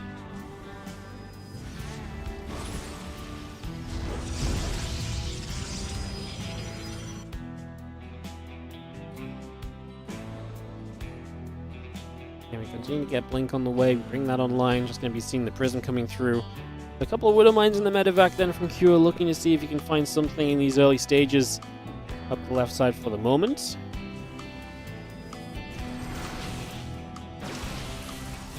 Focus will be there. The medevac goes down.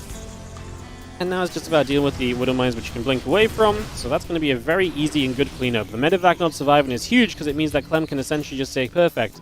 Now that medevac is gone, I don't have to stay at home. I don't have to leave anything at home. That is your pressure early in this game. So now Cure has none of that pressure remaining any longer. Siege Tank, Marines, Barracks, and SCVs all continuing up. Prism. And the Stalkers will continue to gather in there as well. It's just getting set up for now.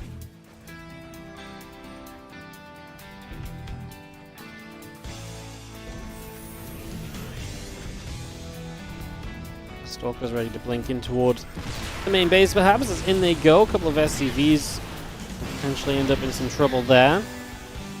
As the Siege Tank at least is able to fight back. But we go to the top side of this main base now. And that's going to be somewhere the tanks do not position for initially. Now Clem should probably blink out and look to try and hit the natural. Oh, a little bit of miss micro on that Stalker. As the Observer moves in place, so he will be able to see what setup he's attacking into and dealing with from his opponent here. So Clem will have that information available to him.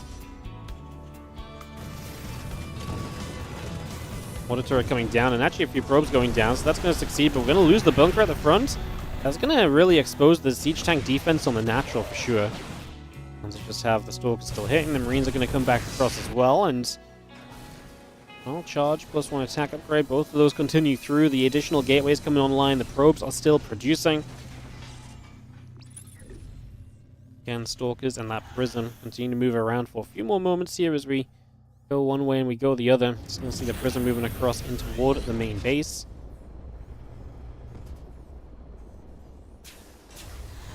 Unload in the corner, and the Stalkers can start to get some work done on these SCVs. A couple of workers go down immediately. And this is where Clem will continue to just find damage, and how he has continued to find damage in a lot of the games so far in these games, or in this series, and just in his PvTs in general.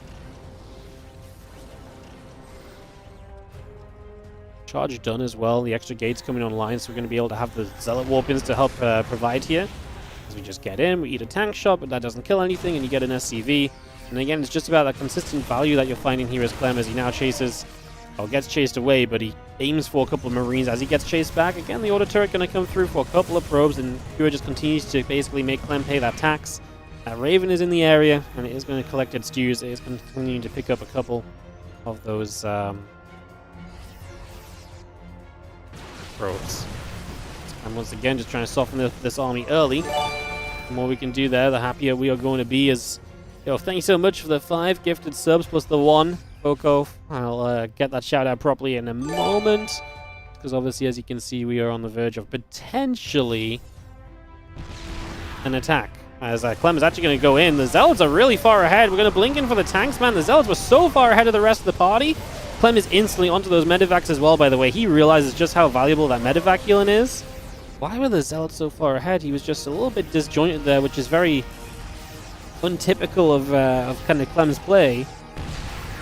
And then come in again. This time we blink for the Siege Tank. Immediately going to get rid of it before second shot. Force fields catch a bunch of units as well. It's scary to try and save units with the medevacs against Clem, because you know he's going to be good at targeting those medevacs down. He shows it all of the time. And Clem is going to be doing enough here to scare Cure from continuing to attack forward. The Prism across the map shouldn't do much. 5 units are going to be left behind to deal with that, so the Prism just going to have to load up and back away, so that should be fine. As yo, thank you so much for those 5 gifted subs. Oh, they're not actually showing up on my dashboard. Let me drop a refresh down quickly, as we're going to be seeing Clem continue to hit this third base. So actually, Clem did not slow down at all. Now I'm going to back it up. Yeah, thank you so much, Focus Pendulum, for the 5 gifted subs, plus the 1 going out to PD, Penguin, Pegdini, Stanley Kong, Adam Kazoo, Lianshan23, and Giant Orange. Thank you for the generosity, mate. Really appreciate it. This game heating up, though, because Clem is still going full throttle. He is going to come through. He's going to get 11 SCVs, poking on the third. Prism elsewhere. These Zealots still causing trouble at the moment. That Prism's gone. Yeah, Prism died, so the Prism is gone. Now Clem getting some Immortals up, though. That's going to help him with his army as well. It's definitely going to push him in the right kind of a direction here. We are switching into Colossus. Extended Thermal Lance is already about halfway done, so that Colossus switch is on its way through as well. Continue to bring that into play at the moment. Let's focus show back up. That medevac very nearly going down, not quite in the end. It's going to take a couple of shots, but we do pull away from it again. The Extended Thermal Lance and the +2 attack both continue to build here from Clem. So we get those upgrades up, the Dark Shrine on the way. Probes, Zealots, Colossus, Extended Thermal Lance all continuing through as we do have our bio trying to push forward. A force field will go down. Anti-armor missile is going to land in the Colossus and the Stalkers and the Sentries. We'll have to go pulling back as well. The bio going to come through here. Stalkers and Sentries going to get hit again. Colossus is going to try and stand in this fight. I mean, doesn't really seem to care about the anti-armor missile, Clem, as he turns around for some medevac damage. I tell you what, those medevacs are low energy as well. So here his army is going to struggle to heal because the medevacs are just constantly drained. Because there's been so many consistent fights happening, they've never really had a chance to just bank energy up in advance. So yeah, that's going to be an issue as well. That every stim right now is actually kind of keeping those medevacs drained. And Clem's showing up with Colossus, and there's not a good Colossus answer. This stem right now, as Guardian Shield comes through as well, going to help to delay some of the damage on these units. Actually going to pull the Zealots back, because they were the Sentry and the Guardian Shield kind of lagged behind. And I wonder if that's part of the reason why we step away. As Clem loses a Colossus, the dive from Cure is good to net one of those kills. And I think with only one Colossus in this scenario right now, I don't think we're going to be rushing into a I don't feel like we're going to be rushing into another fight as Clem. I mean, he still tries to stand his ground. Starting to warp in DT, so he's going to have Dark Templar in play for himself as well. That's going to be something else he can use to help himself here. DTs to get harassing with. I mean, it's just another problem for Kira. He actually scans the base, and he sees the DTs coming across the map with that scan, so a little bit of a fortunate one there. He's just trying to figure out where Clem's 4th is. Clem's 4th is to the upper right instead of in the more forward position, so yeah, actually seeing those a little bit in advance, so at least you can maybe make some preparations. Missile turrets start coming up. A little unfortunate from Clem, as that really was just, he scanned for one thing and he found the other. That was not like a genius, like 200 IQ, did DTs cross this part of the map at this moment kind of play. So yeah, a little bit unfortunate in that regard for Clem. As we do have the Vikings and the Ghosts continue to join up in numbers. And again, we got ourselves the armor, the +3, the Nexus and the Robo Facility. All of that continuing to come through. Missile turrets coming up, the Vikings and the depots continue to come down. A bio gets across there. CC is going to land onto the 6 o'clock. And we do have a few Vikings, I think, just going to go Warp Prism hunting around the right-hand side, expecting Clem to have a Prism looking for an entry point, but there's no Prism in play, actually. Not even a Prism to kind of reinforce the main army. It is a smaller map, so maybe not as necessary. A good clump of units over here, but that's a good clump of Terran to respond to it. How is Clem going to do over here right now? His Colossus hitting a refinery is not exactly going to be a big part of this fight. We do have Vikings as well, and I'm afraid we don't really have that many Stalkers to protect the Colossus. So as we run, we're probably just going to have to give one Colossus up, turn around eventually, but like I say, the Stalker count is not high. So Clem doesn't have a lot of anti-air to work with. And right now, as we're building Disruptors, you get to that point where you're going to start building kind of Disruptors instead of Colossus, so every Colossus you lose is more difficult to get back in play. This was a good start of the fight for Clem because he caught a bunch of the units just out of position initially. One Colossus goes down, but the Viking will fall. EMP's trailing onto that army toward the end. Stalker's going to try for the last Viking. It survives super low HP. One Colossus still left, alive over on the side. The rest of the bio are going to come shoving up here as well. The 2-2 upgrades coming through, the +3/+2 on the side of Clem as we continue to set up and try and charge about. Still got that Disruptor coming into play. That'll be finishing very soon. The Shadow Stride halfway done. Clem is about to have some incredible upgrades, by the way. He's about to be on 3-2. Pura is only on 1-1 currently. There will be definitely a timing window where there is going to be a significant upgrade advantage for Clem. He will also have Shadow Stride. He's going to be on 5 bases. Q is going to have the tech units. He prioritized Ghosts and Vikings to, go into those rather than to head into the 2-2 at first. So that's probably why his upgrades are a bit behind, but there will just be a window here where Clem has good upgrades. But again, he's against a very strongly tech Terran army. Continue to see Colossus setting up for the moment. He is just going to bring those across. 2 more of them. Reproducing and rebuilding that Colossus count rather than just reliant on purely disruptors, it would seem, as the Zealots and the Stalkers and the Colossus go through a set of rocks. It's going to open up over here. Open those up, open this position. And Stalkers, going to have to be careful. Going to already start blinking back away from that army.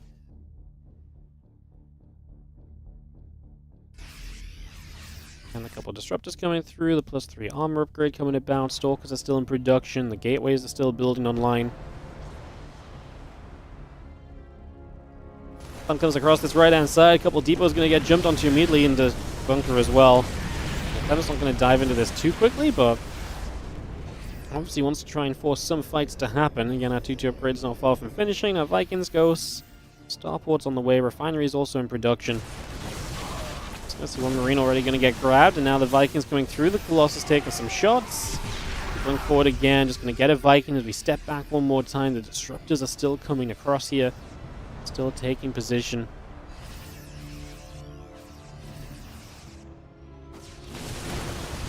So it's going to blink through, just going to start jumping onto this. Disruptors are going to go big into that Bioforce. Disruptor on the right side, going to grab a bunch of units as well. Good connections on the Disruptors. Clem trying to deal with the Vikings as he does stop them from chasing the Colossus down at least. That's 2 SCVs at the front and his Zealot that was there too, so a Disruptor shot landing, but some friendly fire involved. As Clem just continues to keep the pressure up, 180 to 154 supply, and it does look as though, it does feel as though Clem is kind of getting to the point where I think he's starting to overrun this game. Just the consistent trades over an extended period. Clem's PVT continues to look absolutely spot on as Disruptor shots will fire straight through. You'll see the Stalkers blinking again. A couple of those Vikings are going to go down as well. Disruptor shots still firing. I mean, Q's supply is just trailing away. I think what's really impressive about these games, or really at least fun to watch, or it looks impressive, is that Clem is so good at, like, consistently, to me, being in... I don't want to say he's in trouble, but, like, he's consistently, like, on the edge of what feels like an army that's so vulnerable. But he's so good at understanding the situations where it's like, okay, that's fine because I can still be here. Like, he knows when he can be there, even if it doesn't look great from a viewer's point of view. I mean, it's just ridiculous, the fact that he keeps coming up with results like this. 50 supply ahead in this game right now and counting, as every Disruptor shot that flies seems to grab at least a little bit of something. We are going to see the Zealots on the left side ready to deny what would be a building base, and Cure just says GG. You can't do anything about it. He's going to tap out of this game, and Clem is going to take a 3-0 on the WardiTV Monday Cup number 16. Clem wins it with his Protoss versus Terran matchup, and just like that, Clem will be victorious. Alrighty guys, that's going to round us out for the StarCraft 2 today. However, here on Twitch, we are going to be going into some sponsored content. Obviously, as we mentioned, our sponsorship we've had with Star Trek Fleet Command. That continues. You can continue to play that throughout. We're actually going to be doing a Twitch bounty now with Delta Force, so we're going to be diving into that in just a couple of moments. Obviously, congratulations to Clem for winning out. We are going to say goodbye to the YouTube viewers right here. YouTube viewers, thank you so much for watching today. I'll be running a set of ads and then turn the stream off in the next 30 to 60 seconds or so. Thank you so much for watching and supporting us. Yo, Foco's Pendulum, thank you so much for 5 more gifted subs, plus the one from Valorant. Going to be going out to Jackie J, Kazorius, Chaff75, Palsy Plague, Jadu, and a Twig HS. Thank you so much, mate. I really appreciate the gifted subs.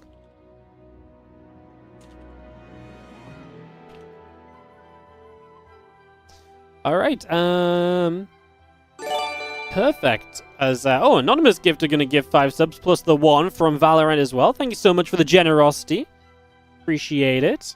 Going out to Alexander Kolobov, Dave OK, H Gadget, Uyu Young, and Ogrenuts, and Minx Proxy. Thank you very much indeed. Thank you so much for the generosity, guys. I appreciate the sub counts getting up there again.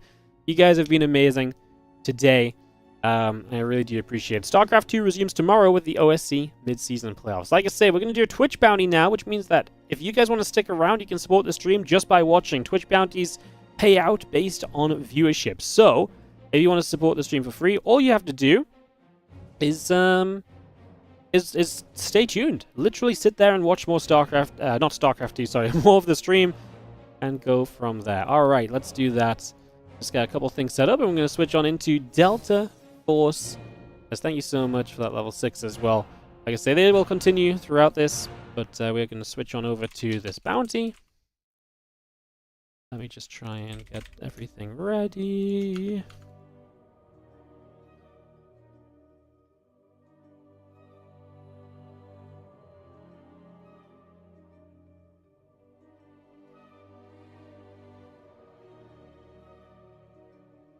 Alright, click exit here. Oh, perfect. Stay tuned or give more. You have a few left in me. Hey, if you want to keep gifting subs, I'm not going to say no. But take advantage of that, freaking, Valorant deal, man. Get 1 free gifted sub for every 5 you gift. Ain't a bad deal. Bye, YouTube, as well, by the way. I'll see you later. Thank you so much, YouTube, for watching today. Appreciate you guys.